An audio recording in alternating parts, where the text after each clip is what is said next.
All right, so this meeting is permitted to meet as a remote, take place remotely because Governor Hochul extended the legislation allowing suspensions of the open meetings law to permit remote meetings. I'm Are sorry. we streaming? No, so we're not streaming yet. Okay. So I didn't, yeah. So if you'd like me to stream, give me the notice and then wait 5 seconds, then you can begin.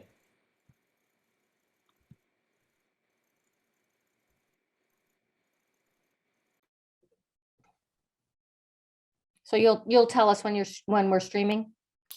No, because if I do that, then it'll be on air. So if you'd like to start now, would you like to Okay, start? yes, we Okay. can start now. All right, count to 5 silently and then begin. Okay. Good evening. Tonight's meeting is being convened in accordance with Governor Hochul's recent legislation recently signed by Governor Hochul, which suspends certain provisions of the open meetings law to allow municipal law boards to convene via video conferencing. Francine, can you please confirm that tonight's meeting has been duly noticed? Yes, it has. And can you also please confirm that all of the items on for public hearing have been duly noticed? Yes, they have.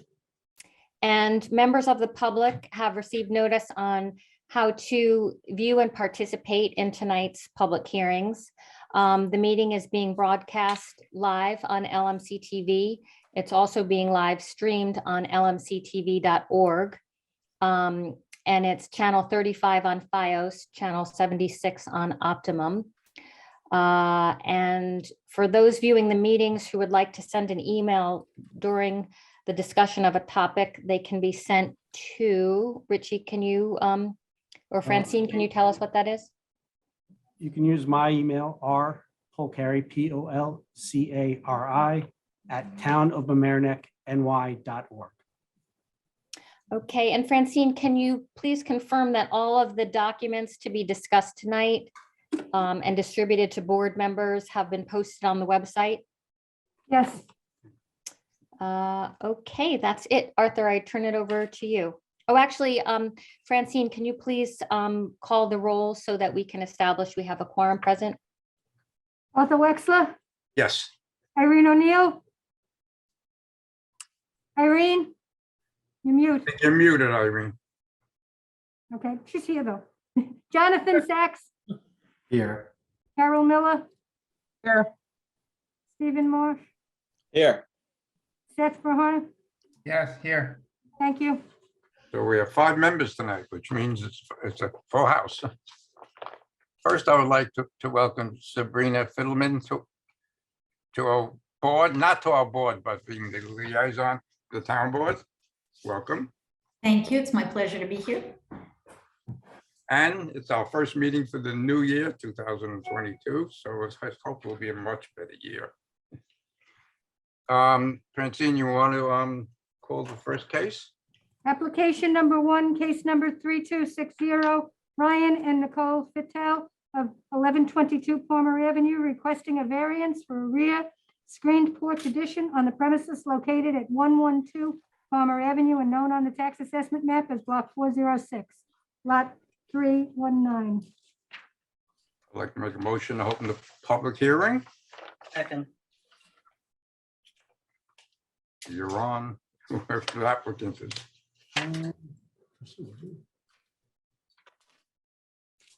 Our promotions are taking a long time for some reason. Give us a minute. Just trying to promote Greg.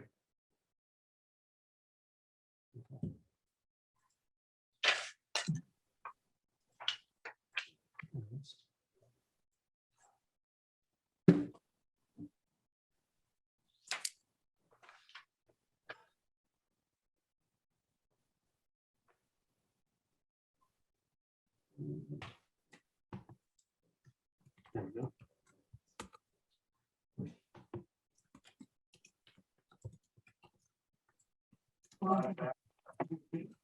Good evening. Good evening. Actually, Chris Lenegro from our office is trying to sign on for this one. Who is? Chris Lenegro. We don't have him, I don't think. You see him, he waved his hand. You wanna come in here? I'll pull up the files. I got him. You come in here and you close the door. I got him. You got him? Okay. Oh, Rich got you. Okay. I'm gonna turn my camera off. You'll see Chris instead. We have a space over here. Never mind.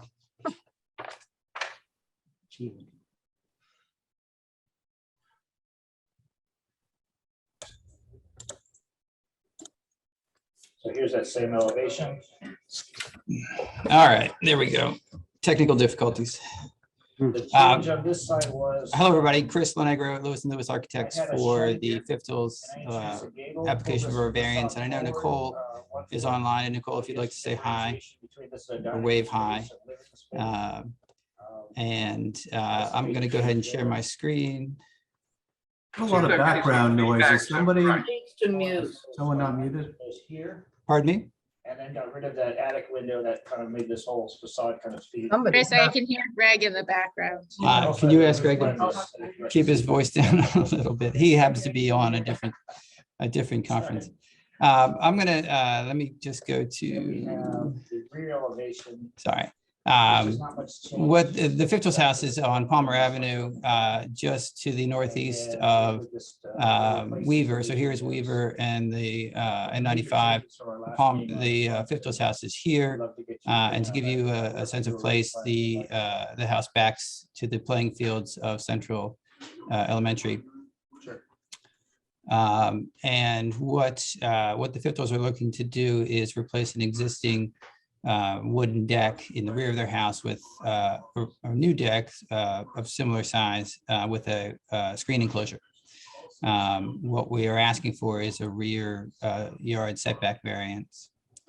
Let me jump to the site plan and give you a sense of, actually, before I do that, let me actually show you some pictures. This is the front of the house from standing on Palmer. And this is the right side of the house from the rear looking forward towards Palmer Avenue. You can see just the beginnings of the deck there.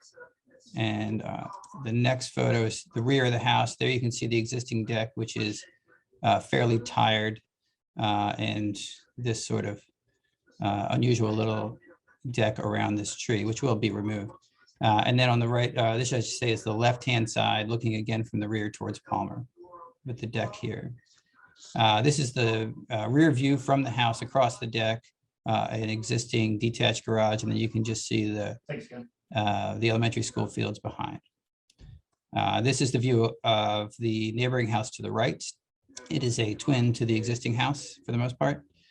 And this is the view, well, you can't see much of it, the neighboring house to the left across what at one point in time was known as Cargill Avenue. It's, as my understanding, is now considered abandoned, although the houses neighboring it use it as essentially a driveway.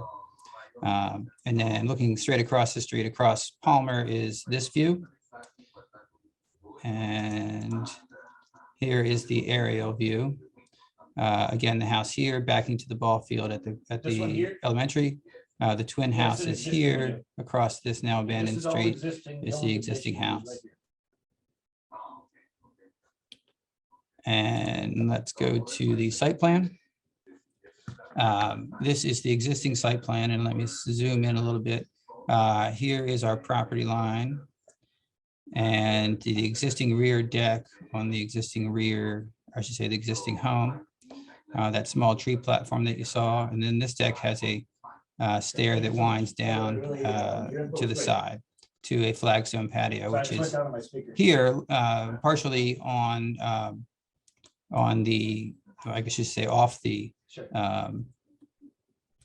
property, on what I guess would at one point in time was a right of way for this road. It's still there. And to jump to the proposed, just to give you a sense on this level, is the screen porch is more or less in the same location. Here, the stair has been reversed to go towards the rear of the yard to make it more functional with the entry and exit from the house. We do anticipating putting some dry wells in, and that will be engineered once we determine whether or not we can go forward. Let me point out one thing, which is the existing deck is currently 21, just over, or just about 21 feet off of the property line. The proposed is actually going to be slightly further, 22 feet off the property line, but still non-conforming, which is why we're here. And of course, the enclosure is a larger presence than perhaps the deck is. Let me go to the proposed plans. I don't think we need to look too much at the existing further, but here again is the existing rear of the house. It's a kitchen inside, and then it steps out onto what we propose to be a screened deck. Here again, that stair is off to the side for circulation reasons. We've moved it closer to the house, and then return or descending to the rear of the house. Sorry, again, I was going to the speaker. And I'm going to go now to elevations, just give you a sense of what it would look like. The existing elevation doesn't change. This is our left side elevation. This would be the elevation towards formerly Cargill Avenue. Here is the existing deck. The AC units are under the existing deck, and they will remain there. The new screen porch, we suggest will have a metal roof, a standing seam metal roof with some skylights. This would be a screen enclosure, and we've suggested a horizontal board, not siding, but screening to screen what's under, which is essentially just exterior storage as it is now. So this will give some screening and hide any the AC units and anything that's below. This is our rear elevation here.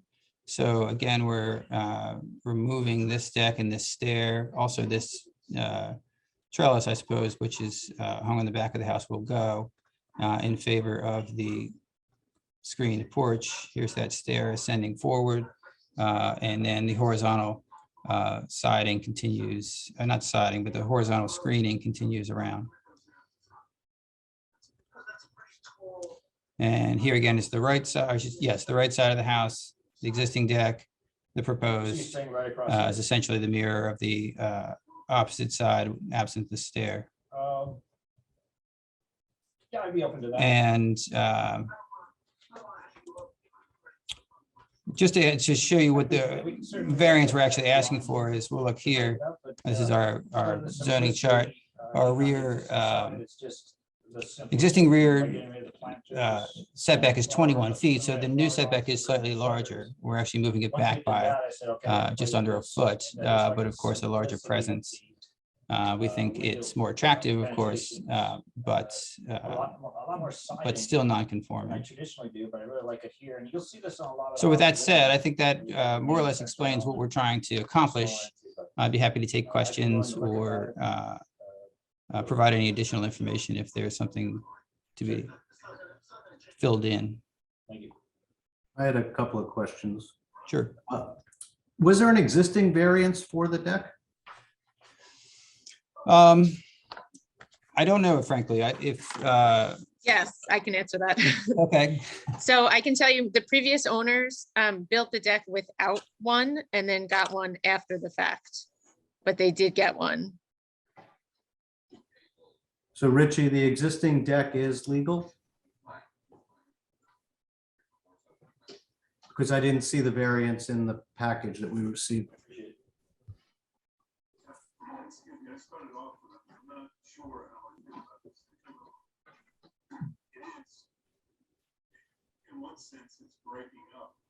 I don't know if he's looking. I just remember seeing it. I looked through all the documents when we first moved here. Okay. Do you know the square footage of the portion that will go in, encroach into the setback there? Because it looks relatively small. You calculate. I don't, but let me see if I can get that real quick. If you're losing my share, let me know. Thank you. Because I'm assuming if you stayed within the setback, it would somehow render that space unusable. Well, it would be, I wouldn't say unusable. You could certainly occupy it, but it would be, difficult to both have the step out of the kitchen and go down the stairs, and then also have, a table or something that, was really a functional space. Well, I'm asking the question from the standpoint of providing the least amount of variance necessary to meet the needs of the owner. Sure, I understand. To jump back to your original question, it's approximately 50 square feet that are with, let me verify that. Yeah, that are outside of the, I should say, or within the setback, I suppose, that are outside of the allowed area. To give you, if we were to be entirely conforming, the distance from the house to the deck, the edge, the exterior deck would be Thank you very much. approximately 10 feet. So we Right, are, So an outward swinging door and a table there would be too tight. it would be tight. I mean, it certainly, you could shimmy around it, I suppose, but it would be tight. And I hate to open a can of worms, it's just that we've got this issue. This tree, do you know the caliber of it, that it doesn't require a tree removal permit? The tree itself is not being removed, just the Wouldn't need a platform. tree removal permit. It's under a half an acre of land. But also the tree itself is not going to be removed. It's just the, let me see if I can get to that picture. Just the platform? It's a tree house that was built around the tree because that specific type of tree would not be, we were told was not strong enough to do anything else. So yeah, it's just the platform would be removed, but the tree itself is Will not remain. part of it. Good. You discussed the coverage The area coverage of the, lot, and there's no, it appears from your, that there's no increase. Or no decrease. yeah, down here, Greg. Well, there's has- actually a marginal increase, which is surprising if the overall size. But for, From an area standpoint, remember the existing, The bigger steps. Greg is whispering in my ear. Hi, Greg. You want to come say hi? Hey, guys. The difference, I think, is in the steps, or slightly longer, or I guess Yeah, they're wider Wider. than the existing run. But the actual square foot of the porch is, the screen porch is slightly less than the actual square footage of the existing deck. So from that standpoint, there's marginally no change, and we pick up a few feet in the stairs itself. so the deck where allows water to go through, so you're taking that in, as opposed to the roof over the screen porch, you're taking that into consideration for your retainage. Right, and that's why we expect to put the dry wells in. Jonathan, just so you know, yes, in 1987, the deck was given a variance. Thank you. So the deck, because it's greater than 18 inches in height, goes into the coverage area calculations? That's correct.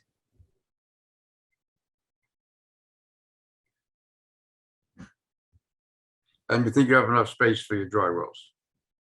We do. I don't know that any of that, let me have a look. The dry wells will essentially be Look on where, your site plan, look on your site plan. yeah.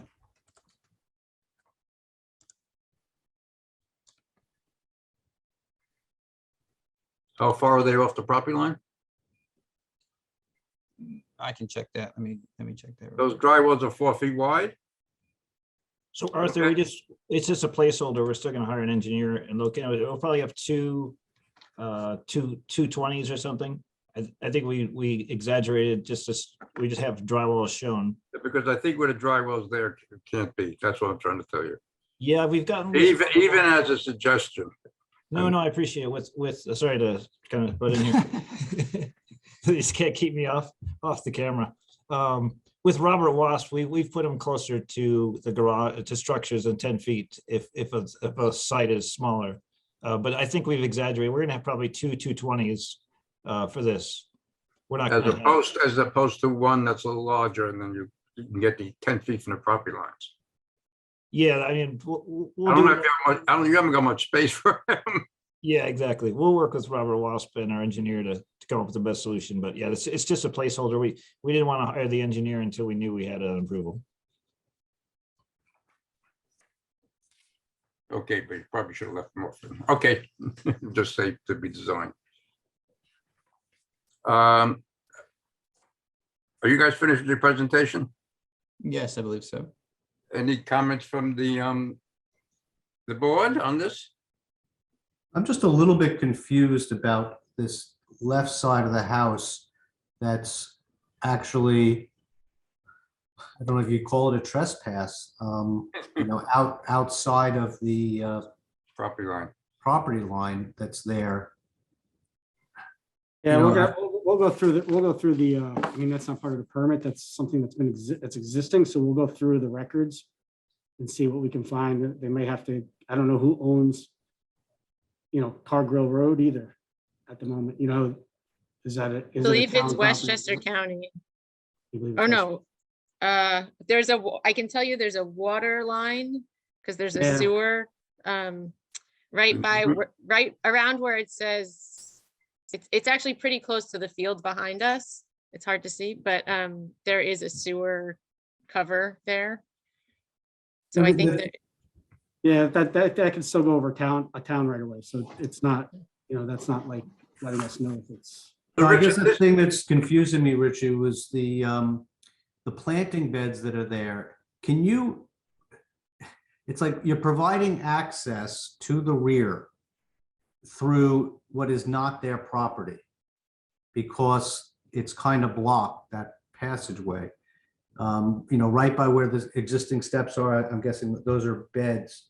And You're then providing there access to are, the garage, is what you're saying? I mean, right where it says the platform that's there, there are two beds there. And, when I'm looking at the existing picture and when I walk back there, that flagstone walkway is not actually on the property, correct?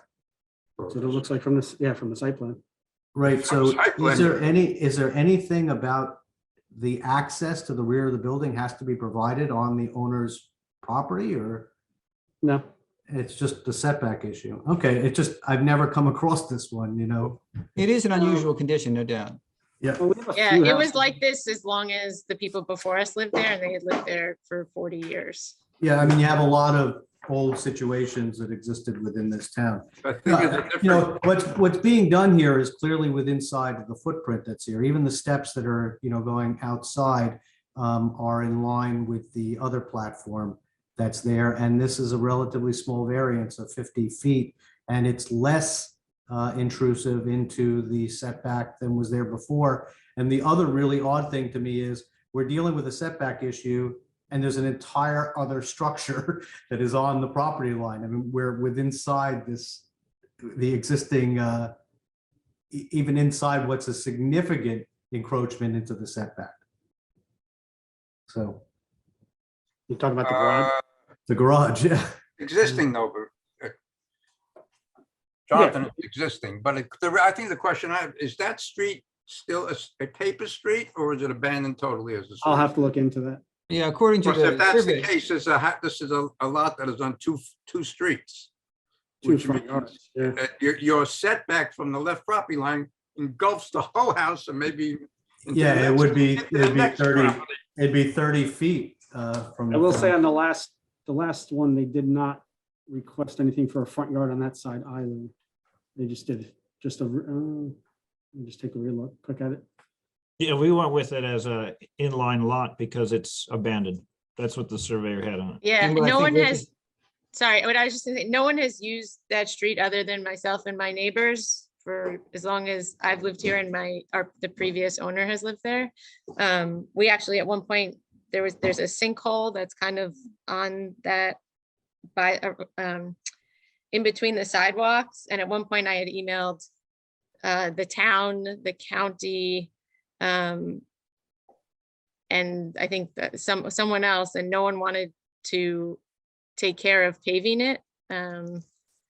I think in the end, someone ended up calling in like a friend to do it because no one wanted to take responsibility. That's how much no one wants that road. Yeah, But so the the real 19 question is it a road or not a road? And that's it. the 1987 variance only required a rear yard setback also.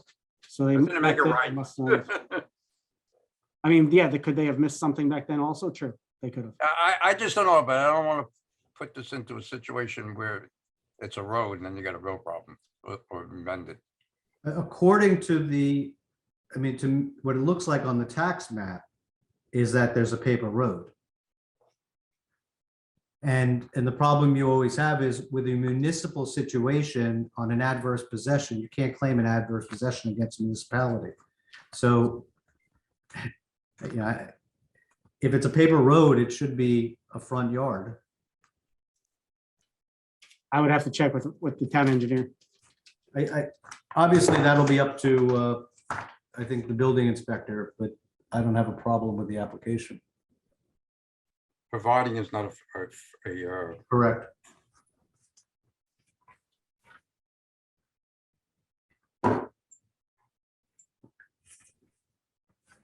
I don't know how to proceed with this one, if that's a question. But where's Lisa? Yeah, I'm here. So I do think it's important for us to know as far as what variances are being requested, whether that paper street actually gets treated like a street or not for, for the zoning calculations. Yeah, I mean, it's not named on the tax, on the Westchester GIS, but Rob will have better maps for that, right-of-way maps. So we had a professional survey who did this. It was Spinelli out of Mamaroneck, and they're saying it's abandoned. So Well, I- I bet- we're relying on the professional surveyor's survey that says it's abandoned. So, I mean, I think we could probably proceed on that basis, and if it comes to light that it is a street, then, then then they would have to come back, I guess. So at this point in time, how do we proceed? There has to be some legal ramification when you say a street that wasn't a town has been abandoned. I mean, that can't be the first time that ever happened. I mean, we have a professional surveyor's license in the state of New York and says it's abandoned. So it's Yeah, but if abandoned. What does the word, Greg, what does the word abandoned mean? It's Right, like- there has to be a Is it legal street? ramification for I'm that. not an attorney, but I'm going with it's abandoned and the street's not there and we And use who the owns side yard it? setback. It's school property. That was the third person I emailed. I emailed the town, I emailed Westchester County because There you go. Palmer is a county road, and I emailed the school about when there was the sidewalk, or As an sorry, a access- as sinkhole. an access road to the school? No. So Well, it doesn't used to carry be- through. Right, so there used to be a water, this is the history behind it that I know of, that there used to be where the softball field is now right behind my house, and there's like a little storage house that apparently at some point that was some type of water station that the county needed access to and has not existed for many, many years. And so that no one ever needs that road anymore. And at the end, they put, the school put bleachers by the field there that actually, block going anywhere. Like an ambulance, if an ambulance needs to go to school, it actually can't go through there because of the bleachers Well, that were because, put there by the school. and to be honest, there's trees, the road doesn't continue anywhere really past your garage. I don't think I'm sharing anymore, but if you looked at the aerial map, you can see that the tree line runs through there. There isn't anything beyond. Okay, I see the tax map now too. See the yellow? That's the school, that's the property line of the school. It actually There goes you go. out through that, so that's not a town road. It's an abandoned road. No, it's not a road at all. If Not it's a road at all. It's school If it's a property. part of a property, it can't be a road. Right. So it's not Yeah, a side. The property it's not line a- goes like this. So Right. So their neighboring property is the school. That's school. School And you're property. using that for your access to your garage. Or to the back. I believe we paid like $1 easement fee when we bought the house. Oh, so you have an easement. That's a deal. Yes, Yeah. I didn't know that's what I needed. Sorry, I don't No, understand all the- the language. The easement would give the description of the property. I mean, clearly an easement of necessity because it supports the garage that is there. Yeah, So- it was an easement for technically our driveway that led to the garage, I think. Yeah, the driveway the actual driveway is all of about 3 feet long.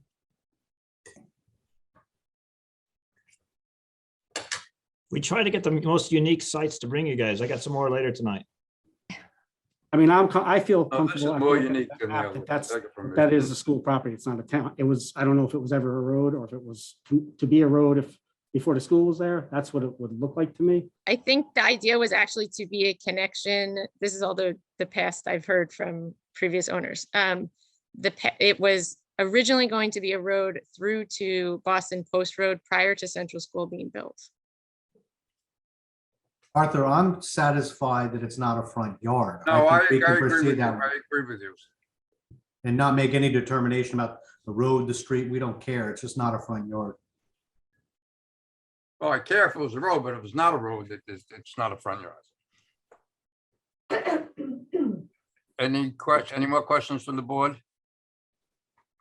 Can we open to the public? Any questions from the public?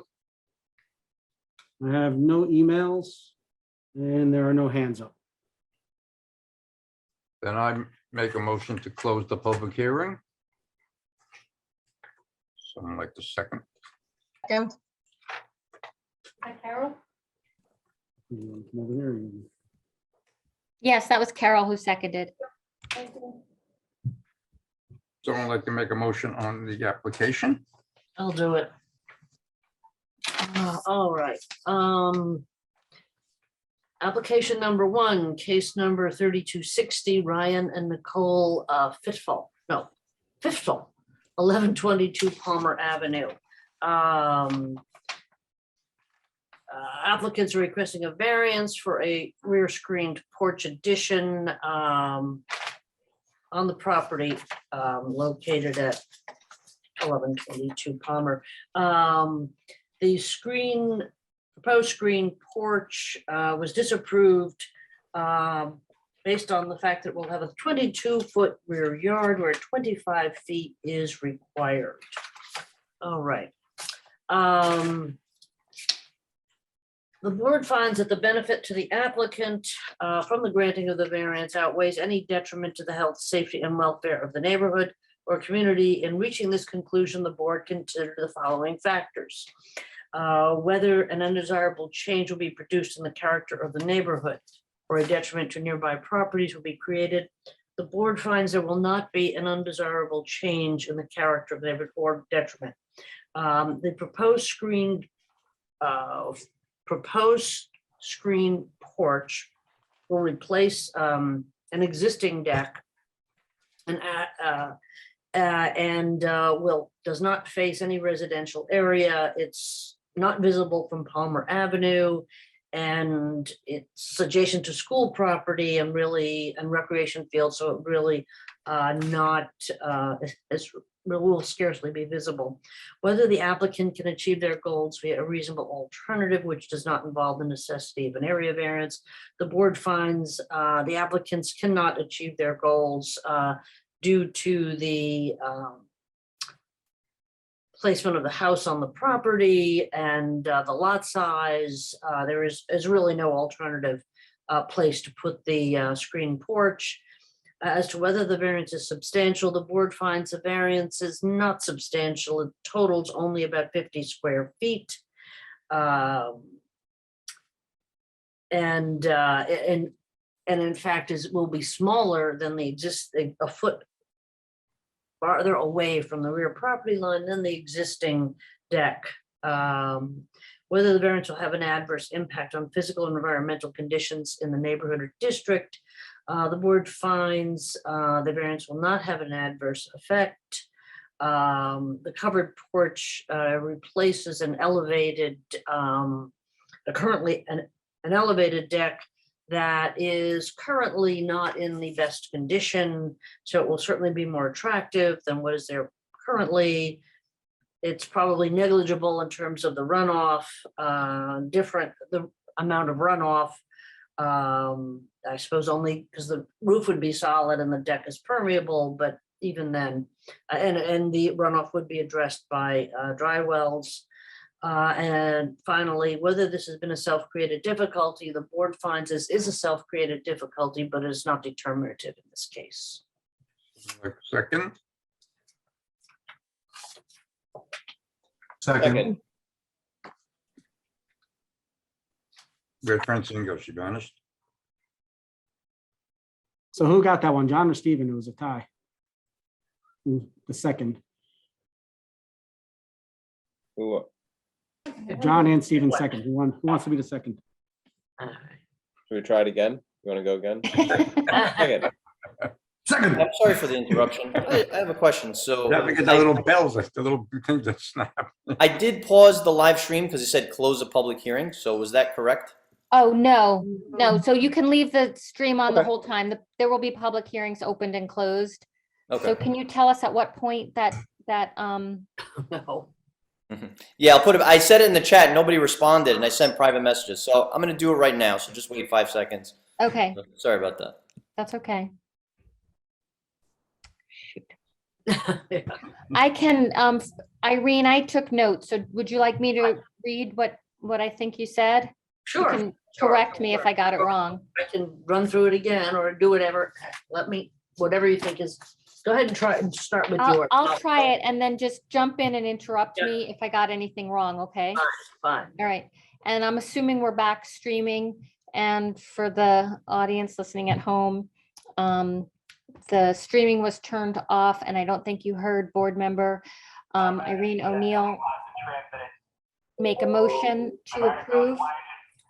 She found that the variance, the benefits of the variance outweigh the detriment to the health, safety, and welfare of the community.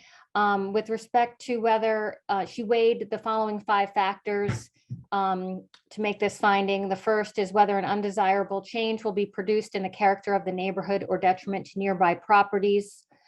She said the board finds that granting the variance will not produce an undesirable change in the character of the neighborhood or detriment to nearby properties because the proposed porch will replace an existing deck and faces no other houses, and it's not visible from Palmer Avenue or Central School. Does that match what you said, Irene? Yes. Yes. Okay. 2, whether the variance is substantial.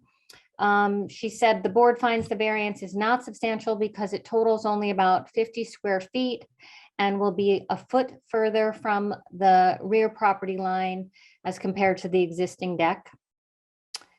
Whether the proposed variance will have an adverse impact on the physical or environmental conditions of the neighborhood. She said the board finds that the variance will not adversely impact the local physical or environmental conditions because the covered porch will replace an existing elevated deck that is deteriorating, and any runoff generated will be captured in dry wells. And then finally, whether the difficulty is self-created, she said yes, but that factor is not determinative.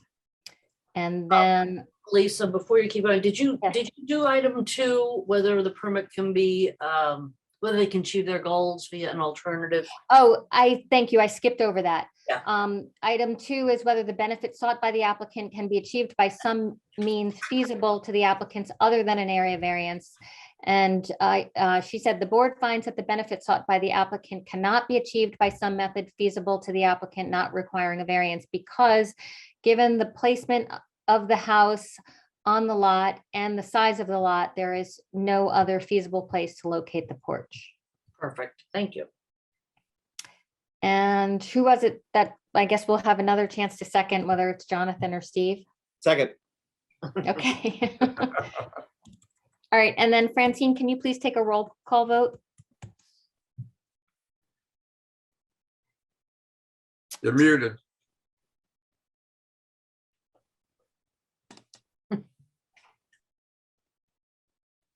Martha Wexler, Yes. Irene O'Neill, Yes. Jonathan Sachs, You're muted, Jonathan. Yes, my space bar's not working. Stephen Marsh, Yes. Carol Miller. Yes, Okay, got What about Seth? He's, that. You want an alternative then? That's no- no, sir, wait. There's 6 of us.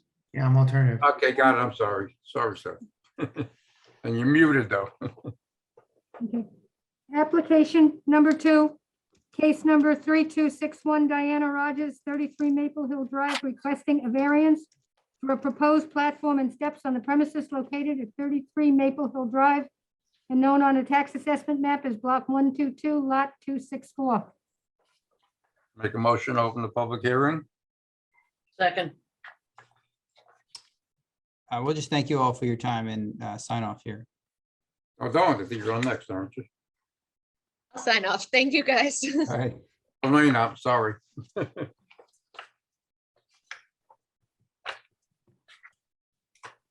be Joe Giuliano, Lawrence Gordon. Sarah Lawrence Gordon, and the owner, Diana.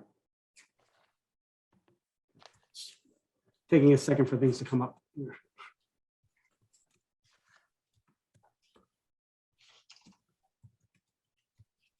I don't see Joe.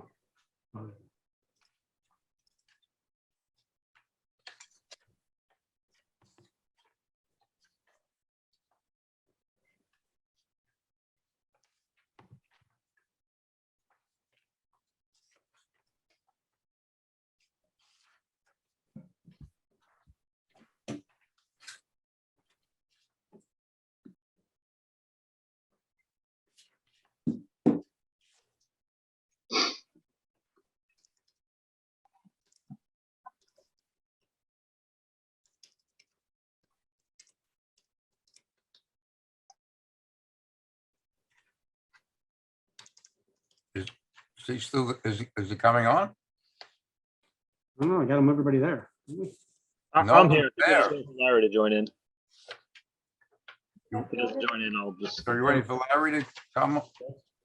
Yeah, if he doesn't log on quickly, I'll be happy to start. You got 2 seconds. Hit the buzzer.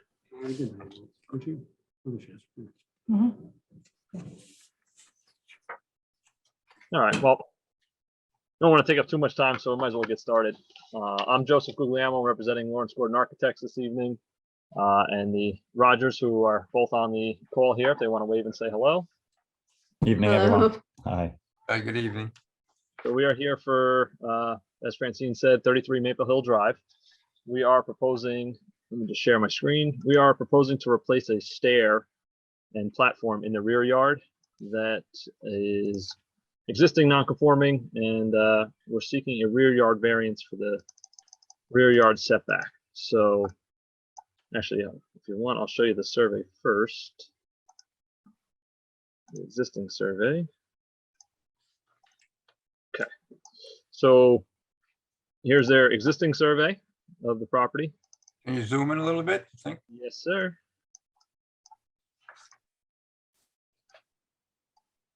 So here's Maple Hill Drive up here. Mhm. This existing platform and staircase that's here in the back is what we will be replacing. I'll zoom in a little more for you. A nice close-up of it. So you see there's about a 3.5 foot by 3.5 foot platform that goes down a couple steps to a lower platform and one more step down to this existing little side concrete patio that they have here. So we're proposing to replace this platform with a wood landing and stairs in the with the stairs facing the opposite direction towards the rear yard. So if we switch to proposed plans here. So here is the proposed, and it's better explained on the actual floor plan here. So part of this project was a renovation of the existing kitchen. So if we slide over here real quick, this is the existing rear door that is in like this little closet alcove. And so you have the basement stair, the rear door, the little landing that goes outside and kind of directs you towards the back to the side of the house here to this bump out, then kind of loop around to the backyard. So what we're proposing is to replace it with a wood platform that aligns with the existing bump out, has the same amount of stairs going down to the rear yard. The variance we're seeking is a 13.49 foot rear yard where 25 is required. That 13.9 is measured to basically to the corner of the existing house, which is also the first riser. The landing itself is actually, this line here would be 18.15 feet to the rear yard. So an elevation.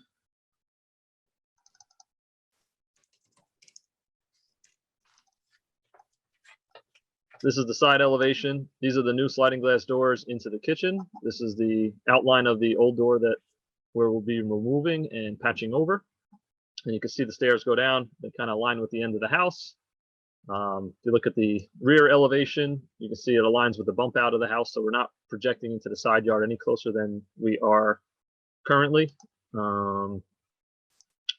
And here is a photo of the existing platform and stairs that we will be replacing.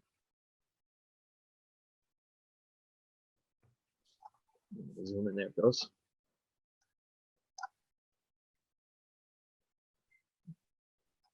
Okay. So in many ways, you're going from an impervious platform steps to a platform Correct. steps to allow, water to drain through them. Is that correct? Correct. Correct. And as I mentioned, we're not extending out past the side any closer to the neighbor. We're not going past the rear of the house any closer than the existing house is. It's really just access to get directly from the kitchen to the outside. A little more comfortable, rather than being inside the closet, having the door to the outside.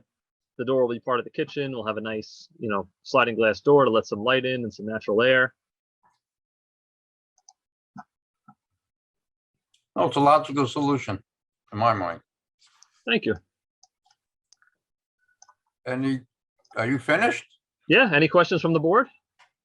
Any questions from the board? Where do you all go?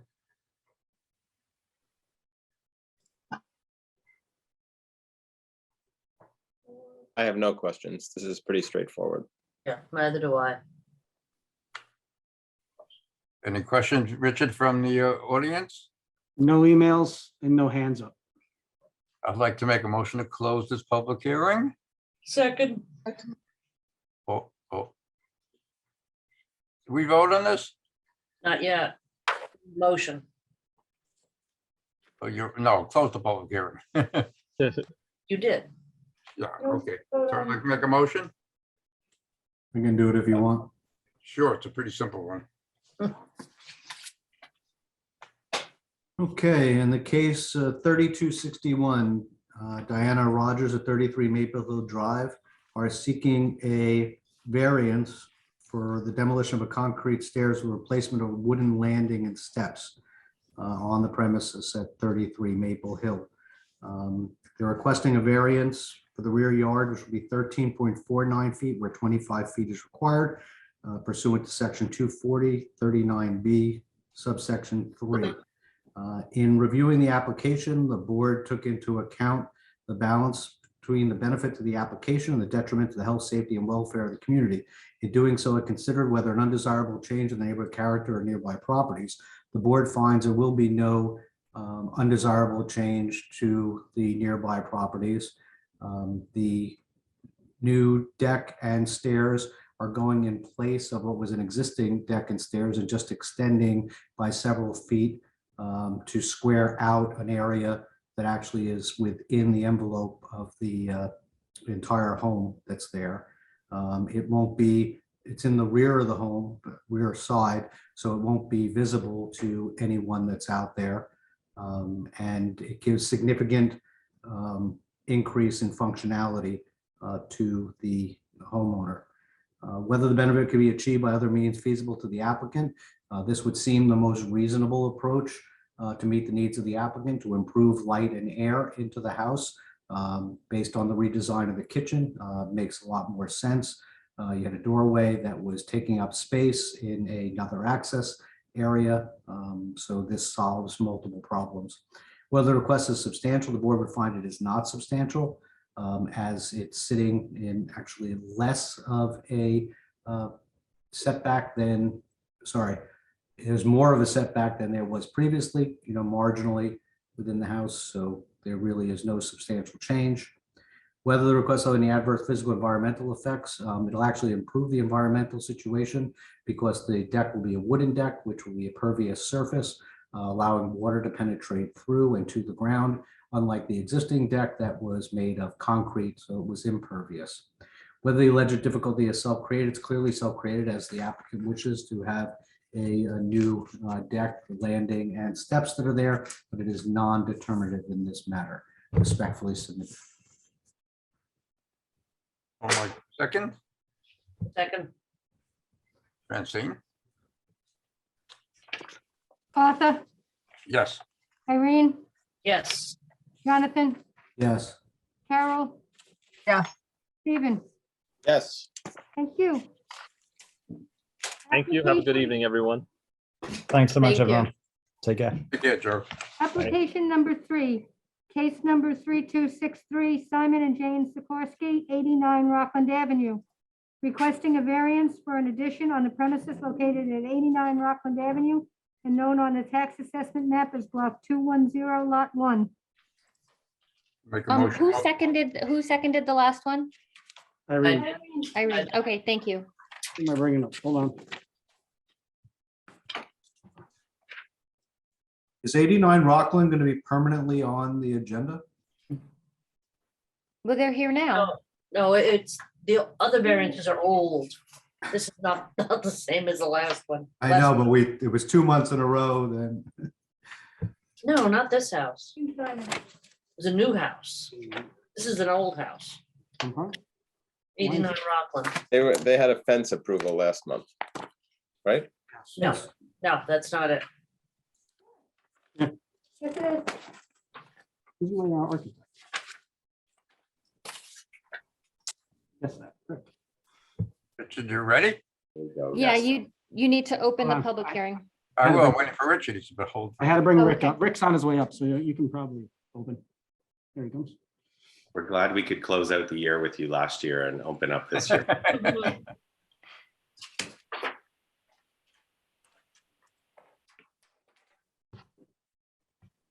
Hello, Good evening. Rick Yestad with. Not yet. I've opened the public hearing. Richard, are you ready? Yeah, we're ready. Okay, make a motion to open the public hearing. Second. You're on now. Okay, thanks. Okay, so this is with regard to 89 Rockland Avenue. It's a project, the proposed project is a 1.5-story addition over a existing first floor. You want to share your screen? Can you? Sure. And So you can discuss, explain it with the drawings.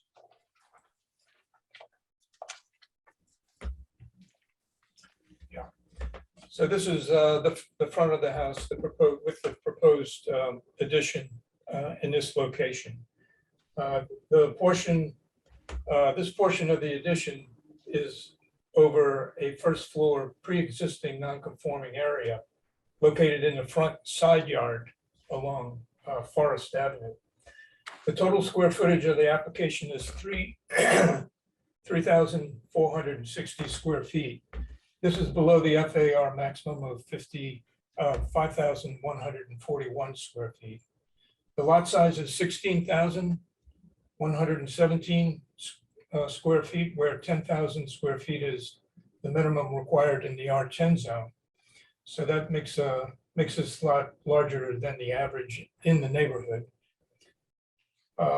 The proximity with regard to adjacent structures,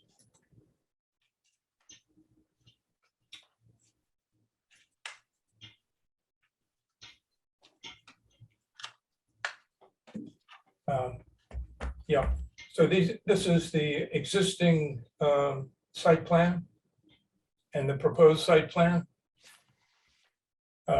This is the front setback along Rockland Avenue.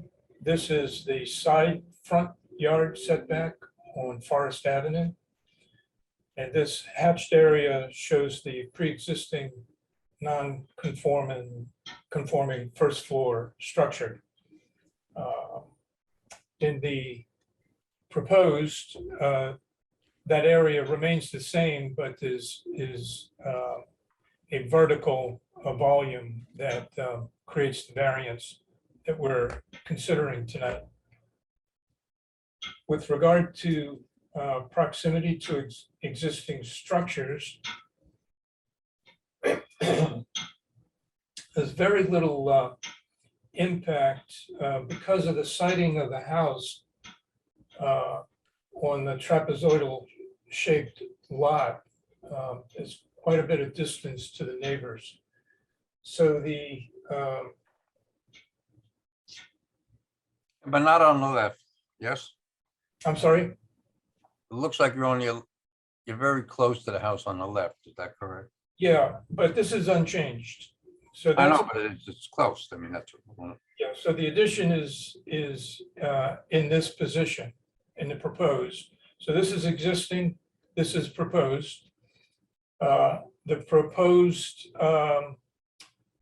structure for the left, rear, and right side remains the same.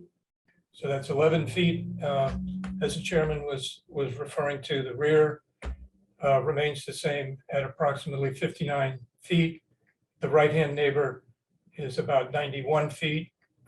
These are according to the county maps. So the change occurs to the front where we have a new proposed porch. So the neighbor directly across Rockland is about 5 feet closer than what the existing structure was. And the diagonal right-hand neighbor is about 6.5 feet closer to the proposed porch. That's at 115 feet. So these numbers are quite ample and are, I would say, above the average for the neighborhood.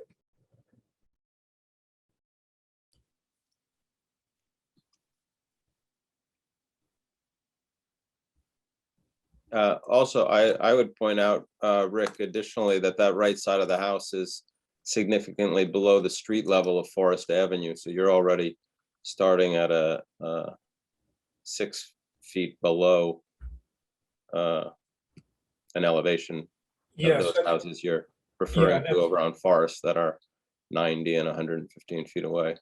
Yeah, that's correct. So in the site plan, and you see the topography. So there's quite a steep bank along Forest, and we can look at some of the photographs. Yeah, so that's approximately 6 feet above the first floor. So diminishes the impact of the application. Can you go to page A1? I'm sorry? I'm looking at page A1 and I can't make, it's part of, it's the site plan. It's a little different than what you were just discussing.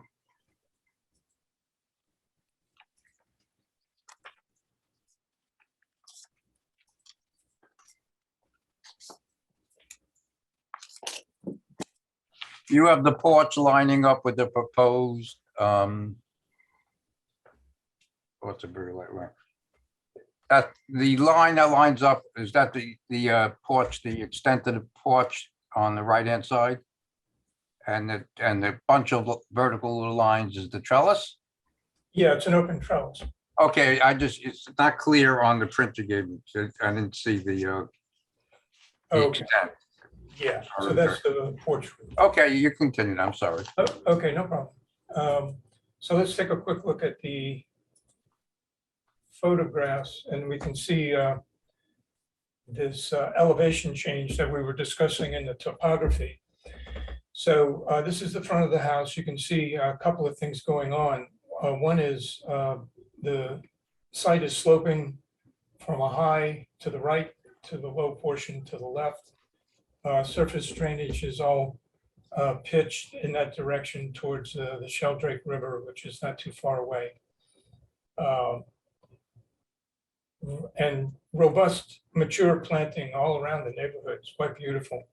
And in general, and then in particular, this site has robust planting, mature evergreen planting on 4 sides of the site.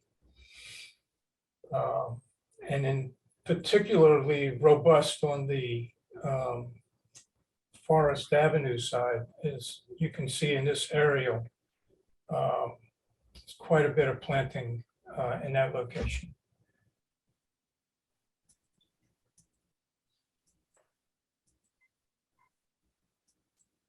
So it's very well screened, the existing property.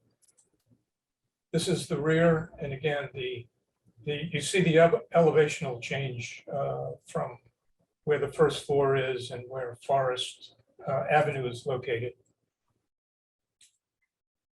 These are the neighboring structures across Forest. The left-hand neighbor, 87 Rockland. And across Rockland, the two neighbors, quite a distance setback from the road. Then further, this is the rear neighbor. So again, quite a robust amount of evergreen planting that exists. This is looking towards Rockland on Forest. Again,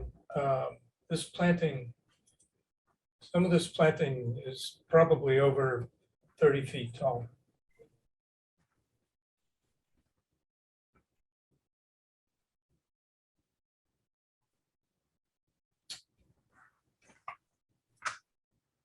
So we can go through the floor plans quickly. I'm actually, Rick, I'm a little also confused, and maybe this is what you were pointing out, Arthur, how the site plan doesn't seem to match the balance of the plan. The site plan looks like the front porch area where you have that open trellis extends all the way to the end of the house. The right side of the house. In the site plan, so it squares out the house. But when I'm looking at your foundation plan and I'm looking at the first floor, it looks like it runs short of, right, it runs short of the end of the space that's there. Yes, that is correct. Which one is correct then? The floor plan. The floor, okay, so the site plan, because you didn't crosshatch, a variance would be required for that area as well. It doesn't change your request of the variance because it's still the same setback, but it's not represented properly because you would also, for the overhang that's there, the covered portion of the porch also would be part of the area that would be included in the variance. That's correct. And you don't have the crosshatches there. And I'm going through the demo plan. Yeah, was that annotated in Richie's description? What do you mean? My description, I believe, is, fairly simple. I think it's just addition. No, it's just the addition. It doesn't change the variance. It just, I want everyone to recognize it's not represented accurately here, that the crosshatches should extend over the trellis area and because that covered deck, the entire covered deck increases the nonconformity that's there. And that area is new. It's not an area that is part of the existing house where you're just going vertical. It's a completely new area that's part of this variance. That's correct.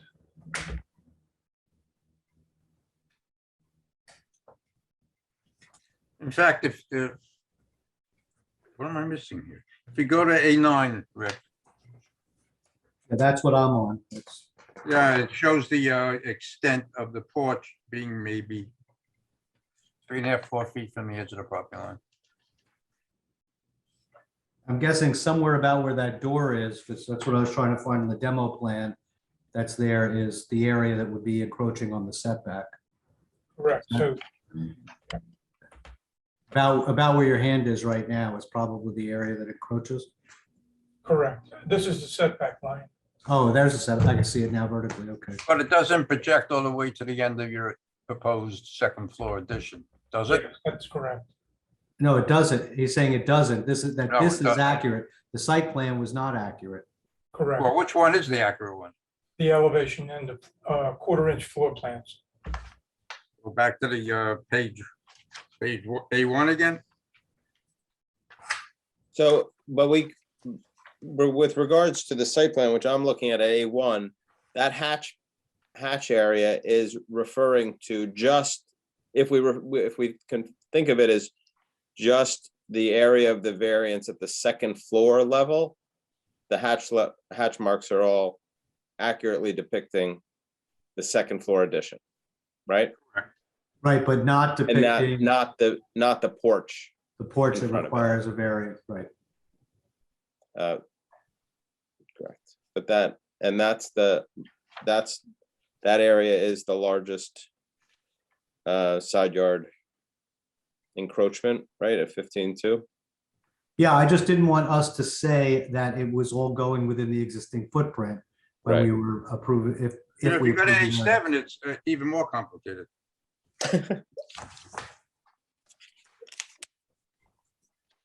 Rick, can you pop the A7?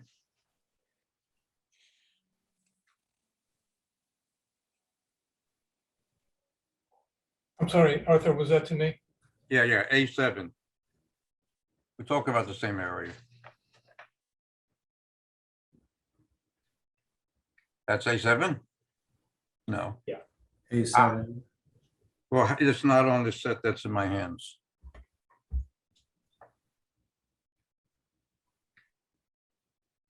What's the? You're looking at the roof plan? Yeah.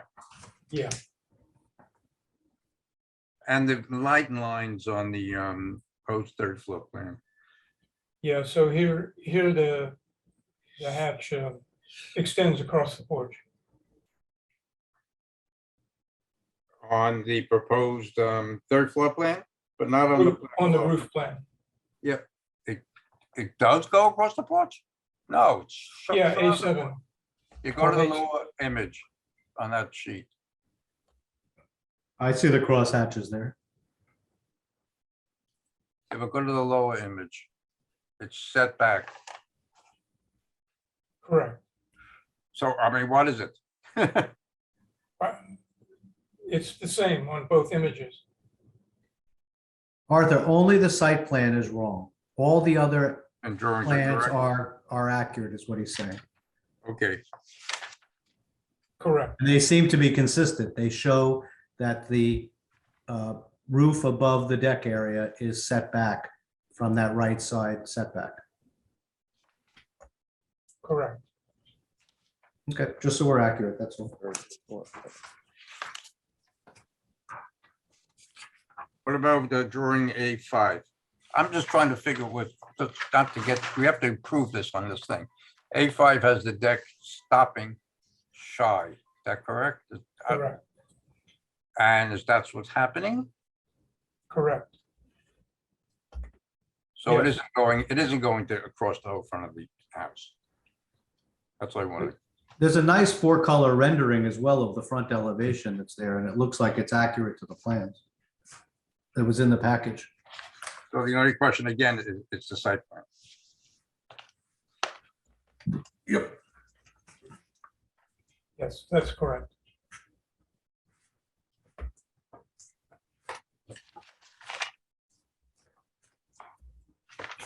That's on A1 and the little site plan below with the disturbances.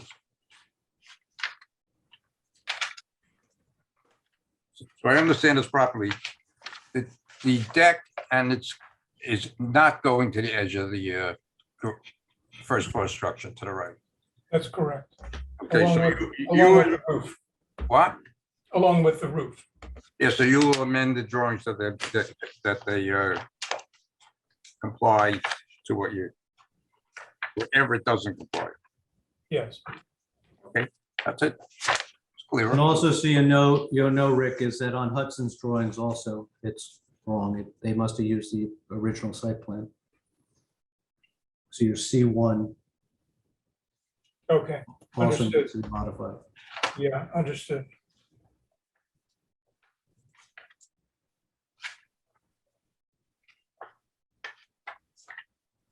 Any other questions from the board?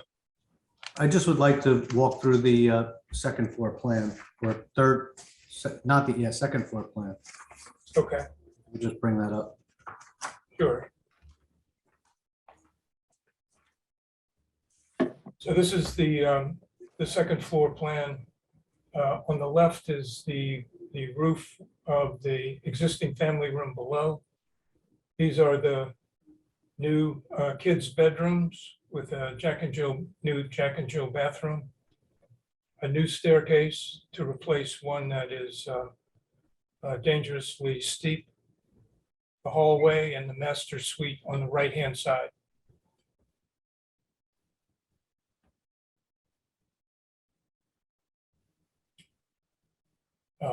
This stair goes up and down, so it goes up to the attic level with a bathroom and a new bedroom.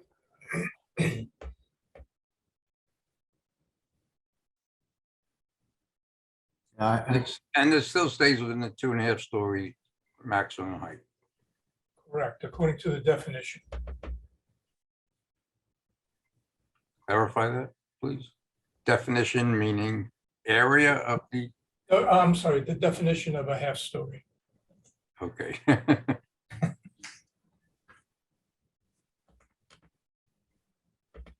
I'm okay. Any other questions from the board? No, Any questions from the, I guess it's the audience. I don't know what to call people who are watching. No emails and no hands up. Peanut gallery. No, so. Public. Can't you just call them The the public? observer. I'll make a motion to close the public hearing on this case. Second, Someone like to make a motion on this one? I'll give it a shot. Okay. File number 3263, application of Simon and Jane Sikorski for the premises located at 89 Rockland Avenue, Section 2, Block 10, Parcel 1. Looking for a variance to build an addition outside the what would be referred to as a front yard setback. The proposed addition will be 15.16 feet where 30 feet is required pursuant to section 240-37B. And further, the addition increases the extent by which the building is non-conforming pursuant to section 240-69 for a residence in an R10 zone district. The board finds that the benefits of the applicant from the granting of the variance outweighs any detriment to the health, safety, and welfare of the neighborhood or community. In reaching this conclusion, the board considered the following factors: whether an undesirable change will be produced in the character of the neighborhood or a detriment to nearby properties will be created. The board finds that undesirable change will not be produced. The closest houses that are impacted by this encroachment into what is their front yard setback off Forest Avenue. The closest neighbor is over 90 feet away on the right side of the house, the side that is most impacted by this application. In addition to that, this house is set topographically below the street. So there's a 6-foot drop off from Forest Avenue to the first floor elevation of this house. So that helps to reduce the impact of this addition and to the neighboring properties. In addition to that, the house is getting a facelift and a front porch and architectural features that are characteristic of the neighborhood. Whether an applicant can achieve their goals via reasonable alternative, which does not involve the necessity of an area variance. The board finds that it cannot. They are looking to build substantially on top of an existing footprint that currently extends outside the setback of this house, with the addition of just balancing out the front porch and continuing along the front elevation. So the front porch is entire, or the corner that extends into the setback for the front porch is entirely new. The second floor addition and the attic space is built on top of the existing structure. So it makes sense that that's a place for the applicant to start with this addition.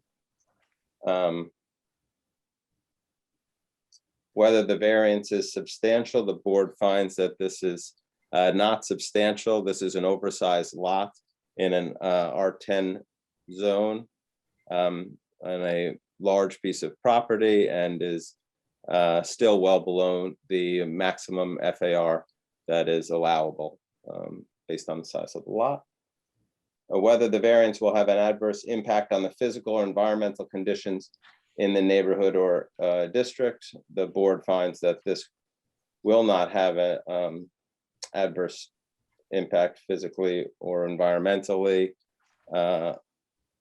Stormwater, there's very little increase in lot coverage, I think, based on this proposed applicant building substantially over the existing footprint of the house.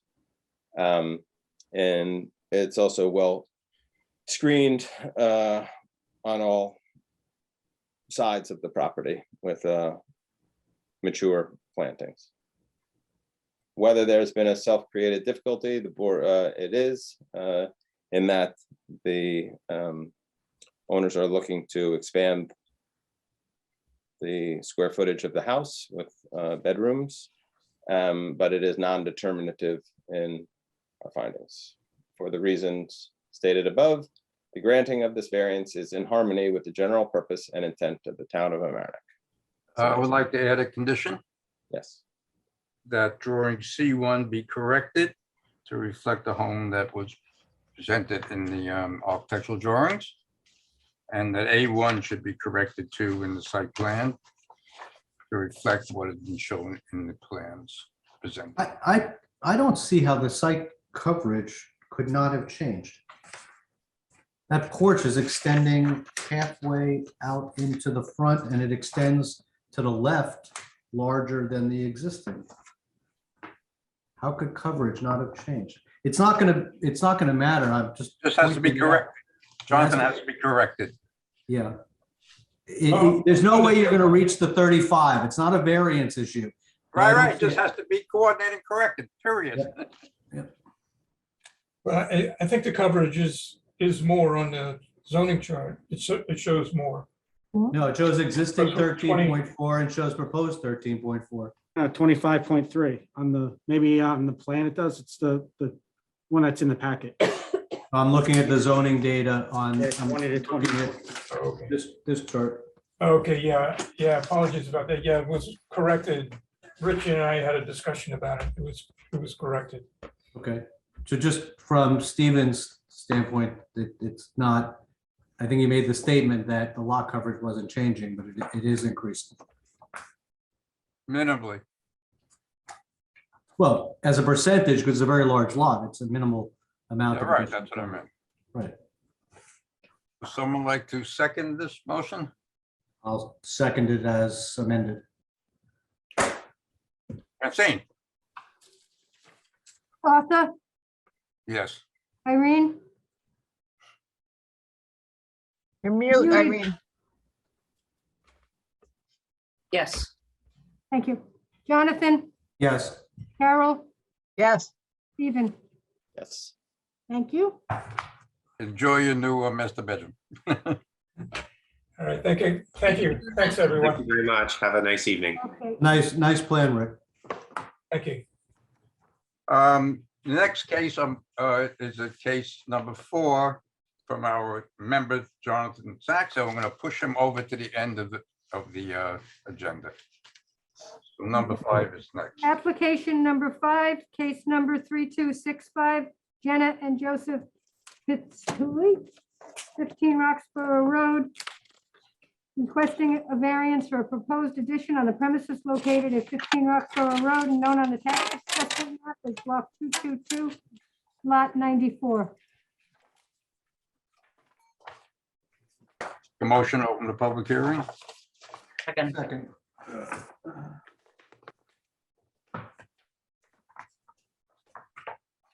Good evening, Gregory Lewis, Lewis Architects. How are you guys?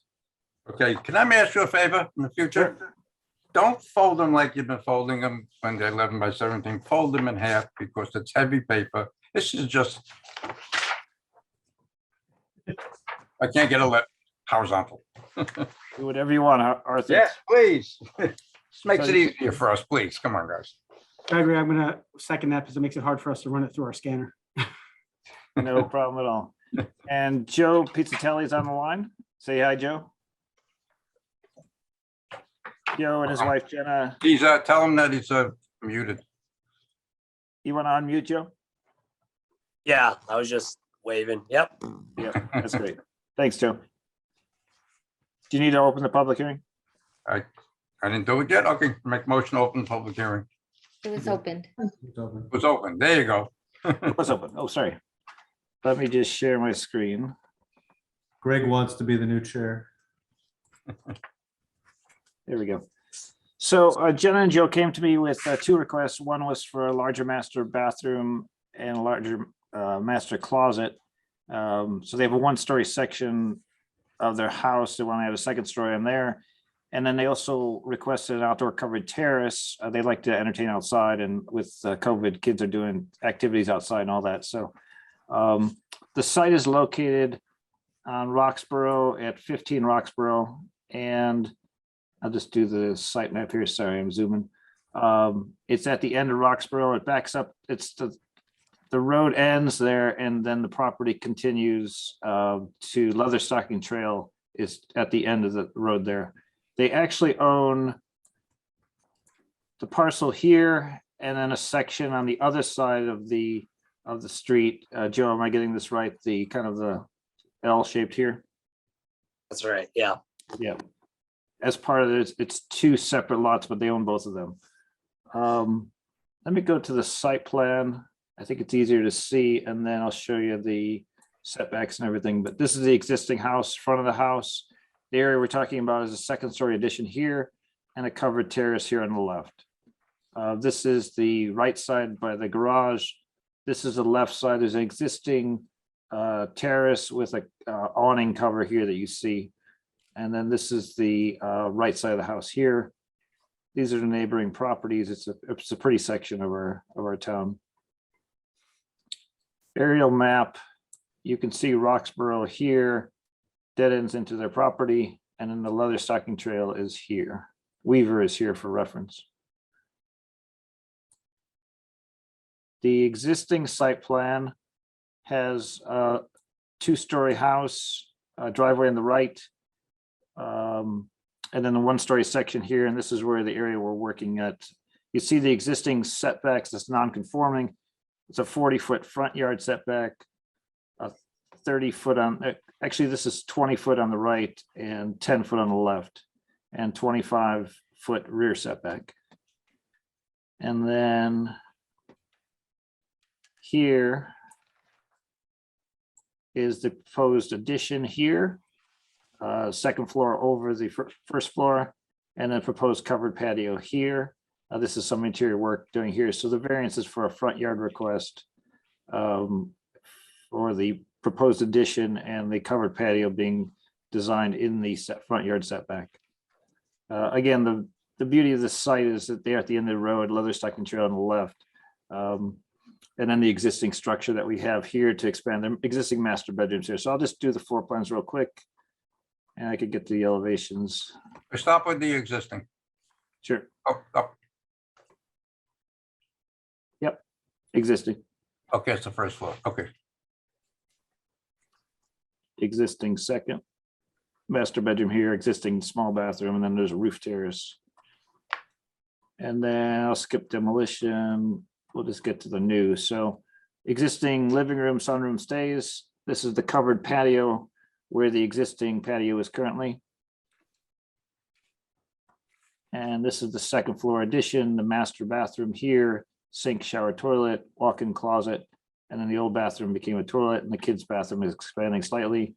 And then this is the roof structure over the covered patio. Elevation wise, this is the existing front.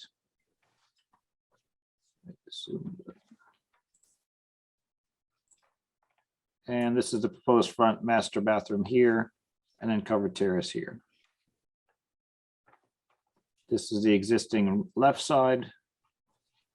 This is the proposed left side with the master bath here, and the covered terrace here.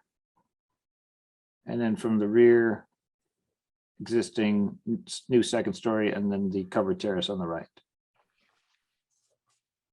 So back to the site plan. There. We're looking for a front yard variance for the front yard setback, where it's required to be 40. We're actually at 26.39. Can you go back to the aerial view? Sure. Yeah. This one? Yeah, I actually wish you had a view in the front of their yard. I've been out to this site. I don't know if anyone else has been to this site. Even though there's this large, front yard setback, that distance to that house you're seeing, which is actually on highland, has got to be 200 and maybe 200 feet plus. Oh, yeah. That's there up the hill through the woods. Yeah. It's a very strange situation. This is the second one where we've got this odd kind of road. You don't want to drive down Roxborough because you have to back out. Yeah, exactly. There if you don't pull in the driveway. So it's very odd that they can't own the land between the land, but nothing could ever be built there. So we're really not looking at an encroachment on anything here. Agreed. I backed out of that today. Yeah.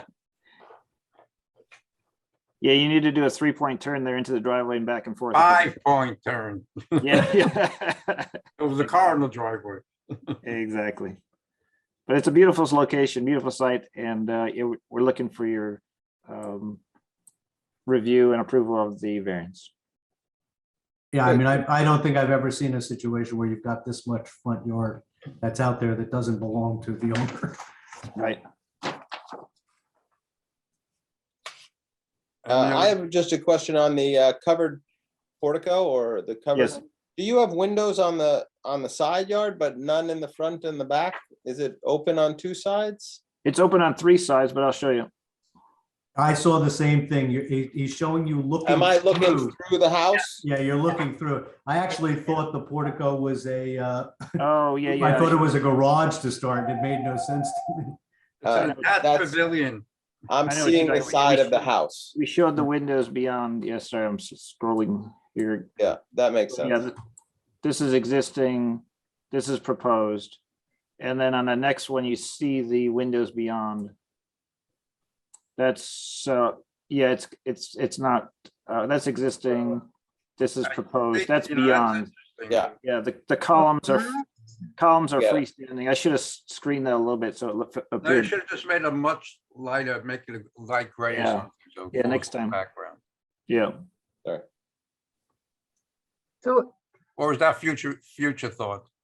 No, just they enjoy the covered terrace with the fabric that they have currently, so they want to recreate that a lot more permanently. Yeah, that looks Future great. thought.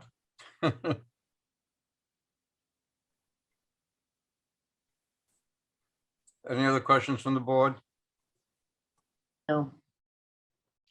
Any questions from the, I can't say audience, I guess it's the, I don't know what you can term you use. Sorry, from the An public, audience. there's From the no, public, Watching. nothing public. from the public, no emails and no hands up from the public. I make a motion to close this public hearing. Second. Okay. Would someone like to make a motion? could I try this one? Sure. Yes. Wonderful. All right, you gotta be patient with me though. Application number, case number 3265, application by Jenna and Joseph Pizzatelli, requesting a variance for proposed addition on the premises located at 15 Roxborough Road. The applicants are looking to put on a 1-second story to make a master bath and bigger master bedroom and master bath. The application was disapproved because the addition has a proposed front yard of 26.39 feet, where 40 feet is required pursuant to section 240-36B1.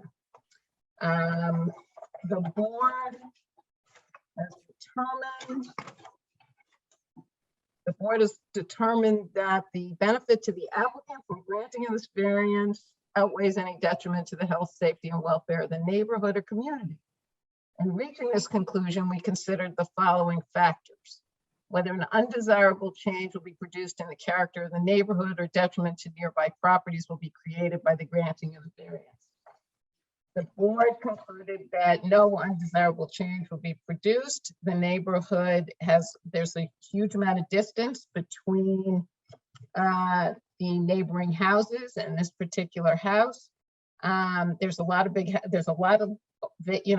land in the neighborhood. The proposed addition does not face any of the houses and is at the end of a road and is over an already existing one-story section of the house. The board looked at whether the applicant could achieve their goals,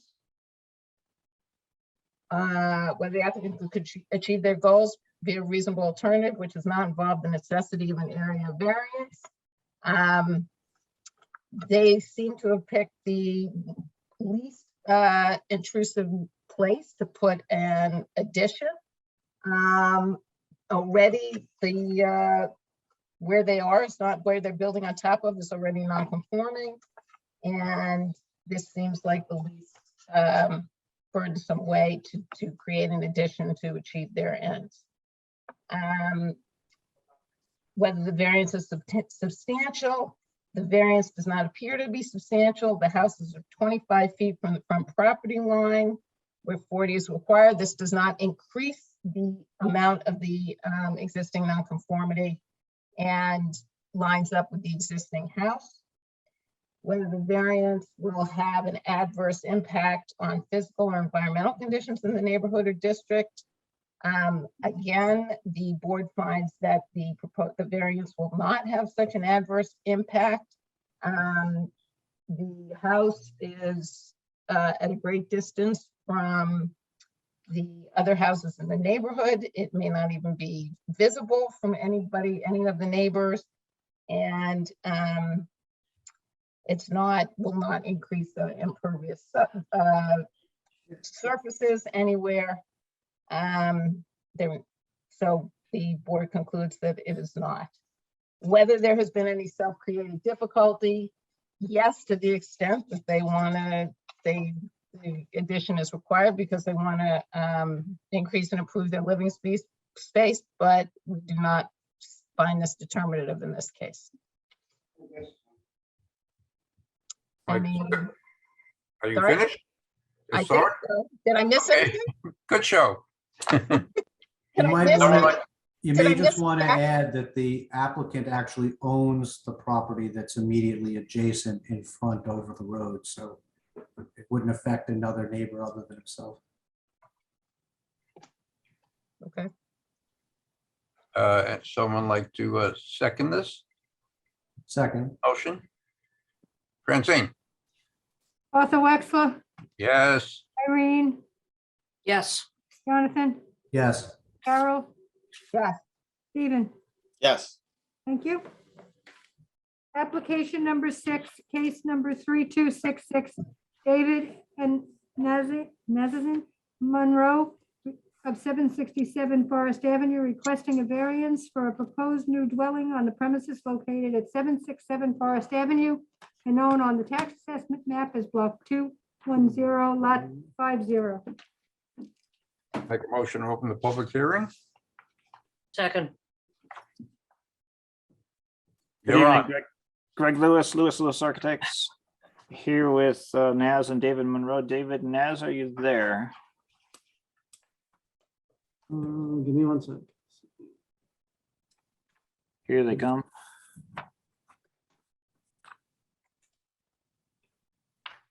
Hey, David, Naz, you want to say hello? Hi. Hello, everyone. Good evening. So we're here today.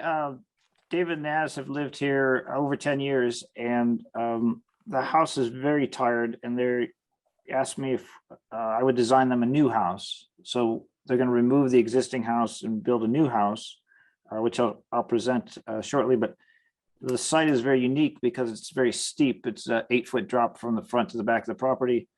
And it's at the end of Forest Avenue, down the street from me, actually. And there's like 3 cottages at the end that are very close to the street. I'll show you as we go through the presentation, and I hope you like what we've come up with.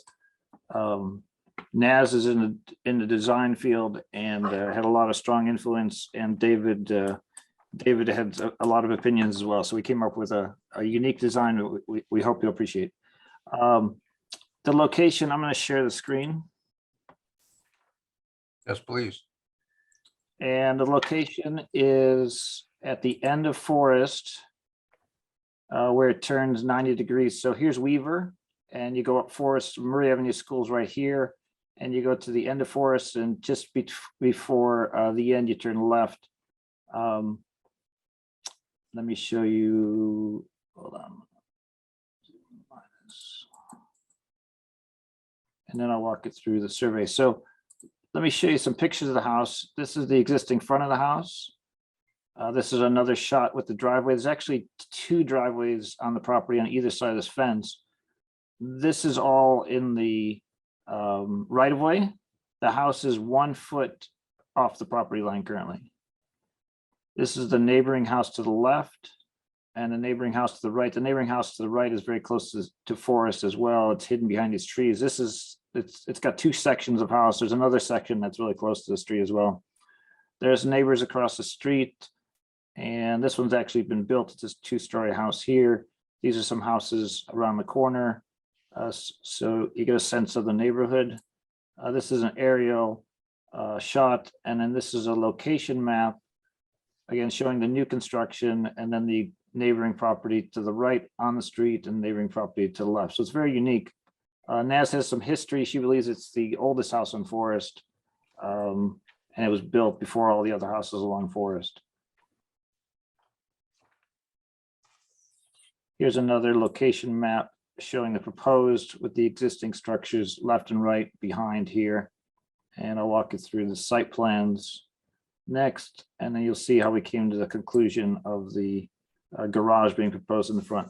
So the variance today is for a 1-story garage in the setback, and we're asking for it to be 14 foot, basically 14.5, 14.6 feet from the property line. But let me start with the existing. The existing house is 1 foot off the property, and they have a lot of problems with moisture getting into the house, and just the age and the style of the house. The house slopes from front to back here. You can see 84 is here. In the back, we're at 76 and 72. So it's a steep slope. It's a beautiful site in that the vistas this way are all trees and the Badger Camp over here. There's some retaining walls on the left. And then again, here's 769 and 765. This is their footprint adjacent.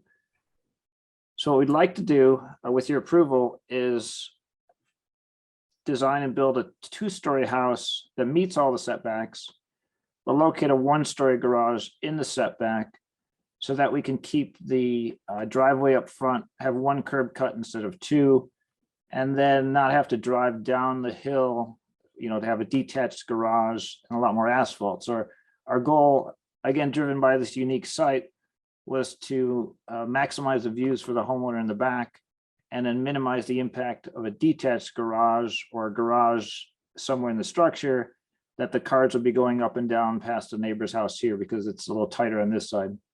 This side is retaining will also be impossible to park here. So our goal was to get it further off the street than it is now, but kind of take advantage of some of these setbacks and of the neighbors and allow a 1-story structure in the front here.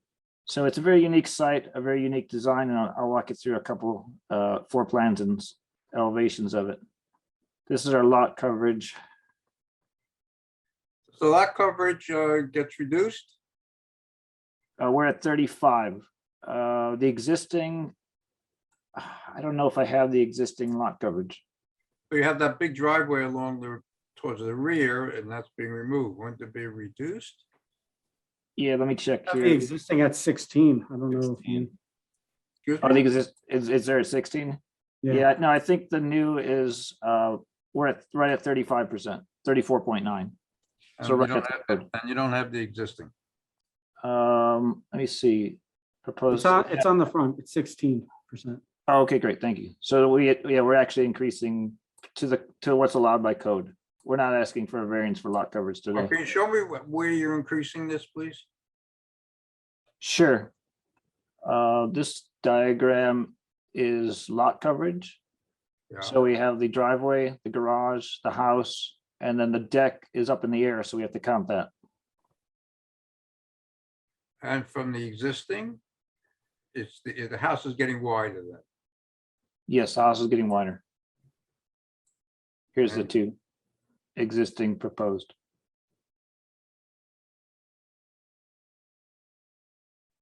So when you put in all of this concrete patio and so what is it? When you step down the wood steps, what is that surface next to that V? On this side? Am I in the right one? There's 769, 765. Yeah, on this side, go the other way. Sure. This, what is that where it says wood deck with room below? So that's also That's existing. coverage? There's existing, coverage there. So even with that and the concrete patio in the back and all that space covered in the front and the two driveways, you're telling me that your coverage went up how much? 15, 16%, but I could recheck the existing. I don't think It just doesn't make sense to me, but okay, I agree. Yeah, I could check mean, that it again, should but be checked. yeah, I know we're accurate with the proposed, and I know we don't need a variance for lot coverage with the proposed. We've actually held the house But it further helps back. it helps you in the case. That's why I'm asking. Yeah, no, I appreciate that. And then we've also held the house back from the side yard setbacks further, so we've centered the house within the property to give us more space from the existing neighbors. Continuing on here, floor plan wise, we have a simple plan in that you enter here, a great room concept across the back, living, dining, open kitchen, and then a family room to the back. So it's kind of a reduced L shape, 2 bedrooms and a bathroom here. Naz is an art professor, so she's got her art studio here. And then a lot of glass, again, toward the angle toward the Badger camp there. And then the second floor plan is 4 bedrooms and 3 bathrooms. So this is open to below, bedroom anchoring the corners, a stair going up, and a laundry in the center here. Naz and David have a strong interest in placing solar panels on the roof. So this roof is actually lower pitch and larger. You'll see when I get to the elevation, so they can take advantage of the southern exposure here. With all the trees that are in that area? You're gonna get it? Yeah, David had reached out to a solar guy and they had done some calculations and they thought it was fine. Check another solar guy. True. Because the guy who was going to install them told you it'll work, right? Honestly, for what we're paying, we ran the numbers and our ROI is 7 years. That's not bad for solar. That's how expensive Con Ed is, and it's only increasing. Yeah, that's right. That's right. So this is the proposed front of the house. Again, the 1-story garage structure is here. Entrance is here, bedrooms, and then this is the large roof that we've designed to take advantage of the southern exposure. This is the left side proposed. This is the the variance that we're asking for, again, with the slope to keep the cars and the vehicle activity in the front of the house. And then it allows us to have the house here sloping back. This is the deck to the back. How do you expect to navigate with the cars in that driveway? You're gonna pull in and back out? Because yeah, I anticipate we'll be backing in and out because of the curve. If you're in the garage and you crank your wheel, you can't get out of the garage, so you got to back in. Yeah, no, it's a great question. Yeah. And then Don't do it during pickup and delivery of kids from school. Yeah, no, we're far enough. Tried to pull out. We're far enough away from the school, but Dave and I got some cones together and we checked the radius and we're good to go. This is the back with the great room here, basement here. This is the raised deck, so we count that for lot coverage. And then this is the right side of the house. both David and Naz have a strong affinity for modern houses, so we're going with a modern clean line. And we have a sketch that I think you might help explain the design a little better. Can you see that okay? It's kind of modern-ish, but it also felt a little 60s throwback in it. Yeah, they like. I thought I saw a little Wexler influence here. Little Brady Bunch. Yes. Little Brady Bunch. I like mid-century modern, so we modified it. Yeah, it's kind of a modern, mid-century modern. So here's the driveway, the entry, the one-story garage, and then the two-story house. Again, the house meets all the setback requirements. And we just really more of a California style where you have a ravine or something. It's similar to this. We're taking advantage of the upper platform to work for the garage. And then we have the main house, and then gets the views to the backyard. It keeps the green space in the back. We also had we had a Zoom call, and then we had a site meeting with the neighbor to the right and the neighbor behind us to lay it out. And they were in strong support of the garage being in the front. Neither were interested in having a structure or the driveway along their house, and they liked keeping the green in the back. We have letters, and I've sent them to Francine, if she's still there, if she was able to distribute them to you. Otherwise, I could pull them up on the screen, but We saw two, one from across the street and one from the neighbor on the side. directly behind on Briarcliff. I can go back to the site plan. But both of them were in strong support of the variance. So, sorry, one more. This neighbor here on 88 Briarcliff and 765 Forest. This one we reached out to, but they're a renter, so we didn't have the owner for them. But really, the design and the thought process was to take advantage of a unique site. And it's the zoning laws apply to everything, but I think you have to also take in the site conditions, which we have here. So I appreciate any feedback or ideas and thoughts. What's the front facade materials? Let me go back to this image. So we're actually using a siding, either a hardy plank or most likely hardy plank. Stone here. This is going to be stucco on the vertical element, and that expresses the stair. And then the garage is stone, and then the same hardy plank siding here. Is it actually stone or a stone veneer? Most of my clients are going with the veneer now. So yeah, it's the 1 inch, 1.5 inch thick. We can buy the corner, so it looks like it's real stone.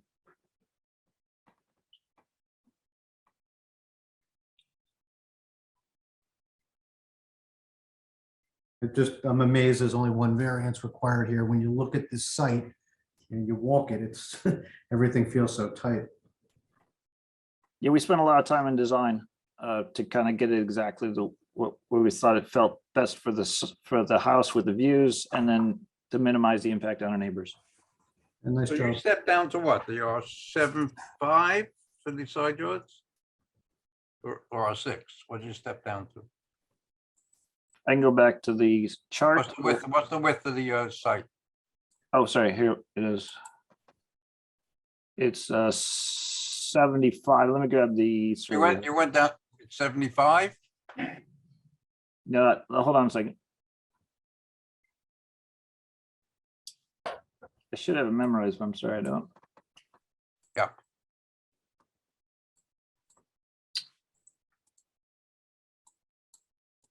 $75.4. 75.39. So you stayed in R10? Oh, no, you're in an R7.5. Is that correct? So what we did was on the side setbacks, we reduced, but we're still 18 feet, 8 and 12. right. No, sorry, 8 and 18. It's combined, as opposed to 20. Is that right? Yes, you said it right here. Correct.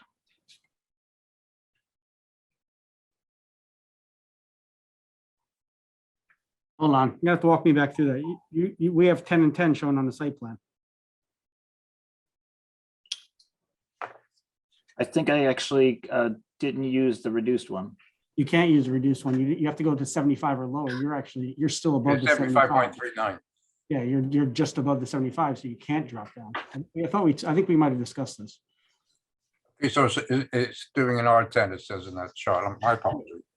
So you're still stuck with the R10. So are we still correct with the R10? Yes, yes, yes. So it has 10 and 10. That's where it changes to an R. No, an R10 is 10 and 15, 25. So do we have that? No. For the side. Yeah, we do. On the other side. Yeah, 28, We have 18 on 28. the other side. Yeah, we're okay on the side yards. Okay. Yeah, sorry, I'll clean that up. Yeah, but you haven't seen, it says use side yard use 7.5. Both side yards use 7.5. The side yards, if you're staying with an R10, is All right, I thought we were 10 just- and 15. Right, you got 20, you got 28 combined. Yeah, All right, so you have to correct your chart then. That's I'll all. correct my chart. Yeah, I Me and apologize. Lewis must have, me and Greg must have talked about that because I remember we did discuss it. But it wasn't corrected I here. think it was this one. I'll get it straightened out. Okay. No, just get it corrected. You're okay. You're over the requirements. for R10. Right. Yep. We haven't got a problem with that. Let's go back to pretty pictures though. Yeah. Any questions from the board? Any further questions? I thought Lisa was frozen there with her screensaver. Oh, she was frozen. It was actually Believe starting, not, it was getting a only, little disturbing, Lisa. 6 months ago. When I see that it's the screen share, I didn't know I was visible. Okay. That static picture. Yeah, Exactly. sorry about that. Any other questions from the board? Richard? I just have one question. My only question is back to what Jonathan had pointed out, that the location or the functionality of that driveway. Is that just not our concern? That's a hard turn in and out of the garage. We still have to go to planning and I've got the civil engineer. We're gonna do the drywalls and I can certainly have him look at that, but we did it with cones and it worked, David and I. With what size car? I have a little tiny car. They have smaller Yes. cars, I must admit. A mini. Great. Well, certainly an any questions interesting from and the I think it's a audience? creative use of space. Great, good job. Thanks, Steve. And the public have no hands up and no email, no new emails. Make a motion to close this public hearing. Have a second. Second. Someone like to make a motion? I like to make a motion. I can get it right. For 30 years. I'd like to make a motion on this one.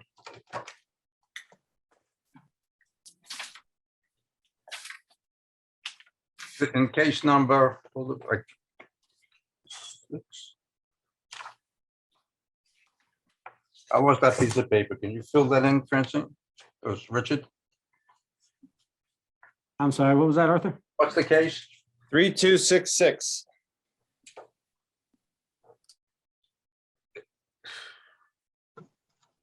In case number 366, the board, 3266. 3226? No, 3266. Okay, I'll accept that. I'd like to make a motion that in this case, the benefit to the applicant outweighs the detriment to the community at large. Where the benefits can achieved by any other means feasible to the applicant, given that the board feels that there's no other option that is feasible to the applicant without requiring a variance. Given the condition of the site, the steepness of the site, in this case, the applicant has achieved to get a better condition from the front property line that presently exists cleverly, that is able to take advantage of the site, and it's differential in its contours leading towards the rear. With an undesirable change in neighborhood character or to nearby neighbors, the board feels that in this instance, the proposal is a better solution than what presently exists. What presently exists is a house that's approximately 1 foot from the front property line. It's a house that's probably what, 2.5 stories high at that point? Is that right, Greg? 2 stories. The proposal is now 15 feet plus or minus further back from the front property line. The massing at that point is really a 1-story structure. And in many ways, it is a far better solution than what presently exists. And it's a clever way of solving that problem. Whether this request is substantial, I think in this case, even though it's a 10-foot incursion into the front property line, the solution is far greater than what presently exists, which is 1 foot from the front property line. And given those relationships of dimensions, I feels that it is not substantial. Well, the request will have adverse physical or environmental effects on the general public. Again, the house is further away from the front property line. It is the same type of use, and that the garage that's in front has no windows that will be used during the normal waking hours of the day. And the board feels that the effects of this will have no impact on the general public. Where the alleged difficulty is self-created, yes, it's self-created because the applicant is in front of the zoning board to do something that they would like to do, but it's non-determinative. That's it, guys. Second. Francine? Arthur, Yes. Irene, Yes. Jonathan, Yes. Carol, Yes. Stephen. Yes. Enjoy your new house, whatever gets built. Thank you so much. Thanks everyone for your time. We Thank you appreciate very much. Thank you for volunteering. Application number 7, case number 3267, Carol Buckler and Robert Muffley, 32 Hillcrest Avenue, requesting a variance for a garage conversion to a home gym on the premises located at 32 Hillcrest Avenue and known on the tax assessment map as block 123, lot 456. Make a motion to open the public hearing. Second. Oh, we got the other half. Good evening. Thank you, everybody. In here, who seconded? And I see Carol and Rob have just signed on. Good evening, guys. Hi. Good evening. We're We were going to change here into this- pajamas. We're here this evening with Carol and Rob, and they live at 32 Hillcrest. And they have asked to convert their existing garage to a home gym. And but we really need to replace the garage structure because it's not in good shape. So it is not zoning compliant. I can walk you through the drawings if I'll share my screen and explain what we're doing. Can you all see my title sheet? Yes. Great, thank you. So we are located kind of midway on the block of Hillcrest. You know, Weaver's up here behind the fire station. We're on the southern side of Hillcrest. The existing house, I'll zoom in.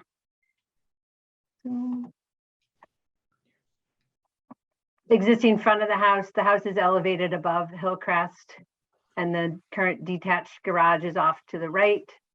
So you can kind of see the existing garage has a slight tilt to it. We started with, well, maybe we could repair it, but upon further inspection and looking at it and exploring it and looking at our options, it's the framing's disintegrating, and it's probably our best bet is to rebuild it. Excuse me a minute. On the notice of disapproval. Yep.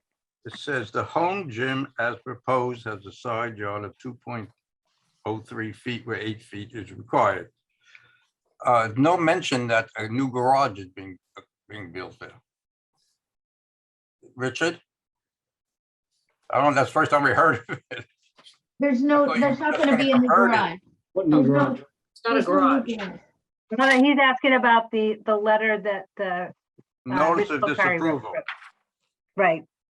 Does that have any bearing? I don't think so, but it was to make sure. It's, I don't understand the question. The question, what was on your notice of disapproval? This was the first time I heard that they're going to rebuild the garage. What's that? You're objecting to the word conversion? No, no, it's just an It's inconsistent. an existing garage that's being turned into a home gym. Yeah, garage conversion to a home gym.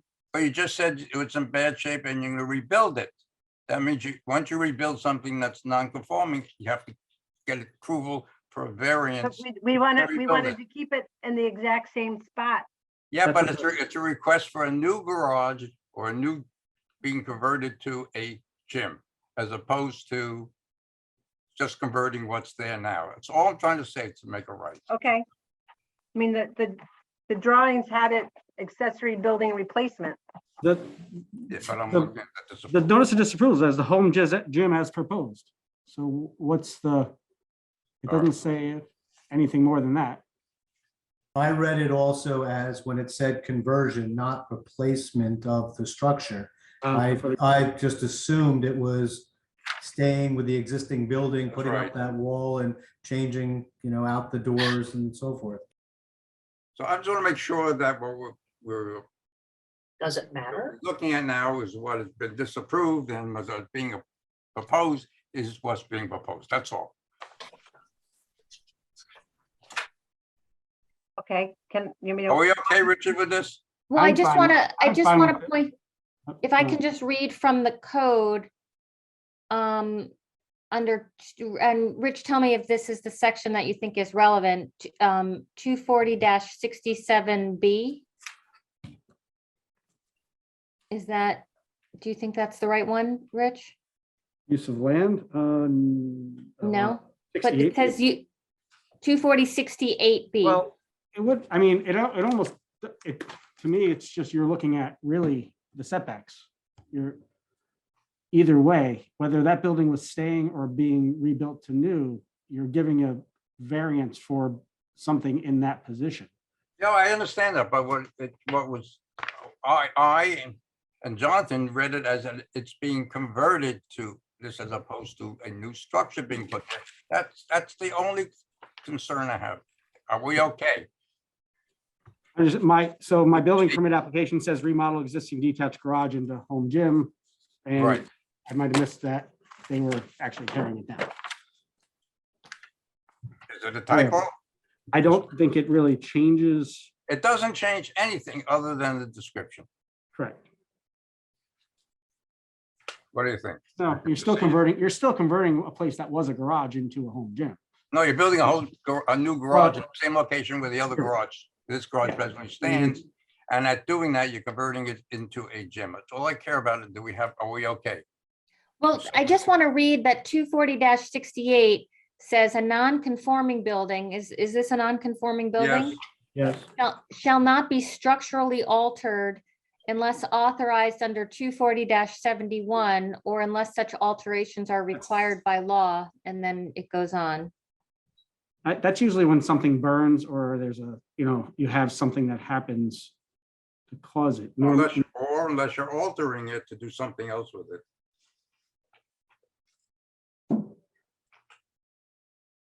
The only point I would make about this is, we read it as a conversion. The public, in looking at the plans, I would think should have the ability to opine on a structure being physically removed and then put up. Because if a structure is being taken down and put up, I might make the argument that says, well, why put it in that spot? Why not try to make it conforming? Why not move it at a larger distance? Because it's not an additional hardship. If, I don't have to say anymore. I'm more than willing to go through this application. And if it's all properly presented, it just seems odd to me. I think I saw it the same way Arthur did, that it looked like it was converting the existing structure.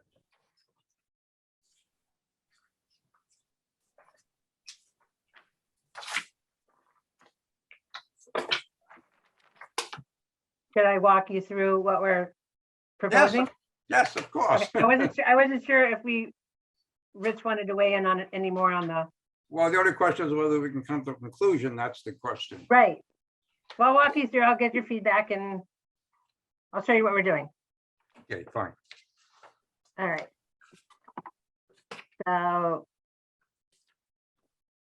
existing photographs, we talked about the location. Here's the existing site plan and proposed. I'll zoom in a little bit more because I know you probably can't see that. So existing garage is to the right of the lot. The house is over here. And all we're doing is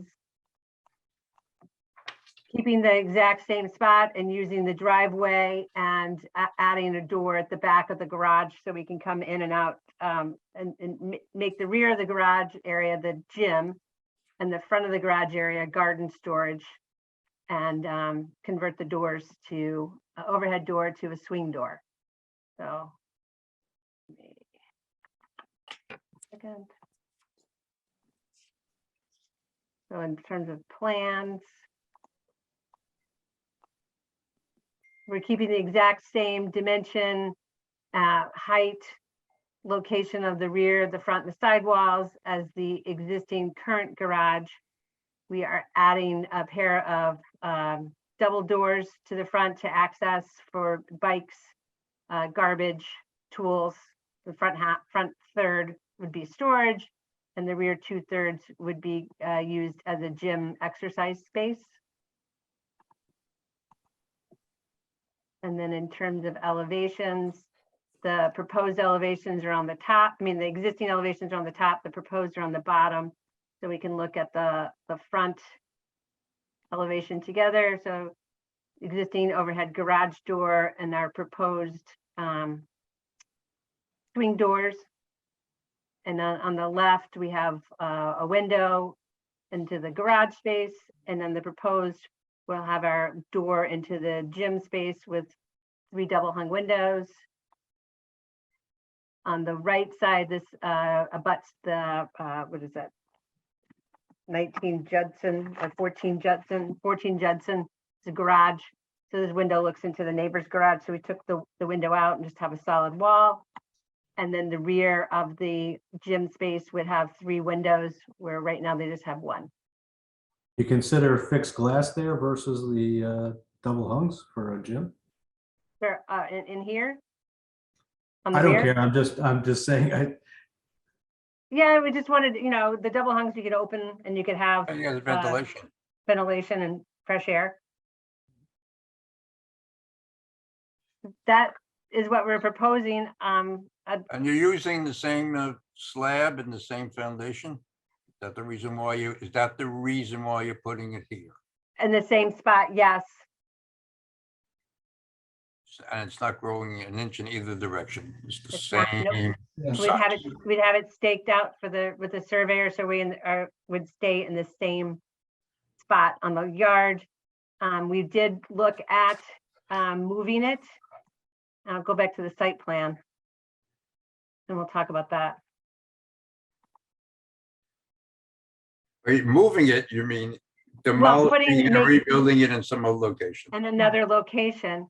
We did look at that, but then we weighed the impact to the yard area and then the change in the drive, and to get the driveway to line up so you could pull out your items from your storage area, your bikes and your garbage. And we didn't want to lose the tree. We have a flowering ornamental tree we wanted to keep. We didn't want to lose that. And we didn't want to lose this yard area in here. So as an alternative, did you look at, since it's an accessory structure, when it's in the rear 1/3 of the lot, it could be 5 feet from either property line. Yep. And go all the way back and leave the driveway just where it is, and you wouldn't need a variance. Correct. We did look at that. And we, because we would extend the driveway so we could pull some of this stuff out from the storage. And we, the way the yard slopes, there's a fall, grade change, just drops down significantly. And we didn't want to, we wanted to keep in that existing location. Yeah, that it would have required extending the driveway and also, No, it wouldn't have to the standing driveway because you don't have a car to put into the garage. You Well, can we stop haven't the put- driveway where you're proposing it. I mean, it's just, no, because you get things like lawnmower or bicycles or, garbage Wheelbarrow. out, it's raised up. that the with rest a of the yard narrow is path. raised I mean, up. I'm just saying, I mean, did you give thought to that? That's all. We We have to, did. we did. look at the minimum Right. required. We for- we You did. explored that option, And and we ultimately decided we didn't want to do that. We wanted to keep the existing location. Yeah, I mean, I think putting it, because there's that steep drop, it's what, about, Paige, would you say almost 4 feet? It's about, yeah, it's about 4 Almost feet. vertical. So we wouldn't have been able to do 5 feet from the property line in that corner or anywhere because the remainder of the lot back there is too small. So it would have ended up being somehow 2 levels, or the building would have had to be perched halfway up and halfway down. So Yeah, we required more regrading and working of the grades to make it work. You lose the tree and you lose, and you'd have, if you move the garage, or you do have to have the driveway come up, so you actually have a little more impervious space. yeah, so they're talking about putting it back. Yeah, they were just asking straight if we put it back here, The back corner. which we Oh, explored that down the option. hill. Down the slope. it has to be in the rear 1/3 of the property. Right, that's why I put the rear 1/3 line right here. So if it's back here, then it can meet the accessory building setback. Right, so that means it's about 15 feet back from where it is now. Correct. And 2 feet over, and you wouldn't need a variance. So, I'm just trying to understand things, not realizing that you were going to demolish it. Except you can make an argument, you can make the argument, Arthur, that obviously it will not change anything in the character of the neighborhood because it's going in place of the existing structure. Right. It's going to look as if it was just an improved garage. Right. There. I mean, we started And out if they're with, gonna, I think that's why he's asking you, Paige, whether or not you're leveraging the existing foundation, because there would be a discussion about the significant added expense and hardship on the applicant if you had to do a new foundation in the rear, and you had to take out the existing foundation, and you had to add some kind of path. You need to create another storage area for your garbage cans, Yep. I mean, we started out with converting this existing garage to this space, and then we said, wait a minute, it's, got this little list going on, and the framing is deteriorated. So we felt, ultimately. And we were sitting here, we were sitting here ready to say, great use of the space. You're not doing anything that we're gonna see. I know, that's what we started with, but we were like, this is falling apart. It's not gonna, it's not worth saving this structure. Okay, You're but gonna once spend you, more once trying you to fix it demolish, up. you see, once you demolish, you get some- significantly increase the scope. It needs a variance, so we can have That's right. But Our understanding was that it was gonna need a variance for the change of use regardless. Whatever we did, if we took it down or didn't take it down, it would need a variance for the change of use, even if we put a new structure in that that was. I don't think you're compliant. changing, it's an accessory structure. Right. You could convert an accessory structure to a studio, you can convert it to an office. It's not changing the use. You can't put a kitchen in, you can't put anything else in it other than the lights will be on a little longer. It's I not think- staying, but it's, is that correct? Lisa, where are you? I'm here. I Okay. mean, so you can't do anything that increases the, I mean, it already says in the language of the notice of disapproval that it increases the extent by which the building is non-conforming. Now, usually that's a bulk increase, but in this case, it's, you know, it's increasing the non-conformity because, you know, or just certainly changing the use can increase the non-conformity. I mean, you're not going to have cars going in and out of it. We haven't had a car I gotta be there honest, this in would be the 32 same years. variance, and the whether people that before us building never was had taken down or not. It's, so if the building was to be taken down, you're asking for a variance for, they're asking for a variance of what, 8, 7, 6 feet, you know, just under 6 feet. Just shy of 6 feet. Yeah, if we're, I mean, we're basically asking for the same variance either way. So Lisa, you find no problem with this. I want to make sure that we're going in the right direction. Well, I mean, I was more thinking of it in terms of, you know, so the code requires that you can't have one, somewhere above in the code that you can't have more than one like structure on a lot, right? No, you can have an accessory structure on a lot. But in the back third.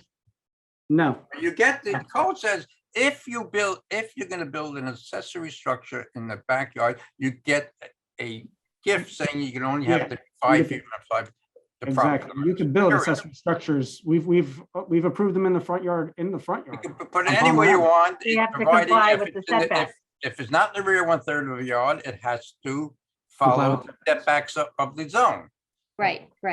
Okay, right, because it's accessory. Okay. But Richie, I wanted the answer to Arthur's first question. The change in use, does that trigger the need to come back for the variance? No, because the use they're proposing is the gym. So then yes, why- if they would have had to come back for, they would have to come for a variance to change it from a garage to a habitable space anyway. Right, that's the trigger. With the same way we had the school in the garage. Yes. And the same way we've done with a living room and a garage, you know, whatever. You're closing off the garage and you park outside, you know, for whatever the surface uses. Yeah, same thing with screened in porch. I mean, all these things where you're changing that use and heating and whatever. If there was no garage there to begin with, it was a blank place, and they came in and that's where they wanted to put this because of the drop off. They didn't want to build retaining walls or drive through. It would be the same variance that they're requesting. Okay. It's still a setback. It's just a setback variance for the building. Yeah, I'm all fine with that. I think that the question we have now is, which Arthur raised, which I think is accurate, and the question is, do we answer it all? Is that they could have the use that they're seeking without a variance if they put this in the back third, 5 feet from the property line. So it's just a question now for the board to consider as to whether or not the other hardships of the expense, of the movement, of the grade, of all of those things negate this issue that they wouldn't need a variance. Therefore, it's the least amount of variance necessary to meet the needs of the applicant. And I'm okay with it.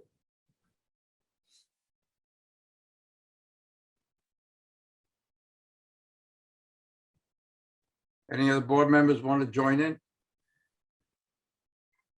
I visited the site today. Originally, upon looking at this application, I thought it was just a conversion, but that's neither here nor there. This location still makes sense based on the topography in the backyard, and that it's really hidden by the garage on the property to the right. So maybe Jonathan's point that in addition to the, the savings of not relocating this to the back right corner, you're really creating the least impact to the community by not moving it. They will be able to rebuild this so that it looks like it was just the garage structure that just got, a facelift. So, but in this instance, I mean, even rebuilding it here, we need a variance to, Lisa, because they're demolishing what's there now, meaning the superstructure of this above the slab. We have to give a variance to allow them to build an accessory structure 2 feet from the property line in this location and being used as a studio with storage. Is that correct? Well, I think from what I've heard, the use does not trigger the variance. Well, the use could, it's, the use would, so if it was staying as, if it was a garage, yes, the use would, going from a garage, because it was a non-existing garage, now if the garage wasn't going Habitable away, space. you would, and you were just converting it to living space, habitable space, it would require a variance, because it's going to be used differently, just like when somebody, like we said with the school. Now, it's a new building, yeah. It's partially storage. It's gonna look like a garage with a home studio. I mean, you're right, the first line of our disapproval says garage conversion to home gym. And then in the body, it does say a home gym as proposed has a side yard. Is that ambiguous? I don't know. It's. So the question You're getting the same thing. They're not going larger than they were. You're getting the same. You're getting, you're basically getting the same thing. If they just reskin this place, it would look exactly the same as what they're proposing. So if a motion is made to reconstruct this garage in this location, utilizing the foundation and slab that's there now to be used as a gym and storage, are we gonna have a problem with what was noticed? That's all I care. That's all I want to know. That part I can't answer. That would be Lisa. Yeah, I mean, I guess the only provision that I thought might be at issue was the one that talks about structural alteration of a non-conforming building. Yeah, well, it's still going to be non-conforming because now we're going to make it legal in a variance. Yeah, I was going to say 68B, 240-68B. Would, if you did that and you said, okay, well, I'm going to keep, I have to do that because it's the side of the house and you're going to redo it. You got to rebuild it or whatever. That would send you back, I think, we would still give the variance for what's in the setbacks, not from 240-68. I don't think I would ever use 240-68 as a variance part. I think that would push me back to saying, okay, they want to rebuild it here. Now you still need a side yard variance. I wouldn't, yeah, I think you still need it as you've written it in the notice of disapproval. The only possible addition I would make is, in addition to varying the side yard requirements, because we have to look at it again because of the change in use, I do think we have to vary 240-68B because you are structurally altering a non-conforming building. But I think the consequence of that is meaningless because it's already written. I don't think that requires anything to be renoticed because in essence, they're building it exactly like it was before in the exterior, other than, Yeah, but let me give you the hypothetical, Lisa, which I think, and Arthur, correct me if I'm wrong, because I think this is the question you were asking. I am the neighbor, and I see them demolishing this building, and I walk into the building department and say, I reviewed this whole file. And I saw that they were just converting the existing thing to a home gym, which I had no problem with. I didn't know they were demolishing this whole thing and rebuilding it. If that was the case, I would have made a stink because it would have been great for them to move it further away from my house and stick it in the back or somewhere else. That's the issue of notice. I think we were all confused about this issue of conversion to a home gym and was the public. If you're satisfied that the word conversion would encompass tearing down versus just reconfiguring, then I'm fine with it also. I'm just asking the question. Yeah, I mean, it is a valid question. I mean, you're emphasizing the word conversion. For me, I think that would be the added benefit of including in the notice of disapproval 240-68B, because it is in essence, a structural alteration by rebuilding it. And that does put on notice, those who may have an issue if they see that it's going to be torn down before it's replaced or converted. I'd even go one step further, that I've got a construction plan here. I'm sorry, it does show there is a demolition plan. It's A6 or something. It's a section, right, 2, Yeah. right. It's A2. not a separate demo plan. Yeah, it's a little. I'm not concerned about what they're doing. I'm concerned about the notice, whether this be a valid variance to give. That's. All of that is that, and the issue would have been first notice to make it a valid variance. Lisa? Make Yeah, a- I mean, I can't, I agree that is, I think that is a problem. Can I just say, devil's advocate, if they were in the middle of redoing this, say they weren't going to say they were going to tear it down. They were in the middle of redoing it. They I called me up. collapsed. They're like, we opened this thing up.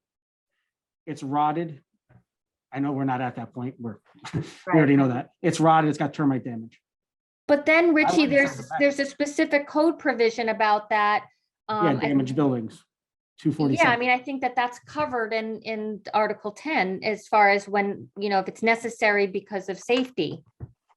So you're saying Paige made a mistake and should have come Yeah, in and because- just said, I'm converting it, then start the process and say, wait a minute, Richie, I've got real damage here. I Yeah, need to come on tear out it and down. take And a it would have look. been good. No, I think that if this was starting over, it would just need to, as long as the notice was clear that it's going to be torn down and replaced in exactly the same spot, then I think that you're requesting in addition to the variance for the side yard and increasing the degree of nonconformity pursuant to, section 69, you're also adding that it's going to be a structural alteration of a nonconforming building because it's being torn down before it's, and replaced. I Yeah, defer but to the chair. the notice would never say all that. The notice would basically just, the only difference that the notice would have said was it would leave out conversion and basically saying for a accessory structure, home gym. Or a home gym and accessory structure or something like that. Right, a new, right, and then that happens to be in the same location as the existing garage. If you just said that the variance was for an accessory structure home gym, didn't even say that it was converting the garage. Right. That would be Look, the- I could make the other argument also, that the notice of disapproval. We haven't got even to the biggest problems, the last case, not yours, John. No, I know, but the notice, look, we've gone through this. The notice of disapproval is to give notice. It's not to give the details. And it does say on the plans that there was demolition that was involved. So any person who could come in could review those plans and would have seen that there's demolition. I agree. I There's a- think in the future, this should be clearer, but I could make an argument as well that this was properly noticed. But I hear you, Lisa, about the issue of the other section of 269.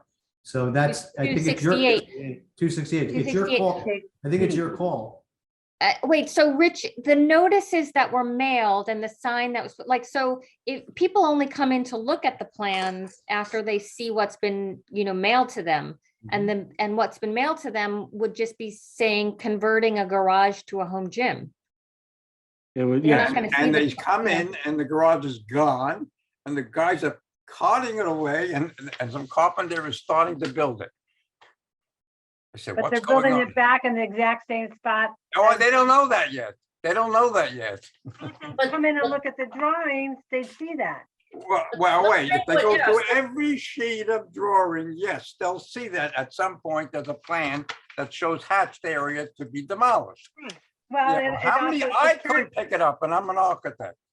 So, but I agree with Lisa. If they've been noticed and they were concerned about it, they should go to the town and look at, the plans are available. It's not a case where I didn't know, I couldn't have seen it. You could have if you wanted to.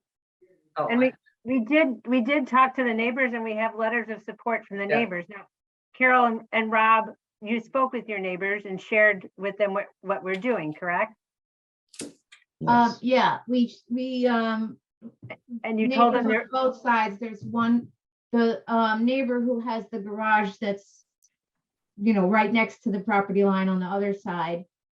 He rents out, so Yeah. he's not here, but I Okay. did text him. And Okay. he had said he had no problems.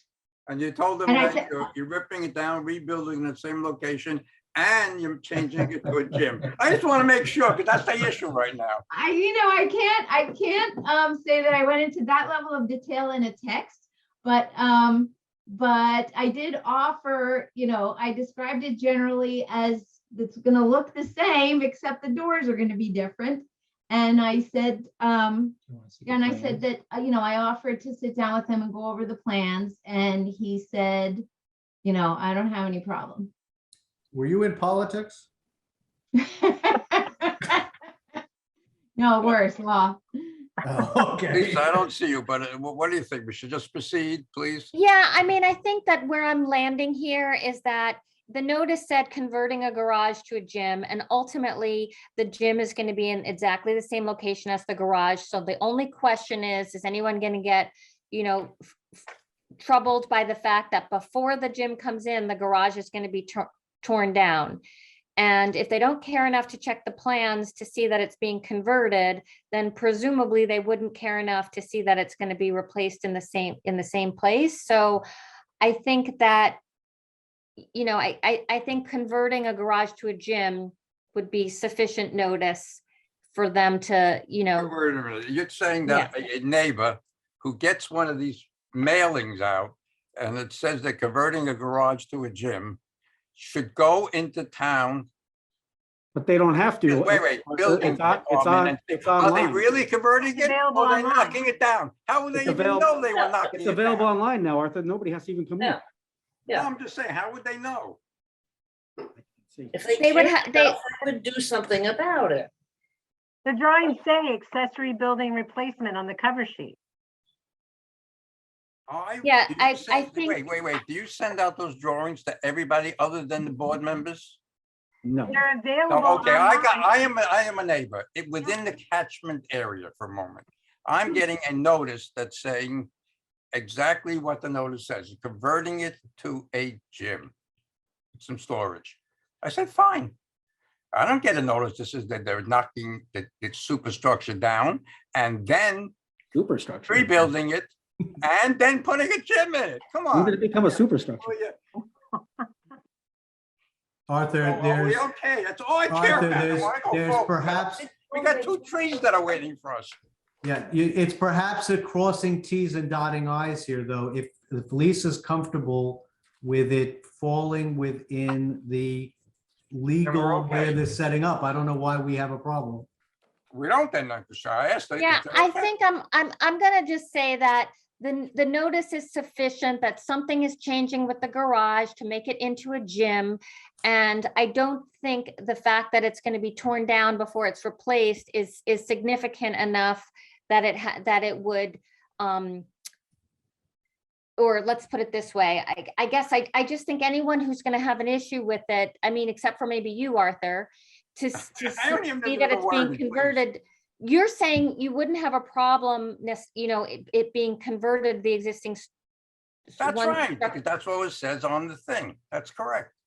Well, so what gives rise to the bigger issue? The fact that. The that there's a issue is that demolition, like the all I impact. care about that we're okay because the first time I made note of it was when Paige said, we're tearing it down and rebuilding it.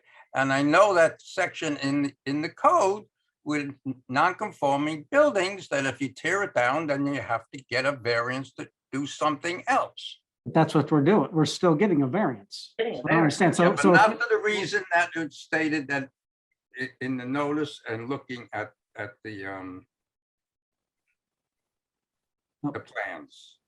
well, looking at the Going plans. it through the is, plans to the rear. I mean, I think, Arthur, this code section that I also invoked at the beginning is significant to warrant a variance in cases that may not otherwise, like for people who think, oh, I'm replacing a structure in the same spot and it was non-conforming, but it's the same, so it's not an issue. The code says, yes, you need to get a variance. Well, in this case, they are getting the variance. They are going through the public process. The only difference is that somebody may have a false, a misleading sense that it's not going to be torn down before it's replaced, but the variance is still being required. I would make the argument that the notice was adequate, but not necessarily optimal. And that the notice should be better in the future, but it's adequate for this case. And Arthur, maybe to make you feel better. I feel think okay Richie- with it. I don't care. I think Richie's point, no, but I think Richie's point is also extremely well taken. If they went in and it just literally said, no, we're doing a conversion. The plan was a conversion. They go in, they try to put up the walls and say everything is rotted. They go to the building department, say, look, we've got a specific hardship here. They would not have to come back before this board. The building inspector could say to them, yes, I agree with you, this structure should be demolished. And no one would know about that, and it would be rebuilt. Maybe that makes you feel better. I don't feel bad about this. I just want to make sure we're okay. And Lee just said it's okay. So let's proceed. Yes, Yeah, let's go. let's proceed. Yeah. Any other comments from the board? No. Any comments from the, you don't get the counts. Any comments from the Public, public? no. Good. I make a motion to close this public hearing. Someone else can make a motion on the, who would like to do it? I can do this. Let's get through this. Properly. I have to be. File number 3267 for Carol Buckler and Robert Muffley at 32 Hillcrest Avenue are requesting a variance for a conversion of an existing garage to a home gym, of which that home gym the existing garage has been found to be in disrepair. So there will actually be a replacement on the existing foundation of that gym.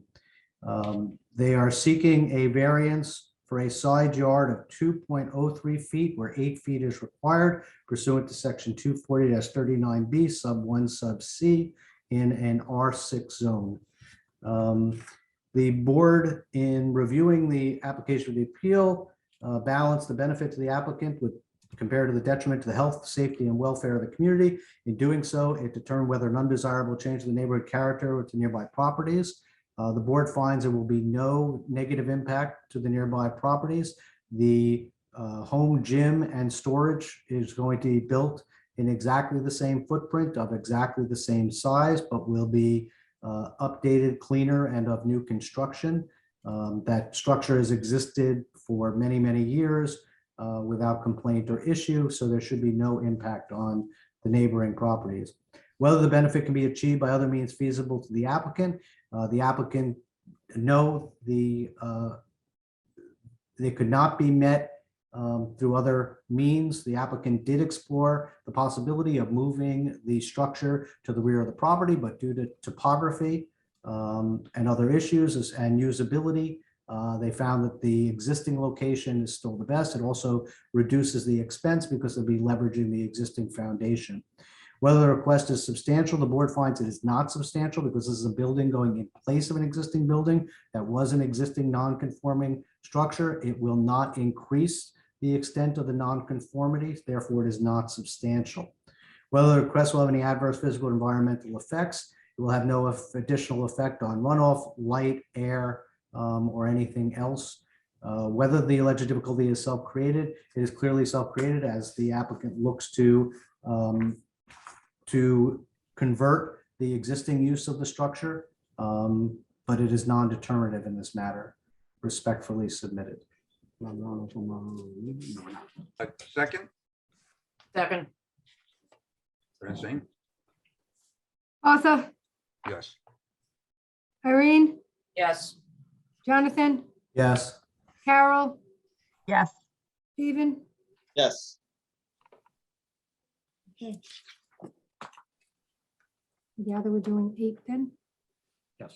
Okay. Application number Thank you, 8. Thank you. Enjoy your gym. Thank you. Application number 8, Judith Dorsky, 4 Briardale Circle, requesting an appeal of 207.6 regarding the removal of 2 trees on the premises located at 38 Wingfoot Drive and known on the tax assessment map as block 204, lot 261. Oh, now, And Lisa, let do me- I open up a public hearing in this? What do we do? Well, first let me read the relevant section that triggers this, the board's jurisdiction here. And that's in chapter 207.6-H. So I just think it would be useful for everyone to hear that any person, firm, organization, or corporation entitled to receive notice of a decision or determination made by the environmental planner has the right to appeal that decision or determination to the Board of Appeals, which may affirm, annul, or modify that decision or determination. Notice of that appeal must be in writing, must be accompanied by the appellant's reason for annulling or modifying the environmental planner's decision or determination, and must be received by the environmental planner no later than the 14th day after the notice of a decision or determination was mailed to the appellant. The environmental planner's decision and determination shall be stayed until the Board of Appeals decides the appeal or the appeal is dismissed or withdrawn.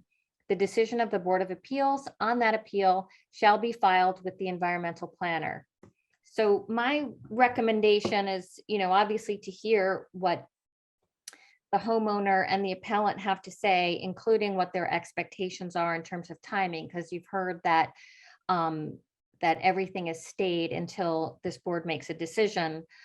There's no requirement stated for a public hearing.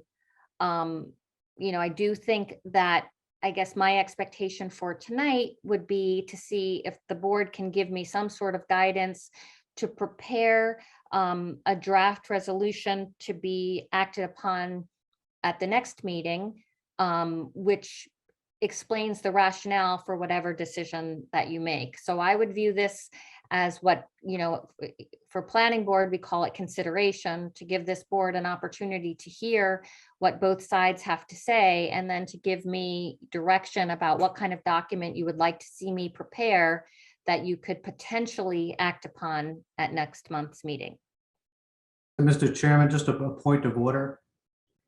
Under 207-6 subsection K, it reads, if an applicant is required to obtain a building permit for construction on the applicant's property, and if the proposed construction calls for trees on the applicant's property to be cut down, and if the applicant satisfies the criteria for a permit to remove certain trees so that the proposed construction can proceed, the permit to remove those trees shall not be issued until a building permit for the applicant's proposed construction is issued.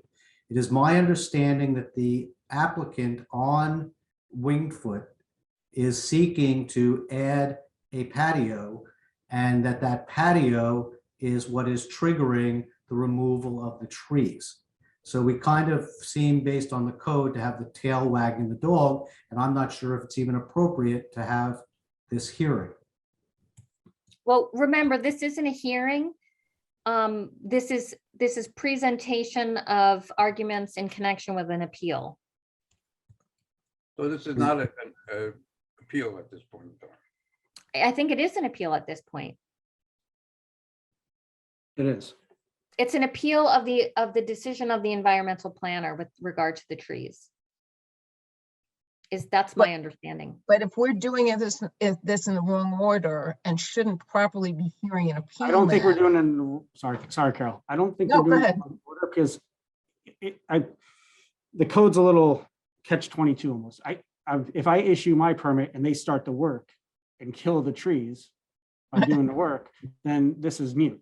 So, No, but if there's an application for the trees, don't you hold off on allowing the building to go permit, forward? once I issue a permit, that gives them permission to start working.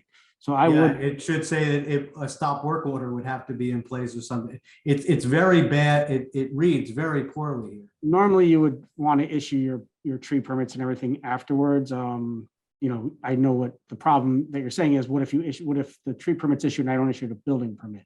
Well, or the building plans change and all of a sudden they don't need to remove the tree, or I gotta be honest, I've been doing this for 19 years. I've never run into that where we issued building permits and then the tree permit afterwards. And I've had where, the plans change and people cut the tree down anyway. Normally people are like, oh, well, I don't have to cut that tree down. I'm saving some money. I'm saving the tree that I might like. So normally you don't really get that happening. I see where your point is, that you could, by issuing both, they could always be concurrent. We have to talk to the town attorney about that, though, about changing stuff in the code to make that work. And I'm also confused as well about, based on everything I read in the determination of the environmental consultant, as to whether or not it is even the construction that triggered the removal. because what we now have seen before us is an arborist report that says the trees are not well. So yeah, I don't know if these are independent actions. Was this triggered by the building? Is it just we're appealing the decision to remove a tree? I don't know what we're doing. I think they're properly before this board to appeal the decision of the environmental planner. I think we should hear what the parties for the appellant and the homeowner have to say. I think we should hear what our environmental planner has to say, and then determine whether you still have questions or want additional information. Okay. My question would be is, I'm not going to put everybody up on the panel at one time. I don't think. I think we will do one group at a time, maybe. Okay.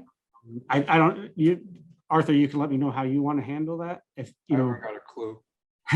Well, why don't we start with Elizabeth Paul to explain the decision that That's she true, yes, made you're and the 100% basis for right it. Okay. And then we can and then Arthur, you should decide after Elizabeth Aitchison, sorry, after Elizabeth, whether we should hear from the homeowner or the appellant next. I'll leave that to you, Arthur. All right, Elizabeth, you're on. Hi, good evening, everybody.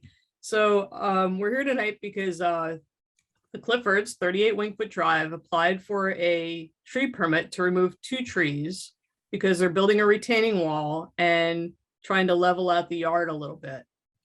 I approved the tree permit because the trees were in the area of fill, and which they've already gotten their erosion control permit for, but not the building permit yet for the patio. So usually we wait for the tree. The trees usually have to go, I guess, before the trees usually go after the building permit, because, what if they don't get the building permit, then they could save the trees. But then I think there's a code that says the opposite. So it's sort of a catch-22. The neighbor at 4 Briardell Circle has appealed the decision and objects to the removal of the trees. So that's sort of the story in a nutshell. So I, as a professional architect in our community and also chairman of the zoning board, find it difficult to follow this without a plan. I didn't get a plan. I don't know if any of the other members of our committee, so we can look at what we're discussing here. It's very hard to, I went back there and I don't know where I was. I mean, what was going on, other than seeing a natural terrain that's there now that hasn't been affected, get some trees. So it's very hard for at least me to analyze pros and cons of this without seeing the plan. And now I'm seeing a plan that's the size of a peanut. Hold on. Unfortunately, I can't turn them though. I don't think I can. Oh, that's great. I'll turn my computer Oh, maybe on. I can. It's upside down. Keep Oh, going. there That's it is. good. Can you zoom in? Yeah, it's not, this isn't CAD, so it's not going to be as quick as anything else, but. That's okay. So maybe you should have the Richie, there's one that has oh, that's it. The on the right-hand side has the X's where the trees are that are being That's removed. right. I received this plan before I went out, but I requested it.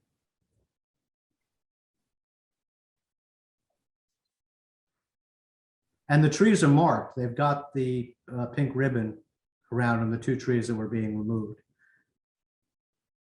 But I'm a layman. I couldn't look at these trees and say that they're in good shape, bad shape, dangerous, not. But I did read the arborist report. When I went there today, I parked in the bottom of the driveway, walked up the driveway, went down that little path to the rear, and I stopped.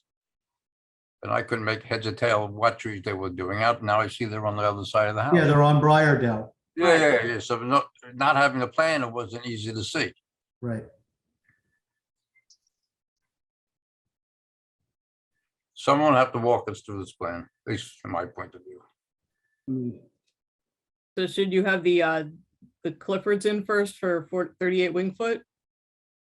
So would you want?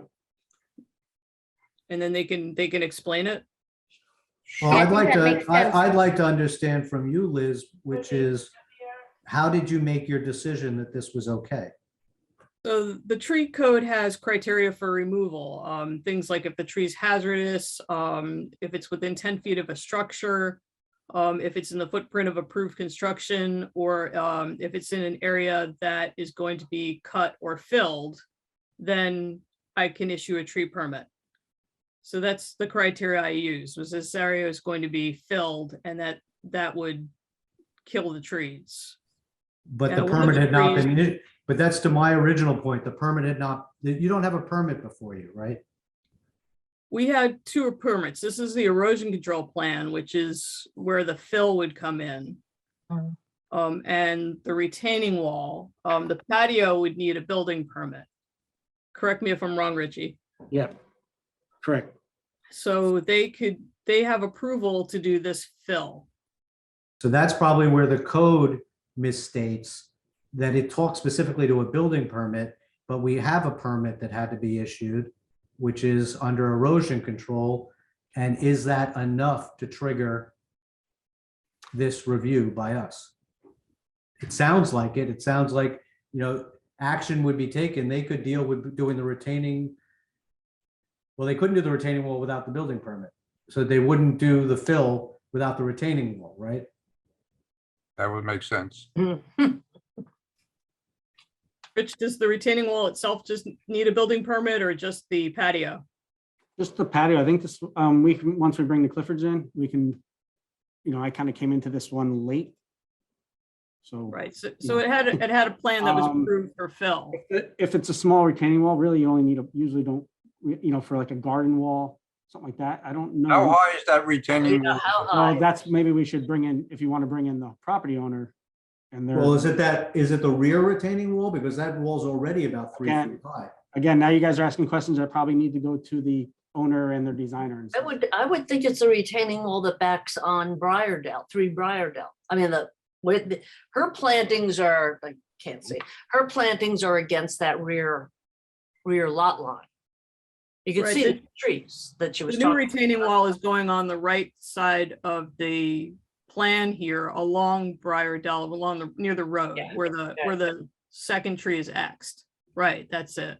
That's where the new retaining wall is going. And what's going along, so on the back line, there's that swirly, is that an existing retaining wall and something's going to be planted on the other side of it? I'm trying to make out what those dots are. I can't see this. That's what I'm getting from it. It's existing on there. The runoff actually runs down below that retaining wall because everything slopes towards it and then runs towards the street. Yeah. And it's a substantial retaining wall. It runs almost the distance of the property that's there. And like I said, it's at least 3 feet in height that's there. But again, not to Arthur's point, not being able to look at a plan, not understanding this, but I don't know that any of that matters either, because we're here just to hear the appeal of the trees on the trees, and we believe it was properly triggered by the request of a permit in the erosion control application, then maybe it's fine for us to hear this. Except I don't know yet that I've heard why the trees should come down. Well, yeah, I'm asking, would you guys, I have the property owner and his attorney on here. I can promote them to attendees. I'm just waiting for the board to tell me when. Any information that would help us, I think. Yeah, have them come on. Yeah. Okay, thank you.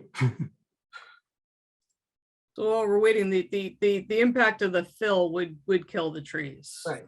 Well, isn't that also depending upon how close it is to the trunk, how far it is into the tree, where the trip line is? I mean, you can pull it back to fill, you might be able to make a step retaining wall, you might be able to see the tree, but not knowing what they're proposing here. I believe they're up as a panelist now. You're just not gonna put fill against a tree, even 6 inches of fill will kill the tree. Yeah, but Arthur, you're being a judge here. So what you need to do is say, we've had one side presented. We've got the expert from the town who said she believes that this would kill the tree.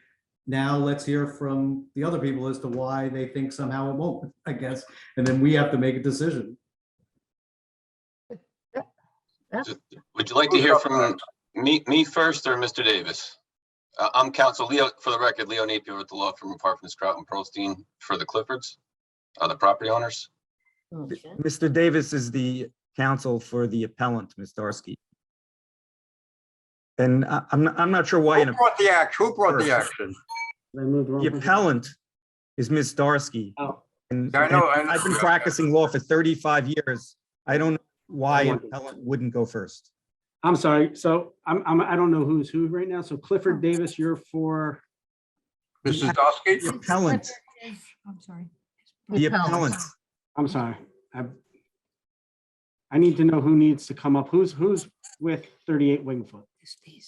The appellant should go first, no? You're right. All right, so yeah, so the lawyer for the appellant, the person who actually got this on the zoning board's agenda is asking, can he go first? So I think it's fine. I think. And who is? And I who- agree, because I she don't made know- the action. I don't know whose lawyer is who, so you're gonna. So, Rich, put Davis is the Clifford, one who- Clifford Davis, put him back up for, he is on behalf of the appellant, who is also the applicant or the person who put this on the board's agenda. So why don't we hear from Fine, him yes, first? you're on. Okay, thank you. My name is Clifford Davis, 202 Mamaroneck Avenue, 3rd floor, White Plains, New York. I represent Judith Darsky, who resides at 4 Briar Del Circle, Larchmont, New York, 10538. She is the adjacent landowner to the property owner at 38 Wingfoot. There was an application that was presented to Elizabeth Atchison, the environmental planner, under Chapter 207 of the tree law. When you look at the finding statement, Section 207-1, the finding statement basically says, the town of Mamaroneck wants all trees to be protected, and before you cut them down, you better make damn sure that there's a good reason.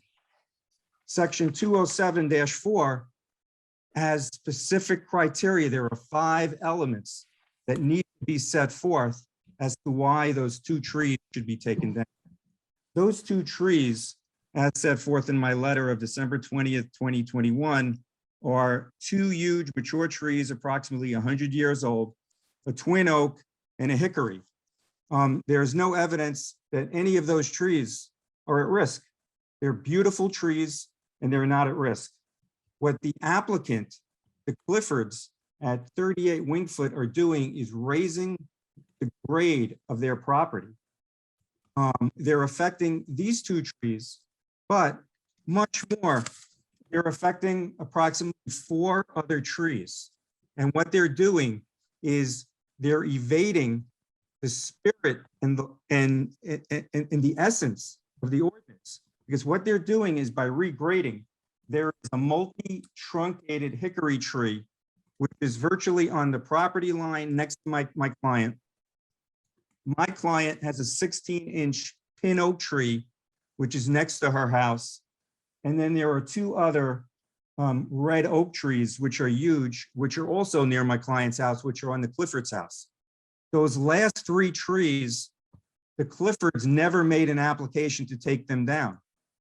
And as you'll see, and I have my arborist here tonight, A. Wayne Kahili, and he's going to demonstrate to this board that by changing the grade on the property at 38 Wingfoot, it's going to cause this multi-trunk hickory tree to die.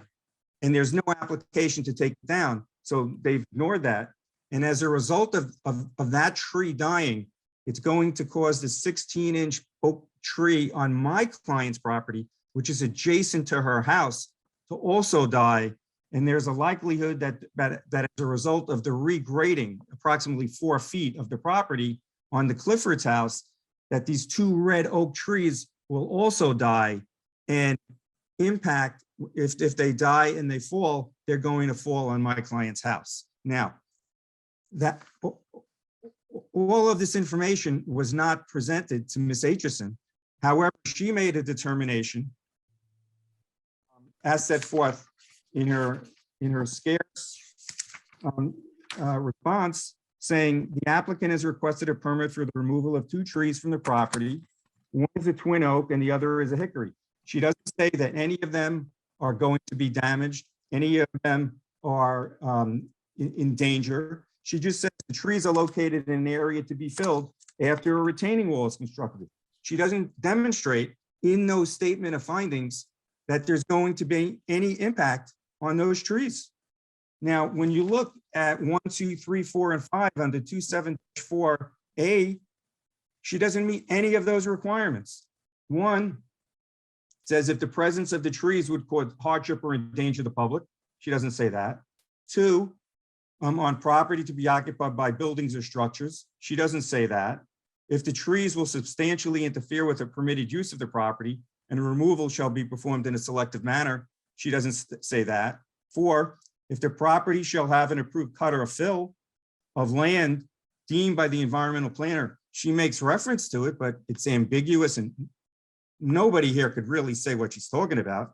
And then the key language at the end of 4, it says it has to be injurious or dangerous to the trees. She doesn't make that finding. And she can't come here and orally change her statement of findings. It has to be in a statement of findings. It has to be written. And 5, where the trees to be removed are dead or so substantially diseased that in the opinion of the environmental planner, the tree constitutes a potential danger. So Ms. Aitchison has a statement of findings. She hasn't met any of the requirements of the code. She's not protecting any of the trees. The applicant has come in and says they want to take 2 trees down. Nobody, Ms. Aitchison is not analyzing whether those trees meet any of the criteria. And most significantly, in 207, in protecting the tree ordinance, there's no addressing the multi-trunk hickory tree, the 2 red oak trees on 38 Wingfoot, and the 16-inch oak tree on my client's property. And if my client has to take down the 16-inch pin oak tree, it's going to cost her about $4,000. So as a result of regrading on the Clifford's property, you're impacting all of these trees. So what we are requesting is that the matter be reversed, it be remanded to the environmental planner, for the environmental planner to look at these issues. And if you look at 207-6C, it says the environmental planner may require additional information such as the design of walls, disposition, design of storm drainage, and any other information pertinent to the individual circumstances. And the individual circumstances are the protection of these beautiful trees in the town of Mamaroneck.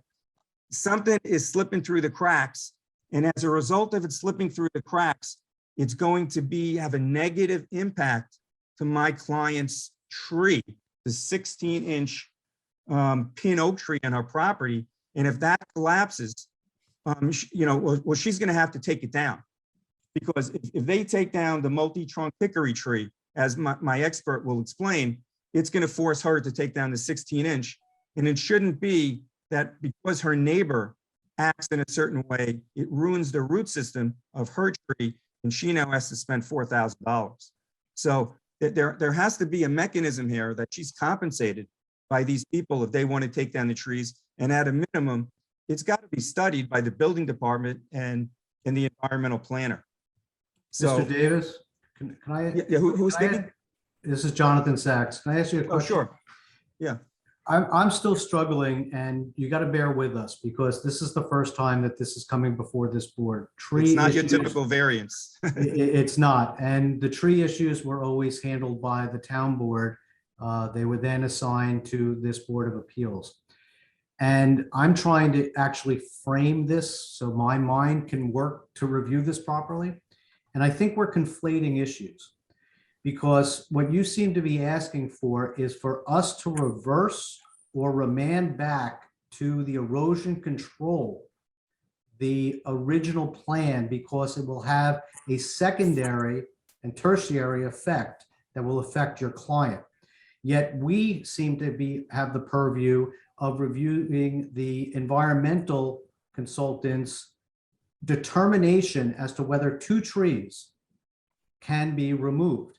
And that's the only thing that I believe is before this board right now, and not the issue of anything else, because We don't have any plan here for any building or retaining wall, fill, or anything else that's up for review for us. So with regard to those two trees, Ms. Aitchison's statement of findings do not meet the requirements of 207-4. But what I'm also arguing, it would make a mockery of the tree law that somebody purposefully doesn't make an application to take down a tree. And what they do is they change the grade of their property so it kills their tree. And then it's sort of like the person who kills their parents and they say to the judge on sentencing, take it easy on me, I'm an orphan. So what I'm saying to you is that that's precisely what's going on here, because they didn't come in for an application and it wasn't presented to Liz Aitchison with regarding the multi-trunk hickory tree and the two other red oak trees on the Clifford's property, which directly impact my client's tree, and it's injuring it. And they all have to be looked at. They go hand in glove. It would make a mockery of this law. And I understand that, this is not a use variance, it's not an area variance, and probably, perhaps this is the very first time that you've ever seen this appeal. I don't know. It is. It's not a variance at all. No, I understand that. It's an appeal of the environmental planner's decision. But in looking at the environmental planner's decision, what you have to also understand is that she is the officer who protects the trees in the town. And you have 3 trees, and I have an expert report that are going to be, that are going to fail. They're going to fail on the Clifford's property. And as a result of that, it's going to impact my client. So when Liz Aitchison does a statement of findings, and she has the authority under 207-6C to ask for further information, she has to ask for further information. So I'm asking that this board direct her to go back and to analyze the situation.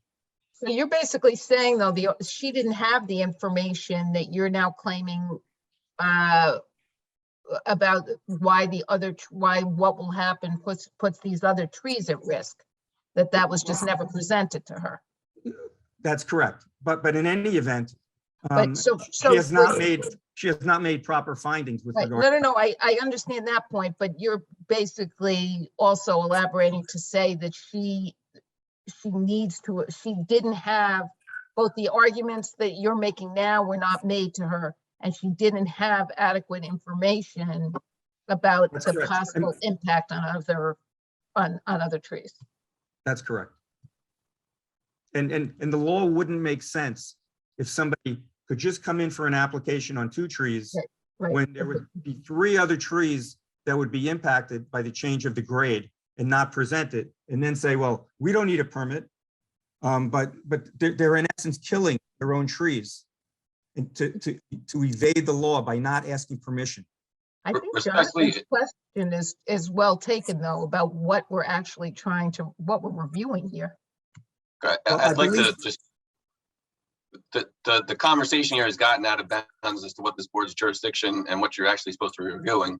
The review of this is in connection with the 2 trees that are supposed to be removed. The erosion control permit for the refilling of the yard is not properly before this board. That was issued by the engineering department and should not be discussed. Whatever testimony Mr. Davis would like to present with respect to the impacts of that fill have nothing to do with the subject matter that's currently before this board, which is the 2 trees in question. Who was speaking? I apologize. Is that the building Leo inspector? Napier. Oh, okay. Oh, okay. So I disagree with my good friend, but because it goes hand in glove.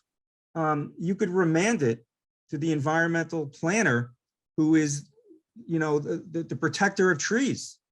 And why is it that they didn't come in with an application for that? And if they're in, it's just like an area variance, you're balancing things. Could you imagine somebody takes down a tree on property A, but those roots affect a tree on property B, and you don't consider that? That would be crazy. It's got to be remanded to the environmental planner to look at that. I guess, Mr. Davis, what I'm asking for is I'm asking for the argument to help you. The argument I'm looking for to Mr. Napier, is it Napier? Yes. Mr. Napier, is the same thing I stated. I'm trying to understand right now jurisdiction and standing, right? I'm trying to, we have a certain mandate as a board and we can't exceed that mandate. And I don't know right now that we have authority beyond just ruling whether or not Ms. Atchinson's determination on the 2 trees that were to be removed, which is what's been presented to us for appeal, whether or not we can go beyond the scope of just that decision. And maybe you can help us in understanding why, as a quasi judicial board, we should look beyond the 4 walls of that document. The reason for that is the statute under section 207 has given the board jurisdiction over the environmental planner. And the environmental planner is the protector of trees. I don't know. So if you're, we're the appellate body though, yes, you're the appellate body. So but we don't, that reviewing- means, you're reviewing her decision, which is based on those 2 trees. But what is implicit in her decision is that she can look at the other 3 trees which have to come down. It's like No, but that's the issue of the fill. You know, we don't know this, right? We happen to know from this testimony right now that there's going to be fill on this property and that fill will have a detrimental effect to 2 trees. But we know nothing more than that. But if you remand it to the environmental planner, Ms. Aitchison can do an analysis of that. So you're not making a determination whether you agree with me or don't agree. It's just like an appellate court. An appellate court will remand to the trial court for the trial court to take further testimony. And that's all we're asking. We're not. So not only would that be, Is there anything that you're able to cite that went through in Article 78 that would have given that authority beyond? That happens all the time. I've been doing Article 78 for 30 years. So is Leo. It happens all the time where the court makes a determination and they say, please resubmit this. It's going back to the planning board for further analysis. It happens. but you need a basis for that though. Yeah, If I may, not only would that be improper, that has nothing to do with the 2 trees in question, which Liz has already made a determination would be impacted by the fill, which our experts have said are in poor condition. And so if the other 3 trees need to be further looked at, which they don't, and there's no proposal to remove, there's no reason that has any bearing on the 2 trees that. Well, first of all, the statement of findings of Ms. Aitchison don't meet any of the statutory criteria. So you have to reverse it and remand it. And while you're remanding it, let her look at the analysis. It would seem to be within a general purview of a zoning board to just remand it. And the environmental planner under 207-6 can ask for any information pertinent to the individual circumstances. So there are other trees. So if she makes a determination that those other trees are not going to be injured by the fill, and they don't have to come down, but if they're impacting a tree on my client's property, that would be outrageous. It has to be studied. And I'd like to hear from my expert to back that up, because right now I'm just saying it as a lawyer, but I have an expert, which I brought here tonight, that will demonstrate, the injuries that I'm stating. Yeah, but we're not even there yet. I'd like Ms. Atchison to be able to respond to Mr. Davis's statement that he feels that the statement of findings was deficient, because that would be proper cause for this board to remand it back if the statement of findings weren't adequate. So why don't we address that issue? Because I'm not there yet on this issue of the other trees. And so. I could address that point after Liz. Sure. So my statement of findings really just needs to say what the criteria is for the removal and, how they meet that criteria. And it was just, a matter of stating whether it was one of those 5 things. If it's dead, hazardous, diseased, too close to the house, in the footprint of proposed fill or the footprint of construction. And that's it. There's no other, that is the criteria. If the tree meets that criteria, then a permit should be issued. There's nothing that Ms. Atchison just said that shows that she meets the criteria of 207-4. She specifically said, Cliff, that the trees are in the area to be filled. And she then further explained to your client that she did not, in her opinion, they would not survive the fill installation. She didn't say that. You just said. And respectfully, there's no actual requirement for a statement of findings to be issued. There's just a notice that's required to be sent to property owners within a radius of her determination. It says permits under 207-4A can only be issued under the following circumstances. And Yes. it's fourth. No, it says, it There's no actually, analysis. it actually as to doesn't why- state that. It doesn't state that. It says may be granted. It doesn't issue. It says Right. may be granted for any of those conditions. That's Not meeting correct. all of them. No, you're correct, Mr. Sachs, but she hasn't met any of them. All that she said is it's in a fill area. You could be in a fill area and the tree not be endangered. And, in a balancing test in an area variance, why don't we weigh it? The purpose of the notice, Cliff, is to put your client on notice that these trees, that a determination has been made that the trees can be removed, and here we are. So I think the Both of purpose these of trees are over 100 years old. And nobody has stated, there's no analysis stated that these trees are going to be injured and killed as a result of being in the fill. Did your arborist say that they were 100 years old? What was that? Did your arborist say that they were 100 years old? Because one of them is only 18 inches in diameter. I think he's referring to other trees. Oh, well, I'm the area near the patio is not supposed to be filled. I would still like to stay with this issue of deficiency in the finding, because Mr. Davis says that there's this requirement for a written finding. I don't see that. Can you state what it is again about the deficiency having to do with having to give it a written? I read this as the environmental planner solely in their ability to determine whether or not has the authority to issue a permit. I see nothing about this need to provide a written report substantiated in some way. What would 204-A mean? Permits for the If there was removal an of trees, ability, maybe. It says if there was an permits for ability removal of an tree may be appeal. granted Look, under look, this. Mr. Sachs, Yep. we all have to read a code reasonably. And I'm not trying to parse it. I mean, Ms. Atchison realized that it had to be in writing. She said statement of findings, and this was her decision. And if there was no decision, then how can I appeal it? Because I don't even know what I'm appealing from. So I'm appealing from her December 7th, 2021 decision. Whether it had to be in writing or it's not in writing, her decision does not state that as a result of it being in the fill, that in the determination of the environmental planner, it will be injurious or dangerous to the trees. It is not. How else could you read that statement, Cliff? What other way is there to read that statement in conjunction with the statute? You can have a tree in a fill area, and when you're dealing with 100-year-old trees, you can find a way to mitigate and protect them.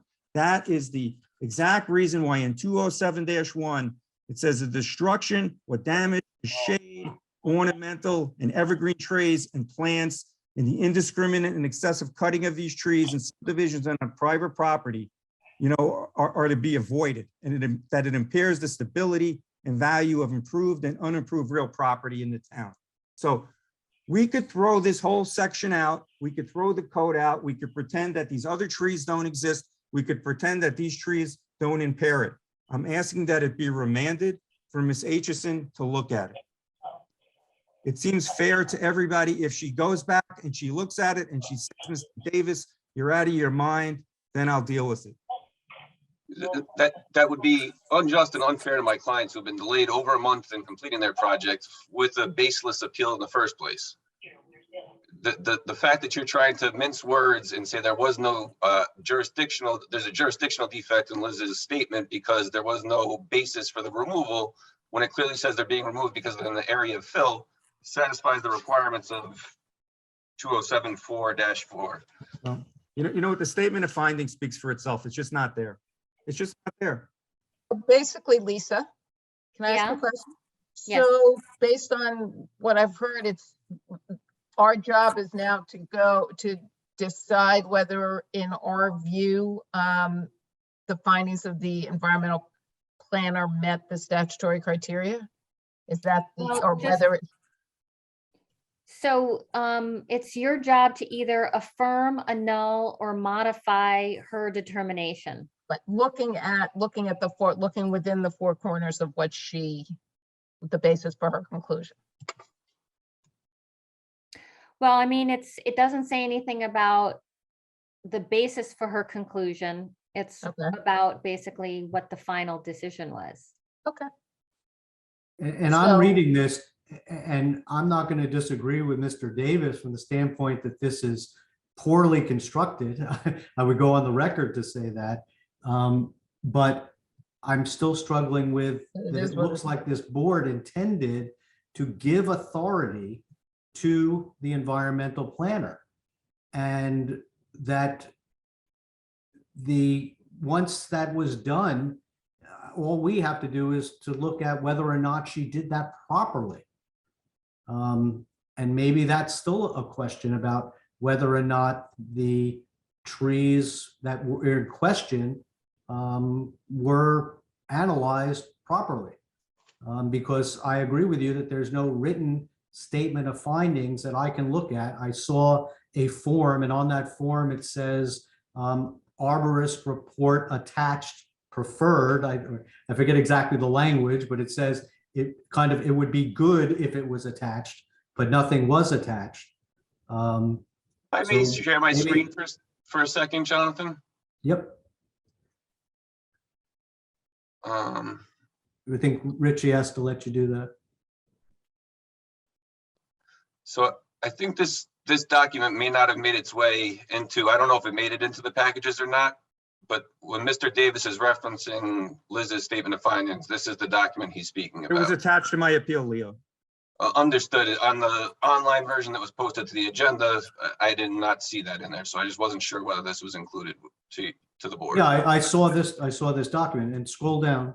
Okay. Which then it goes on to list the two trees. You don't have the rest of the document? I only have page 1 or whatever it is. No, there's then a form attached beyond that, which lists the two trees that are in question. Okay. But it didn't say specifically for each of those trees what was wrong with them or what the issue was, at least in the document that I saw. And I suppose Let me ask Ms. Atchison, is there a document that we weren't provided that you wrote up your findings for each of those trees? I didn't do something individually. I Right, wrote up it's that one. the form I'm talking about, right? It's a grid form, and it showed each of the trees, and there were columns on it, and it says That's at in the permit application. right. So the applicant will fill that out and say, you know, what the size of the tree is, what type of tree it is, and what criteria they think it meets. And then I would go out, take a look at the trees, if I agreed with it, or if I disagreed with it. If I sometimes if I look at a tree and I don't see that there's something, they'll say it's diseased, and I don't see what they're talking about, I'll request an arborist report on it. And in this case, you felt it wasn't required because through your professional opinion, when you would put fill on top of there, you would say it would kill the tree. It would kill the tree. But as far as this issue that Mr. Davis is saying about having some written determination, did you write anywhere? Was there a document put into the public record that says exactly that? I made a determination based on my viewing of the trees that if there was fill done on this property based on the plan submitted to erosion control, that therefore these trees would probably be subject in a high likelihood of dying. Is that in the public record anywhere? Just the statement of findings that was in the area of fill. And where is that document, though? That is the document that got sent to the neighbors, Mr. Sachs. Right, it went with a letter that said that a application to remove trees was approved. I usually try to include a copy of the survey so the residents know which trees are being taken down. And I put in a copy of the statement of findings. And the findings would also state how many replacements I would want and if there is a bond for replacement. And that was more than just the document we just saw. Right? That Right, was there's a few, yes, it was a few pages that was with it. If I may, just as an aside, subsequent to all of this, as on the initial tree removal permit application indicated that both trees to be removed are in poor condition. We have also provided to the village 2 different arborist reports that say those trees are in failure and should be removed as well as a result of safety concerns. With potentially nasty winter weather coming up, my clients would like to take those trees down sooner rather than later so as to avoid any kind of incidents on the property. This project, as I previously indicated, has already been delayed over a month as a result of this appeal. And so respectfully, I'd like to try to see if the board would be willing to resolve this tonight. With all due respect of what Mr. Napier said, that's not in the administrative record before this board. This board doesn't have any reports from the Cliffords saying that these trees were diseased. There's no administrative No, record. it was provided. It was provided to the board when it was provided. We have it. Yes. How was it provided to this board? We got the documents by email through the building department. Oh, okay. I apologize. They were submitted. But those might be after the fact. There's no determination what Ms. Aitchison looked at or reviewed, and her statement of findings speak for themselves. There's no analysis in it. I'll tell you where I'm at, but I'm only speaking for myself. I've seen nothing presented tonight as to why we should overturn the decision of Ms. Atchison on the removal of the 2 trees. I do believe that perhaps the erosion control work that was done may be deficient, and perhaps there wasn't the opportunity during that process for your client, Mr. Davis, to be able to represent to them what was going on. I'm still trying to figure out whether or not we have the authority to remand back on the erosion control issue, because taking down the 2 trees will have no effect on your client. Right? And the issue before us still seems to be the removal of the 2 trees. That is correct. I don't see how you don't have the authority to remand it back to Ms. Aitchison, who's the environmental planner, and she could take it from wherever it is. But Mr. Aitchison has no authority over the erosion and control, the sediment and erosion control permit. Because right, wrong, or indifferent, I don't know that that's the case. No, because there are 3 other trees on the Cliffords property, which are essentially going to come down, but they didn't make application for it. It's sort of like, a police officer pulls you over for speeding, and he says, "Give me your license," and you say, "I don't have a driver's license, so you can't get it from me." So what they did is they never made application to take down these other trees, which were a result of the grading. And so therefore, it's never before Ms. Aitchison. So it has to be remanded for her to review whether they should have made an application before her and how it's impacting my client. Maybe there's a civil venue for that. I don't. But I think, Jonathan, you're right, though. I think that the issue was with the fill and the regrading, and that's where it starts from. And this is going back to what we talked about originally, which is in what order these permits are granted. So if I could address that point, because I know there was some confusion with the board. I think to simplify things, what happened was Liz made a determination that a tree removal permit should be issued. Obviously, my client doesn't have a tree permit in hand in order to go out and cut down those trees. They had to wait for the appellate period to pass before they would be issued such a permit. The code then further provides that the building department, before a tree removal permit is issued, the building department has to issue their building permit, at which time the tree removal permit would be released. The appeal that's before you is the approval of an issuance of a tree removal permit. I also think the record is incomplete without my expert being able to make his presentation. But the So commentary on this trees board, that have nothing to do with the 2 trees that are before this board is irrelevant. this board would be opening itself up to an Article 78 if I can't put on my testimony. I would disagree. Because my position is that it goes hand in glove with Article Ms. 78 is always your option. We have no control over your. But wish you're to not take letting it me further. present my case. You're not letting the expert present his case. I think my position would be, I'm willing to hear anything that you want to present representing the 2 trees, which is the issue before this board.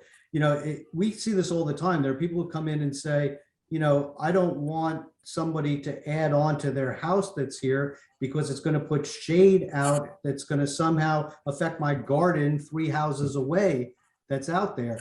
And we will listen to an expert who comes in and says, yes, this structure will affect this and do it in such a way. But we're looking at the extension they're putting on the house. I'm asking you to talk to the 2 trees. And I wish there was something else we could do. What 'cause I'm- Like I said, what I'm I believe saying- the erosion control was perhaps deficient, but I just don't know that that's what's before us. So, I mean, perhaps you can rule on those 2 trees, but you can make a recommendation to the building department that they should review, you know, the sediment and erosion control permit regarding those other trees and how it's impacting my client. What my client wants is the building department or the engineering department and Ms. Aitchison as the tree person to be looking at how these trees impact my client's property. Maybe this is something you need to take before the town board because it doesn't appear that the code gives us that authority. Well, I think it does in that the applicant, and I don't think that they had any ill will or they were trying to do something, but what they didn't realize that there are 3 trees on their property, which, as a result of their action that is being taken, are going to have to come down. And they did not seek a permit for that. And that goes back to Ms. Aitchison regarding tree permit. She gave it for 2 when there should have been an application for 5 at a minimum. May I ask a question? And I apologize because I had to step away for a minute. Is Aitchison's responsibility or the homeowner's responsibility to identify the trees that need to be removed? Do you go to the property and? I represent Ms. Darsky, so she's the neighbor. And I know, but I'm asking about, you say it's 5, it's going to be 5 trees, 2 trees were approved. My question is, who asked for the 2 trees? Did the town determine that 2 trees would need to be removed, or did the homeowner apply to have the 2 trees removed and ignored the other 3 that you're arguing? I believe it was the Cliffords that requested that. I don't know how the process works, so that's why I'm asking.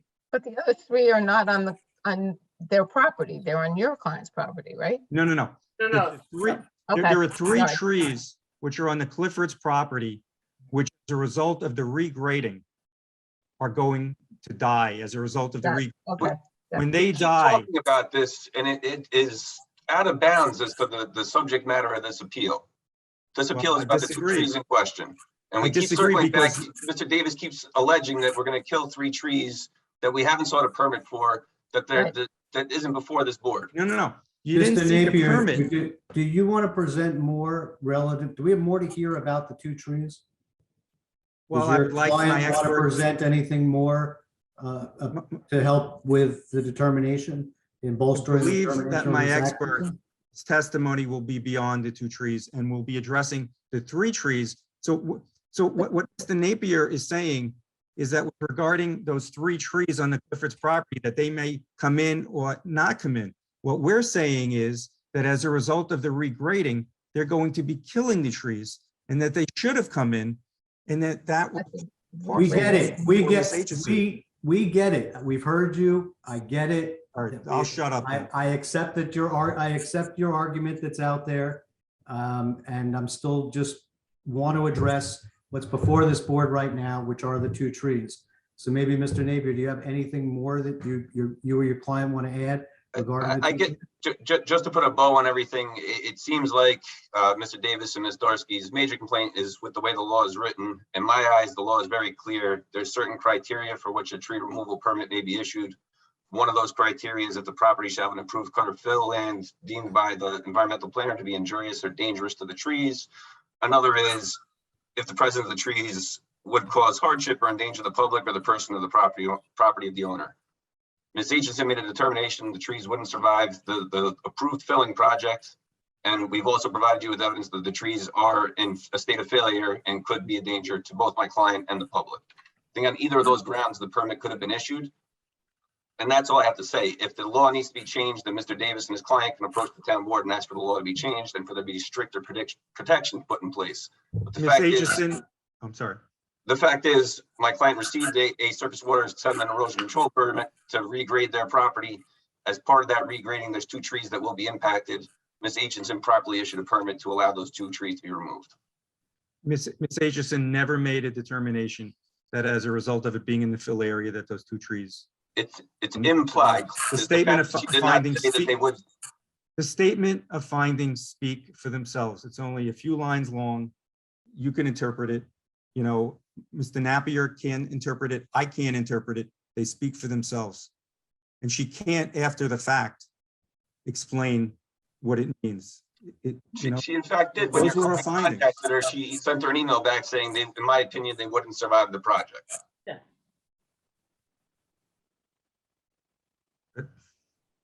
That's not her statement of findings. And that's what's on appeal.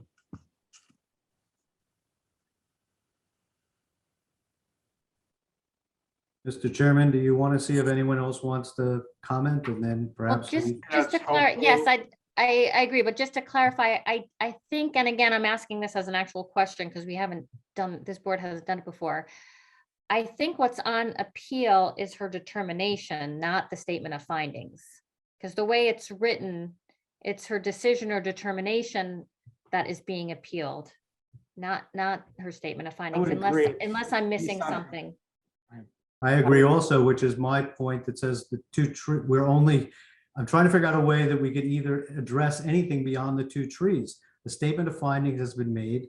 And based on an arborist report that was provided that bolsters the determination of Ms. Atkinson, I don't see, and I've not seen any testimony from Mr. Davis regarding the two trees at all, why this board would look to overturn or remand back that decision to Ms. Atkinson. Well, what I'm saying to you, Mr. Sachs, is that the statement of findings hasn't presented any facts for my client expert to agree or disagree with. It just says it's in the fill area. That's all it says. I would like to make just one suggestion to the board. Maybe, I think both parties does have arborists here. As long as the arborist can keep it to those two trees, both sides, because that's really what we're here for, is those two trees. They, let them speak about those two trees. Sounds like a good idea. I don't think that's the issue. But that's what you're here for. No. What we're here for is whether Ms. Aitchison's determination Mr. Davis was correct. Let me go back. It's not whether my arborist agrees or disagrees, or Mr. Napier's arborist agrees or disagrees. It's whether Ms. Aitchison made a determination. If she made an incomplete determination, and Mr. Sachs, you believed it was very incomplete or findings of fact, then she has to go back and set it forth. She should. No, I'm looking for evidence to be presented to you, from you, as to why it was deficient, that your arborist could dispute what she has made as her determination. Her determination is. Her determination is it's just in the fill area. It doesn't say anything. Okay, so is your arborist going to present that that's not enough of a reason to bring down the trees, that it won't kill the trees? Let him present them. We're here to listen about the two trees. Our arborist is going to present on the issues that 3 other trees. No, it's not in front of us. Not in front of the board. We have 2 trees in front of us. So Well, you, I Either you present respectfully, your I arborist- respectfully disagree, and I think the board's making a mistake. It may be, but I think we have to sit again with inside the four walls. So I don't know how to go beyond that. So There's just no from what I evidence that there's understand, fill in that area of those other trees. There's nothing on the plan that shows that that grade is being changed. Well, then I'd like my arborist to address that. And But put you're- this is Again- hold on again- a minute. Elizabeth is our environmental expert from my point of view. She's saying, and I can't look at the plan because what's put on the screen is just too bloody small. But she has studied it and she says there is no fill where the other three trees are going. Where the two trees that she recommended to come down, there is fill. And she believes that that fill will kill the trees. And that's what's in front of us right now. Well, I haven't I'm seen. sorry, you spoke enough. I mean, that's at the point we're at. Can I have my expert address those other trees? The three trees? To show, The two trees, which one? Ms. Aitchison has said that there's no fill regarding those other three trees. If I could have my expert talk for 2 minutes, and then you can cut him off. Elizabeth, the three Elizabeth, you trees, studied the plan? I lost my plan, sorry. No, I'm talking to Elizabeth. Oh, she's muted. I Elizabeth, did. I you looked at the studied plan. I You made a talked about it. statement, wait, please. You made a statement, there's no fill where the other three trees are.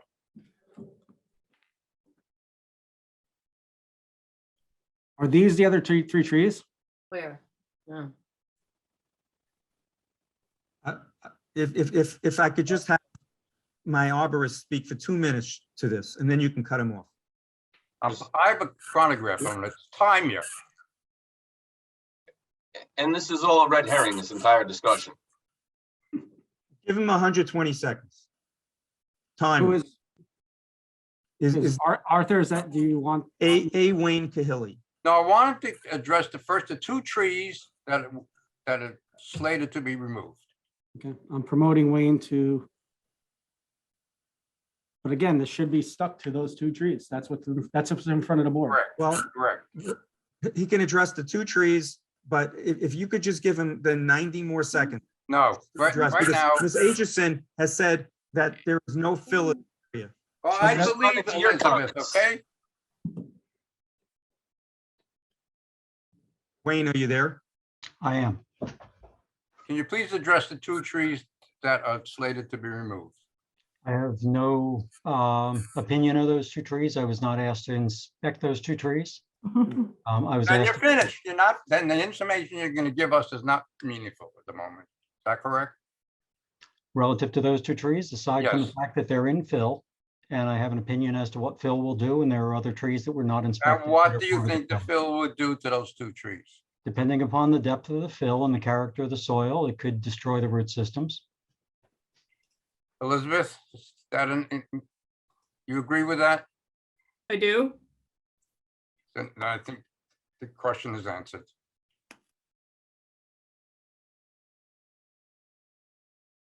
How do you want to proceed from here? Let Lisa go. Yeah, I'm here.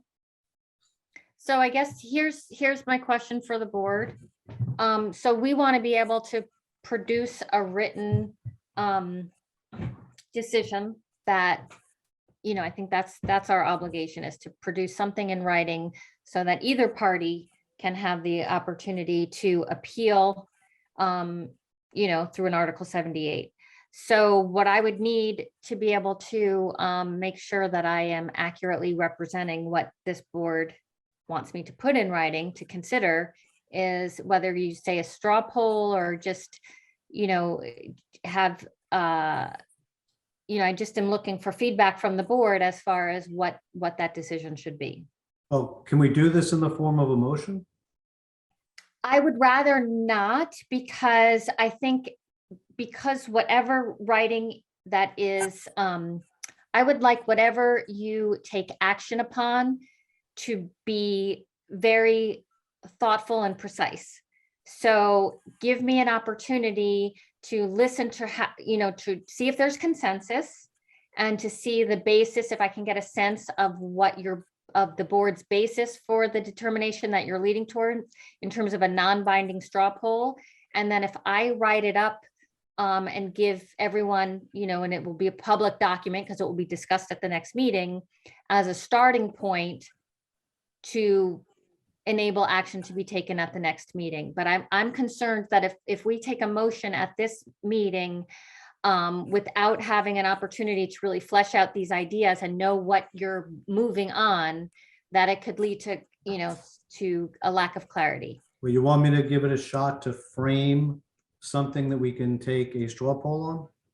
Yeah, I mean, so yes, why don't you start out with what your leanings are, and then we can solicit the other board members to see whether or not they're inclined to have the same view as you. Okay. So as a member of the board, and just as my opinion, I believe we were presented today with an appeal on a finding by the environmental planner for the removal of 2 trees at 38 Wingfoot Drive that have been determined after review of an erosion control plan that was submitted, that the additional fill that would be added would end up potentially causing the tree's root structure to be compromised, and that the determination by the environmental planner that it would pose a risk to the structure itself has been sustained. It was also bolstered by an arborist report provided by the homeowner that had also shown that there was already damage to both the canopy and to the trunks of the trees that also would further exacerbate that risk to the properties. And that the appeal by the neighbor at this point provided no evidence to contradict the findings of the environmental planner. And on that basis, I would vote to uphold the findings of the environmental planner.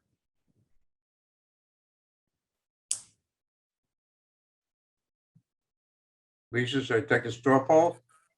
Well, I guess you could take a straw poll, but also, is there anything else any other board members want to, guidance to give me in terms of what will ultimately go into a decision that you may move on?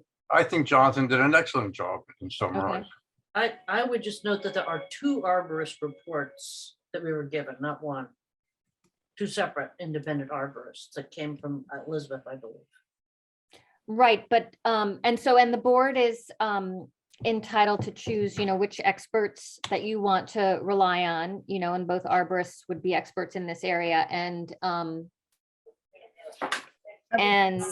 these were both for the homeowner, I believe. Oh, 2 arborist report, okay, so you're not counting It wasn't the, just one, there were 2 separate reports. One, yeah, both were addressed to the one from Olmsted and one from an independent, and both were addressed to the Cliffords. Right, from Orsino and from Yes. as well. Olmsted was and the other Olmsted. one. Both, well, at least Olmsted is a reputable company. And they both Who came. does a to lot of the work in the conclusion. area. Yes, they both came to the same conclusion. So I would agree with Jonathan. okay, so yeah, I think it would be helpful to hear in a non-binding way, of course, from each of the board members, and then, anyone else who may be present. I don't know, Arthur, if there are other people who may be present that want to speak to this. Meaning from the audience? I don't know if the homeowner, I guess we could ask Mr. Davis if his client wants to speak, or if there's any, I just want to make sure that everyone who's has something to say about this, that has input on this, can get it, into the record. Ms. I'd just Darski, like do to you want to speak? I'd like to reserve my position until after I've heard all of the testimony. Ms. Darski, do you want to speak?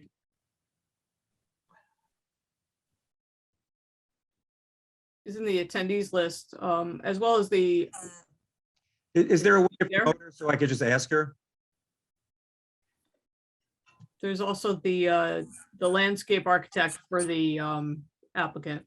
for the- My clients and the landscape architect have nothing to add unless there's something else that comes in here. Ms. Starsky would like to speak. If there's a way to promote her.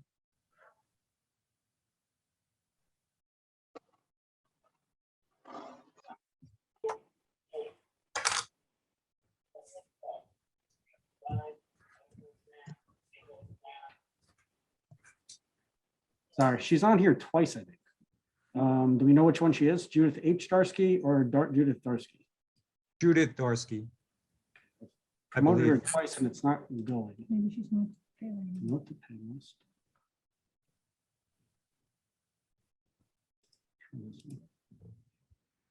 I have too many people as panelists.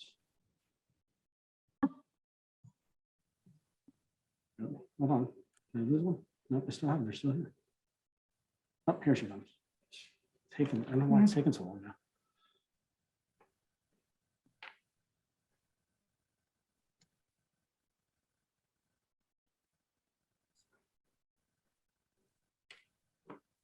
Ms. Darsky, you should be able to speak. If you want, you can turn on your video if you don't have to. But.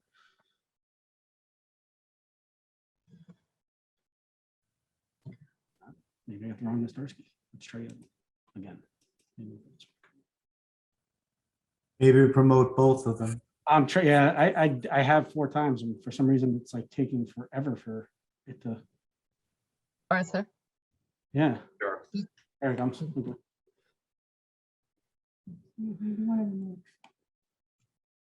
Yeah, sometimes if you sign out with phone and camera. Can anybody see me? We can My hear you. camera's not working. How do I get Try my it. camera to go? I'll try it now because once I promote you, you should get the icon on the bottom of your screen, bottom left side. If you scroll. Oh, over- start video. Yeah, okay. There you There's go. the camera. Let's see. You're on. You're on. Oh, you're on twice. Okay, I hope, oh, I see myself now. Okay, first of all, I want to thank the board members for their volunteerism. I appreciate it. My husband was on the town planning board for many years. And it was actually through the former supervisor of the town of Mamaroneck, Valerie O'Keefe, that she recommended I hire a lawyer when this whole issue came to her attention. As a lay person, I became aware of the effect of raising land on the health of trees about 15 years ago when the former owners of the house at 38 Wingfoot Drive raised their land. And subsequently, my beautiful tree next to my house died. That's when I learned that raising land, even more than 2 inches, anything more than 2 inches a year can kill and suffocate the roots of a tree. So when I received the letter from Liz Aitchison as a member of the community living 250 feet away from the planned removal of 2 trees, it wasn't the removal of the 2 trees so much that interested me because I understood why they were doing it. They had 3 adorable children and they wanted some property for the kids to play on. But I raised a red flag when it mentioned that the reason that the trees were approved to be killed was because they would have died anyway because the land was being raised. And I said, uh-oh, that takes me back to when my beautiful hickory died. And what's going to happen to all the trees on my land?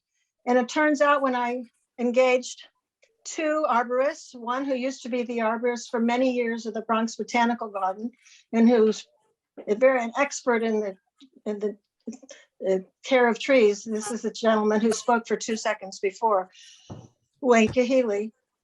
I brought him over here and he explained that he and 2 other arborists, Michael Wheeler, who's with another company in town, Evergreen, I think it's called. They both explained that not only would those 2 trees die, but 3 other trees on the property of the person of my neighbors, the Cliffords, they would also die they're much bigger trees than the trees that are approved to come down, and that they could easily hit my house, hit my property, hit me if I'm sitting outside. It would just be a matter of time before they would die, because if you raise the level of the land over the expanse of the roots, the trees will die. And I became frightened. And for the first time in my life, I've been living here for 46 years in this community, 35 of them in this house. All of a sudden, I had to fear for my life and my family's life and my guest's life. And I said, I'm hiring a lawyer, and I'm going to try to do what I can as a lay person to protect myself and my property. It's just not fair. I don't know the ins and outs of how which part of the government has to come first, but it does happen that when Liz Etchison took into consideration yet those trees, 2 trees would die, she never said, by the way, the other one's up the way. She says they're not raising the land. But from what I understand from looking at the topographical map, and I also engaged a water engineer, Leonard Jackson, and Scott Cullen, another arborist, and Michael Wheeler, who's with Evergreen, and Wayne Kahili, whose 4-page resume you have in front of you there on the website. All these people said, Mrs. Darsky, you're going to be in danger of losing your life. Those trees could fall on your roof, especially your own oak, red oak. As soon as their hickory tree, which is on their property, dies, which it will because of the raising of the level of land, then your tree will subsequently die and it will hit the roof of your house. That's the one for which you have an estimate of $4,000 to remove it. I don't know why that should be my responsibility. That tree was fine. It was healthy. All I'm saying is I don't know who's responsible, but somebody in this town has got to take responsibility. And it shouldn't be on me. I've been a good person. My husband was on the planning board for years. It's just not my fault. I know that. And I know that the neighbors didn't have anything. They didn't understand that this could happen when they bought a beautiful house and they didn't have a flat yard. They wanted to raise the level of the land so their kids could have a better playground. I understand that. I love children. I love their children. They're adorable. But they didn't understand what it was going to do to me. And somebody in your community of leaders has got to take responsibility for this. That's all I'm saying. Elizabeth, again, with the 3 trees you're muted. With those 3 trees in the back, when you only the fact that we're only looking at 2, there's no fill being put there. No, I Yes, asked, and they said that they were not filling in that area. And a patio and everything, not only land, but they're compacting the land with a patio. Take a look at the plan, any of you. It's not hard to read. I'm a lay person. I could see it. Right. And my arborists all said it too. Their landscape designer told me that they were going to keep those trees and they were going to put the patio in, that it wasn't going to interfere with those trees. And the patio is not before this board, but just for the record, the patio is being set on stone dust. So there's no, the patio will perk like a lawn.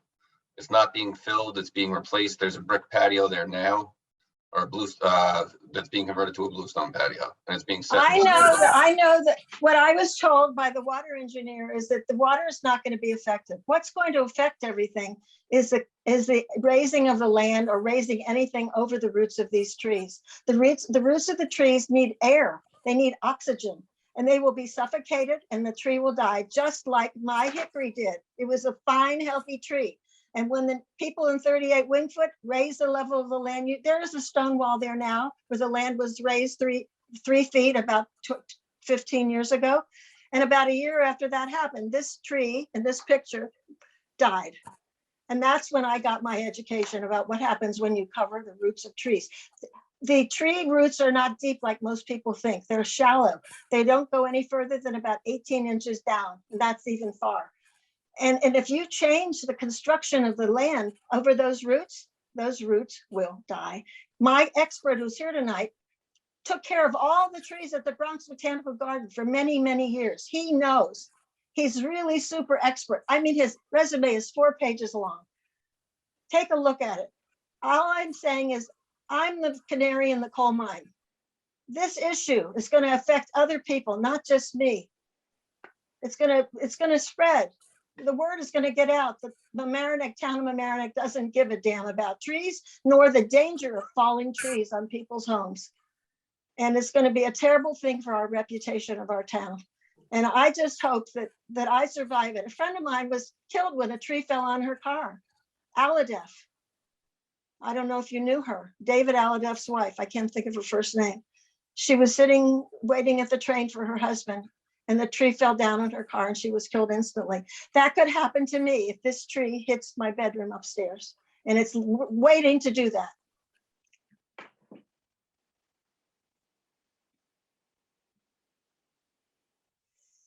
So, I mean, it's an ethical thing.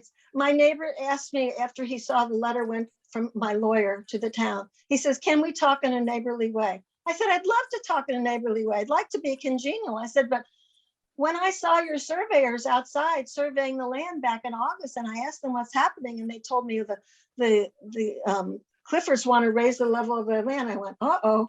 And I spoke to Will Clifford, and I said, I learned from when my tree died, what happens, and I sent him a copy of an article from an expert about what happens if you raise the land more than 2 inches per year, that the tree will die. And I sent him that email. I sent it to him on September 28th. He never responded. Where was his neighborliness then? He could have, I said, please just take my concerns into consideration when you make your plan. Then the next thing I knew was on December the 9th when I got Liz Aitchison's letter. And then I had to scramble because I had to get an appeal in, a letter of appeal within 2 weeks. I didn't know. That's when I called Valerie. I said, what, Valerie O'Keefe, what do I do here? She says, you need a lawyer. I'd like to ask a question of both the building inspector and the town attorney.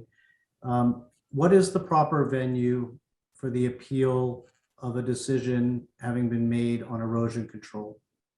I was wondering that myself. So this board, I'm just going to look, it's 24090, I think. Well, let's see, no, not 24090. We can, the board has jurisdiction to hear appeals of the building inspector. I know that. But let me just see if it lists other personnel. Because I think we have to bifurcate these two issues. One is very clear how it was presented to us on the 2 trees. And I think we need to be responsive in some way to help Ms. Darsky so that she can be satisfied that the proper work was done to be able to make sure that her property is being protected through the processes that are in place, and provided by the town. Well, we The would, building department, when they approve the Let's just get the answer. Just say from they the don't people take who know. level of the land affecting trees. All they think about is water. Water was fine. They took that into consideration, but the roots of the trees, they did not, they didn't seem to think it was in their purview, but it ought to be.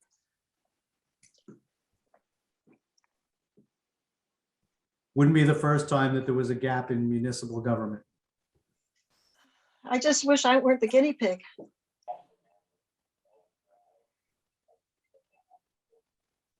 I'm just reading through chapter 95 while we're talking. Yeah, so what I see in chapter 240 -89D1 is it says on appeal from an order, requirement, decision, or determination made by the building inspector or the director of building code enforcement and land use administration. And I think both of those are Rich Polcari. Those determinations can be reviewed by the Board of Appeals. So it doesn't say that it's the town engineer, I think, that issues the engine. Correct. It's the town engineer. That's why I'm looking at chapter 95. I don't think there's an appeal process for stormwater. It would be in Article 78. Yeah, I think it's a final determination that could be challenged in court. I'd have to go to court, actual court. Well, if it depends on, for the determination of the erosion permit, there's no administrative appeal process through the town that we can find. I've spent so much money on this already. You have no idea. And the I'm reason having why, my 80th birthday's in April. This is my present. oh,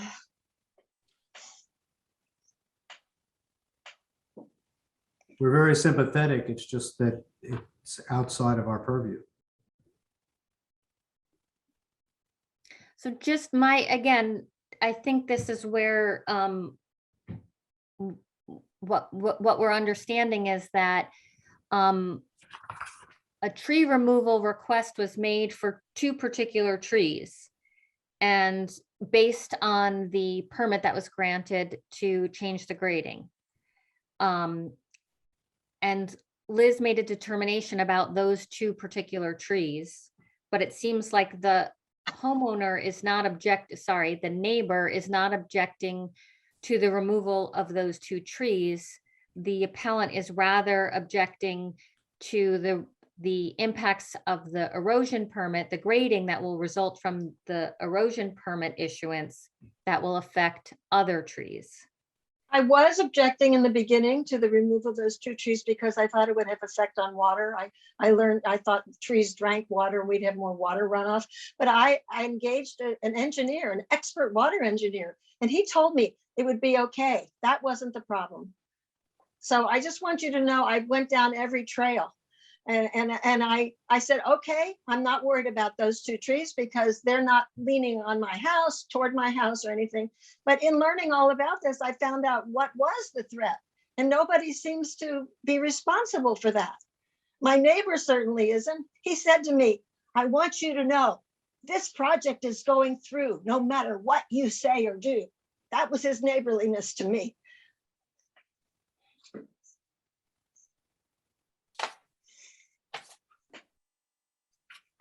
All right, how do we get past all this? Because, it's, It's 11 o'clock.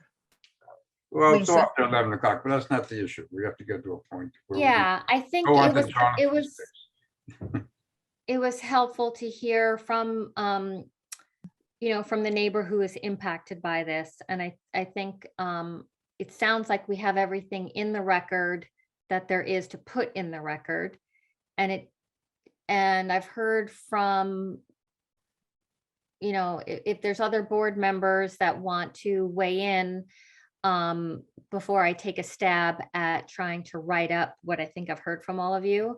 And then, once something is in writing, I would like the board then to take action on something that is in written form.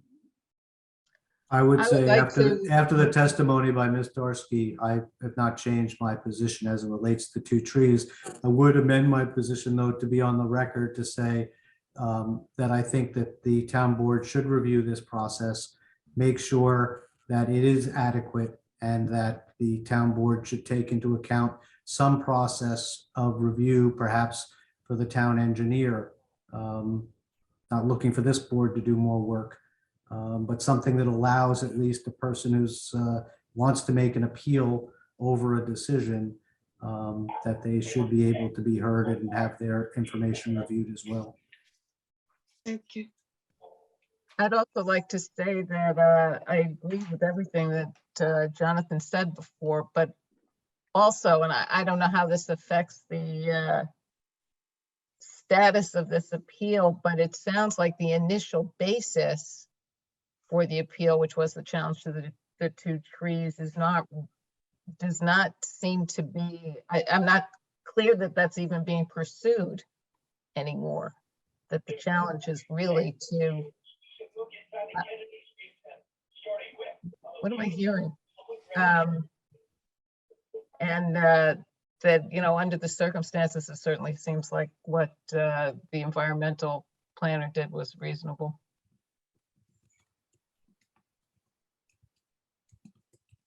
Lisa?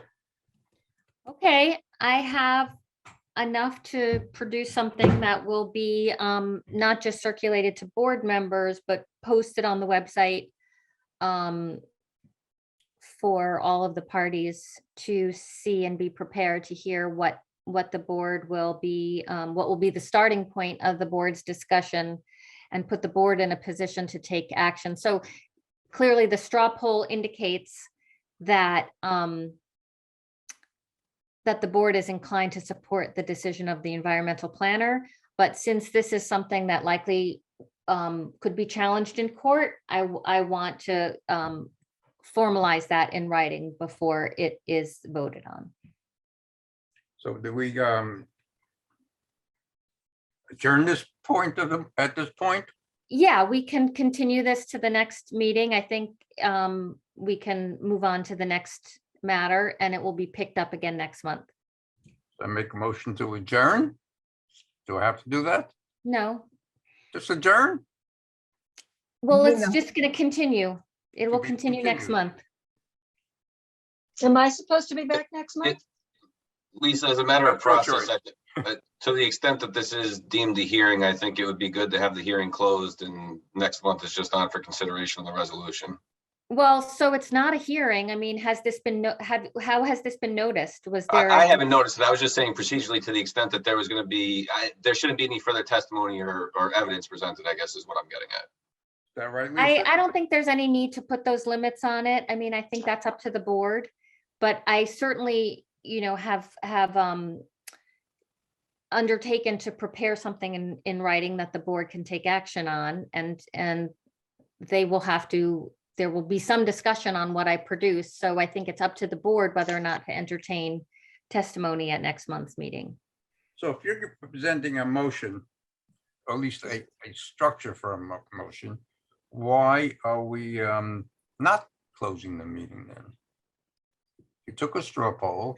Well, and- here's Wait, why. let me finish a minute. And you took Yeah. a straw poll, and the people who spoke, board members, agreed with the findings of Liz that these 2 trees will die if fill is put in that area. No discussion about the 3 other trees, no discussion about the plan what happened somewhere else. She stated that the area where those other 3 trees, if I think I know where those 3 trees are, because what it's shown on the screen, there was no fill being put there. And in fact, what was being put back there is a porous patio to allow drainage and no raising of the grades there. So why can't we close this meeting at this point and just deal with those 2 trees, which is in front of us? Well, so I guess then I should put this back as a question to you as the chair and the board. We do with all your other determinations, we do them from the floor and I memorialize them as I hear them, but they're in essence, voted out before they get reduced into writing.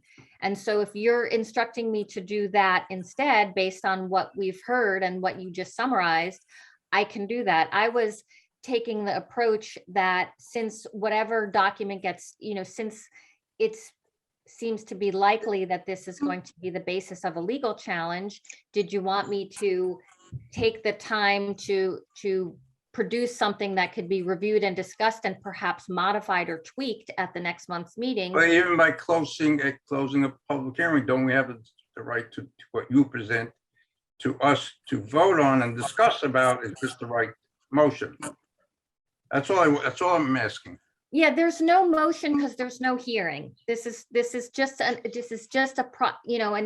and I don't know how the town board did it, but this is just an opportunity for both sides, the appellant and the homeowner, to present their case. So We there's just no heard 2 action. hours, almost 2 hours. Yeah, We have 2 lawyers here who like to talk and just try to present their case again and again and again and again. And why do we, if the board, have listened to that? I just want to understand when all the facts were brought out. What do you, I'm only the chairman, I might be the chairman, but I'm not a lawyer, so I'm trying to figure out, and there's something brand new with us. There was an inaccuracy. There's going to be 4 feet of fill under the patio. okay, well, so Arthur, what I'm saying is. 4 feet of fill is going to be put now in where the patio is? Not from what So I is saw that- on that plan. Well, that's what my arborists both said. Well, that your arborist knows wonderful things about trees, but No, the plan did not show, topography. wait, the plan did not show that. I asked Elizabeth, someone who reviewed that plan, who knows about grading plans.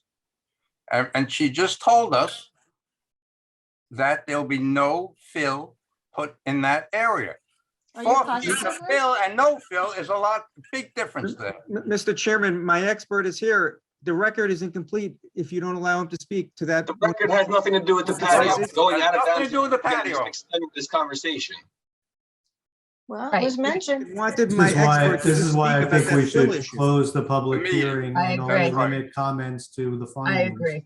I Okay, agree. but just, so the way to say that, since this isn't a public hearing, the way to say that, as Chair Arthur, you can say, we've heard all the relevant testimony. I don't expect this board needs to hear any additional testimony.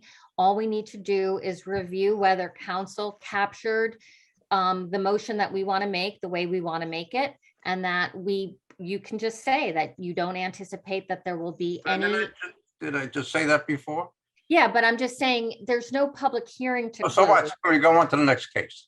Make it Mhm. simple. Yeah. Okay, thank you. Have a nice evening, everybody. Thank you all for your time.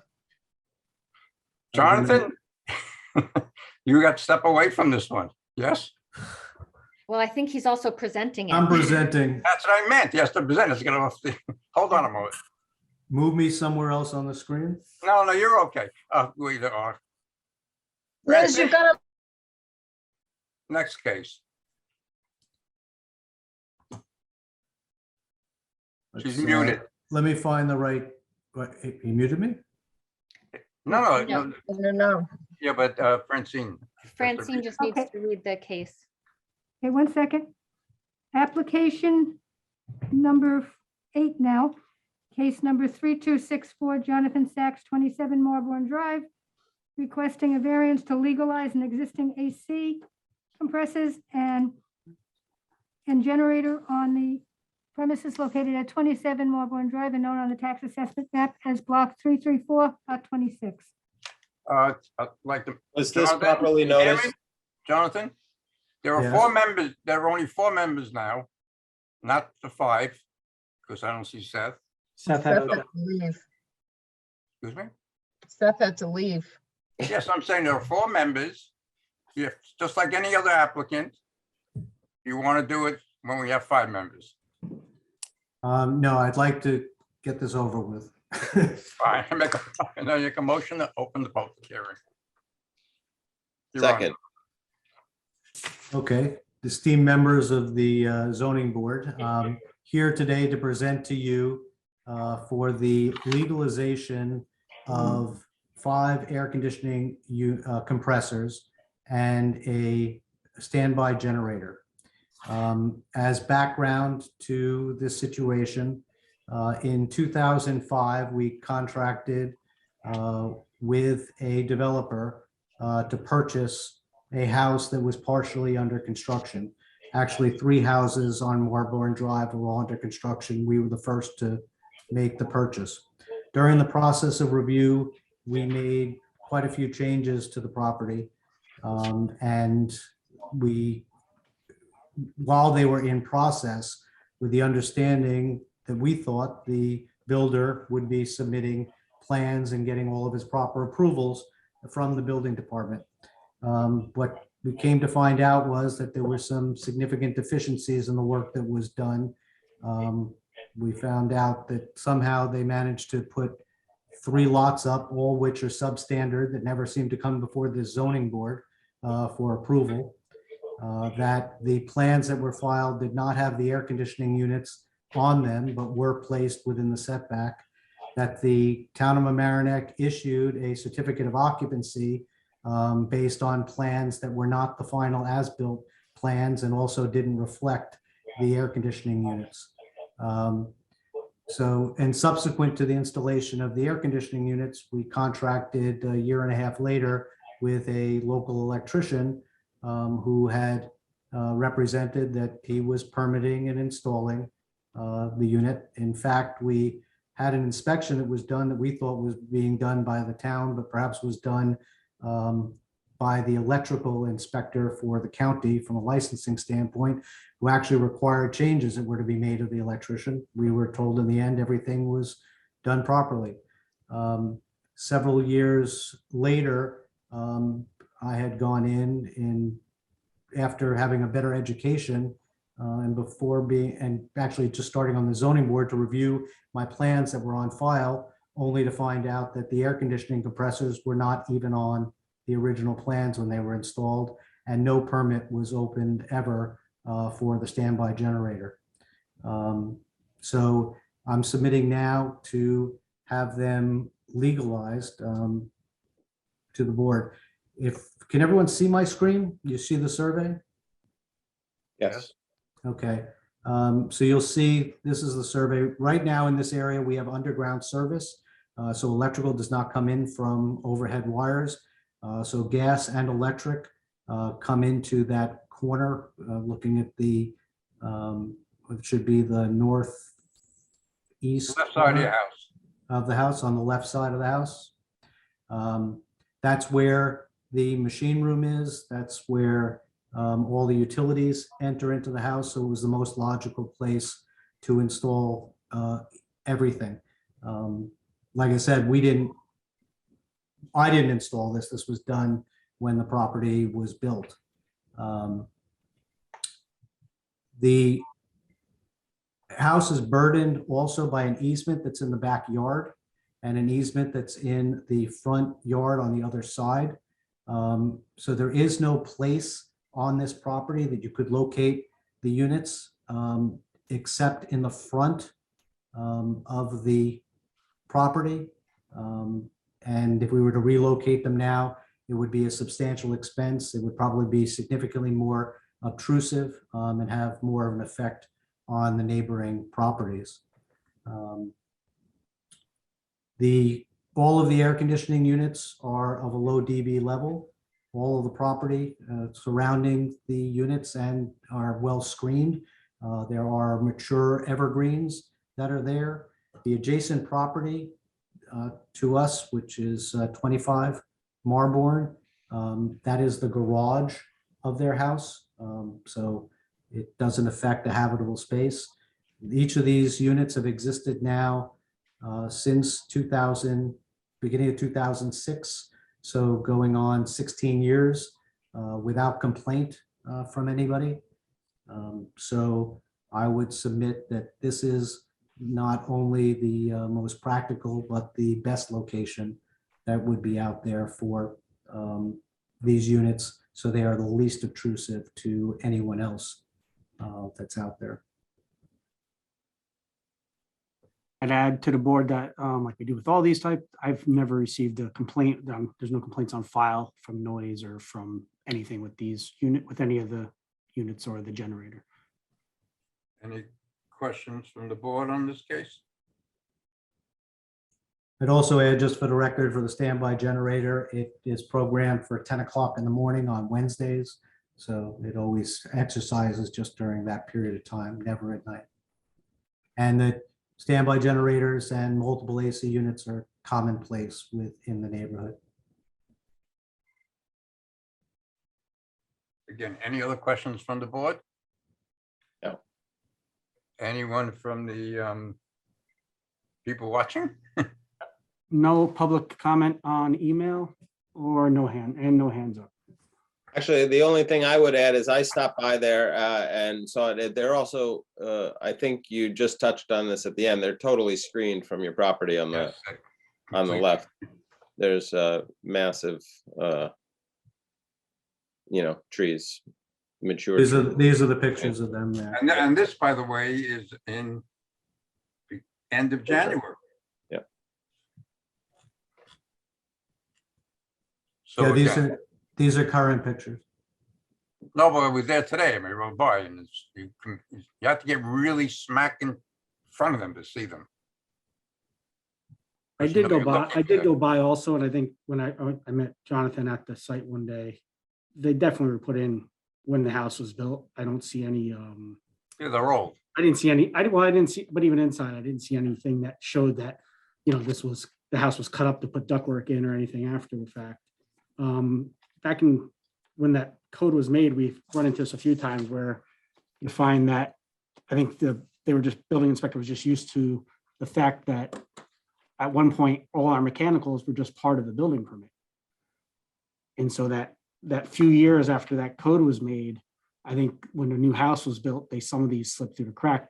I know we have some other ones come in and get legalized in the past. You mean when the determination was made that In there was structure? 2001, right? Yeah. I lived Yeah. through that. So between then and like, I'd say 2004, maybe 5, somewhere in there, we do run across them once in a while where a house was either built or an addition was done. And some of them will even show the air conditioning system on there, but they never got an AC permit. Right. And I think it was just probably that it was common practice back in even earlier. And the building inspector was probably just used to it though. Well, we're building a house. Of course, the mechanicals are part of it. So, and I would submit to the esteemed chair that I do want to argue that this was not self-created. And it's not, you put it. Whether it's determinative or not, it was not self-created. It's not normally what happens. When you're legalizing something and the person bought the house that way or something. Oh, I mean, Richie came to look at the house for the upper level that somehow they said the next year we had redone the whole upper level. He just never filed as-built plans. And Ron actually legalized that. There was a violation for doing a renovation without a permit and came over and said, yeah, it's fine. Anyway, on that note, I feel comfortable to close the public hearing. Second, someone got a second? Second. Steven, your All turn. right, file number 3264. Are ready to go? Jonathan Sachs for the premises located at 27 Marborn Drive for an as-built standby generator and as-built 5 AC compressors to be legalized in place. The as-built generator has a side yard of 11.95 feet where 15 feet is required. And the 5 AC compressors have a side yard of 14.1 feet where 15 feet is required for a residence in an R20 zone. The board finds that the benefit to the applicant from the granting of the variance outweighs any detriment to the health, safety, and welfare of the neighborhood or community. In reaching this conclusion, the board considered the following factors: whether an undesirable change will be produced in the character of the neighborhood or a detriment to nearby properties will be created. The board finds that an undesirable change will not be produced. These units have been in place since the applicant purchased the home back in 2004, was it? 5. And has been operating them seamlessly without complaint. They are at this point characteristic of the neighborhood in that all these houses do have central air conditioning and very many of them have standby generators. These units are on the side of the house where the utilities enter the house, and they are so it makes sense that they are in the position that they are in, and they are well screened from both the neighbor directly to the left and the street with mature plantings all around. Whether an applicant can achieve their goals via reasonable alternative, which does not involve the necessity of an area variance, the board finds that there is not a alternative location, since this property is burdened with looks like a sewer or water easement that wraps around the back of the house and comes up the right side of the house. So the only other location would be perhaps the front property, but it would does not make sense to relocate these units, both monetarily and aesthetically.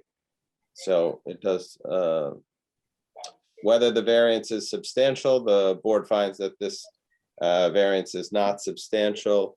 Again, these units are on the side of the house, asking for a small encroachment into the side yard setback, which is again well screened all around. whether the variance will have an adverse impact on the physical or environmental conditions in the neighborhood. The board finds that it will not have an adverse impact. They have a low DV rating. The generator is only running when it has in the case of an emergency, with the exception of cycling probably for 10 or 15 minutes once a week. And it will not create any more runoff or negligible runoff. Whether there has been a self-created difficulty, sounds like this could be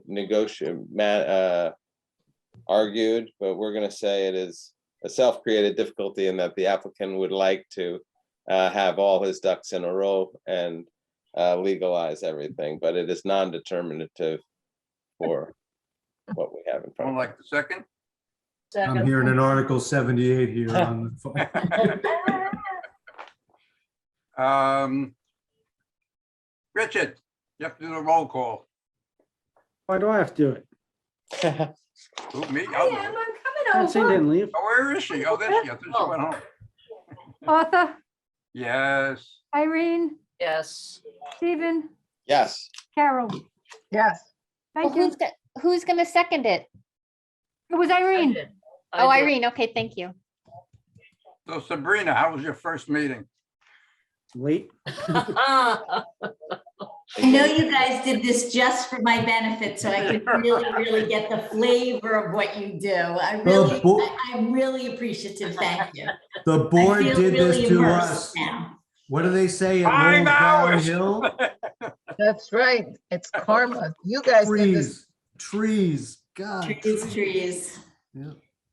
It's a good thing I put it at the end, because we would never gotten out of here. Thank you, Arthur. Do we need to approve the minutes from last Oh, month? yes, thank you. I still no problems with them. Well, the minutes you got were not the minutes that I had given my corrections on, so, but Oh, I'm sorry, Jonathan. Where were those? the ones that came in the packet didn't have your changes in it, so I don't know that everyone got the corrected minutes. Well, I have what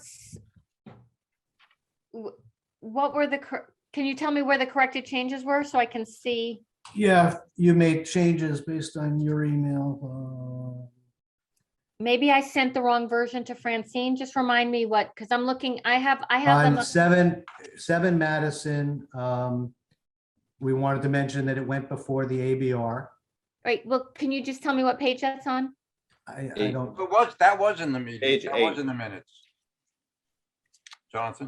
no, but that's not how I gave it to you.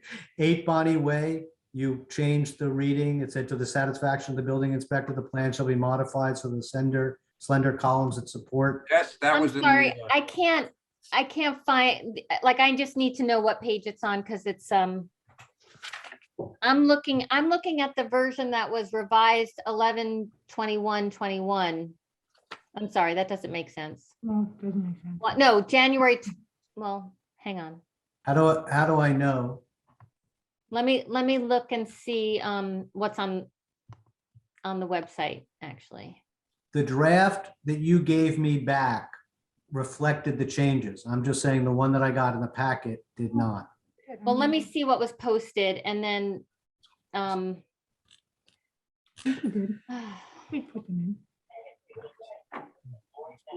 well, actually, I'm gonna just look at what was in my package, because I'm assuming what was in my package is the right one. So here is the minutes of December 22nd. Okay, so just reference me to I'm trying to get there.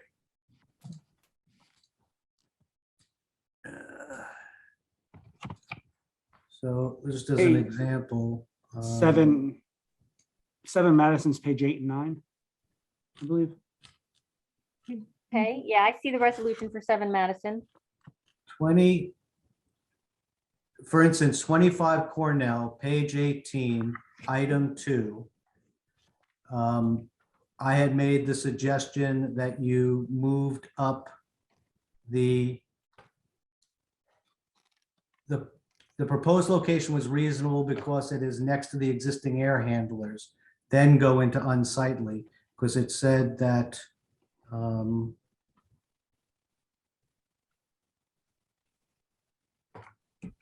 it's changed in the draft that you sent me in the email. It's not changed in the one that I got in the packet. The one in the packet reads, the board finds that the variance will not adversely impact the local physical environmental conditions because generators have been, I'm sorry, I'm reading the wrong thing. Board finds the benefits over the applicant cannot be achieved by some method feasible to the applicant, not requiring a variance because choosing an alternative location in the rear yard would require 60 feet of trenching. And then the last line, the proposed location is reasonable because it is next to the existing air handlers. That's what I got in the packet, but the draft you resent me is properly stated. So I just don't know what everyone got. Wait, so don't go on what I sent you because what's posted and distributed is the official version of the minutes. So So that I'm maybe, saying that's the wrong version that's posted. It doesn't reflect the changes you made. On the website? all right, well, I just feel like honestly, everyone is very tired right now. Why don't we put this over to next month? I will send everyone a tracked changes of, because if I sent it to you, that means I did it and I must have, maybe I sent the wrong version. Oh, Yeah, you did it and Post. you did it and you put draft in red on the top of that page, so. It doesn't have a date on it or any track changes, so. All right, so I must have sent Francine the wrong version to post, so. I think Why don't so. we put this over to next month, not approve the minutes, and I will do a tracked changes to highlight what, what changes were made from what you guys all saw. So you This one actually is called revised 010322. Okay, 010322. All right, I apologize. I will fix that for next month and we will get to it next month. Okay, Thank you. everyone go to sleep. Good Oh, no, night. we have to get our next meeting. Our Good next night, meeting, everyone. It's been a pleasure. Be in February. Very fun. I What's the next have meeting? down When's our February meeting in 23rd. February? Is that still the date? What's the date? The 23rd. February 23rd? Mhm. I'm not gonna be around. That's, I'm not around We have an either. alternate, Stephen. what's that? We have an alternate. I'm not Yeah. around either. That's winter break for me. Sorry. Yeah, it's a school break. Oh, so maybe we're not gonna do it then? So do we want to keep that date or do people want to move it? We have 5 members for that day. Well, we've got Oh, two. that's Seth. yeah, 4. 4. We don't know about Seth. He's this not here point. to ask. Yeah. Does he, if Does he Seth has, have kids? Oh, Yes. That's the school break, so he may not be around either. but it is a Zoom meeting. I could do a Zoom meeting. I'm not zooming from Belize. They got internet. Yeah, we can. Yeah, and you'll FedEx me a package. It takes 3 weeks to get to. No, it's on, Jonathan, it's on the web. Right. Oh, yeah, it's a great way to read files. Yeah, and I'm gonna do that, and I'm gonna do my site visits. Also, I'll come back for the day to do the site visit. I All tried right, to- Fran. oh, I got All a, right. I got a 45-minute ride home, so I'm gonna say Oh my goodnight. God, good I'll night. send an email. Good night, I'll try to everybody. find out about the meeting. Okay. Good Good night. night, everybody. Good good night. Good night. Bye-bye.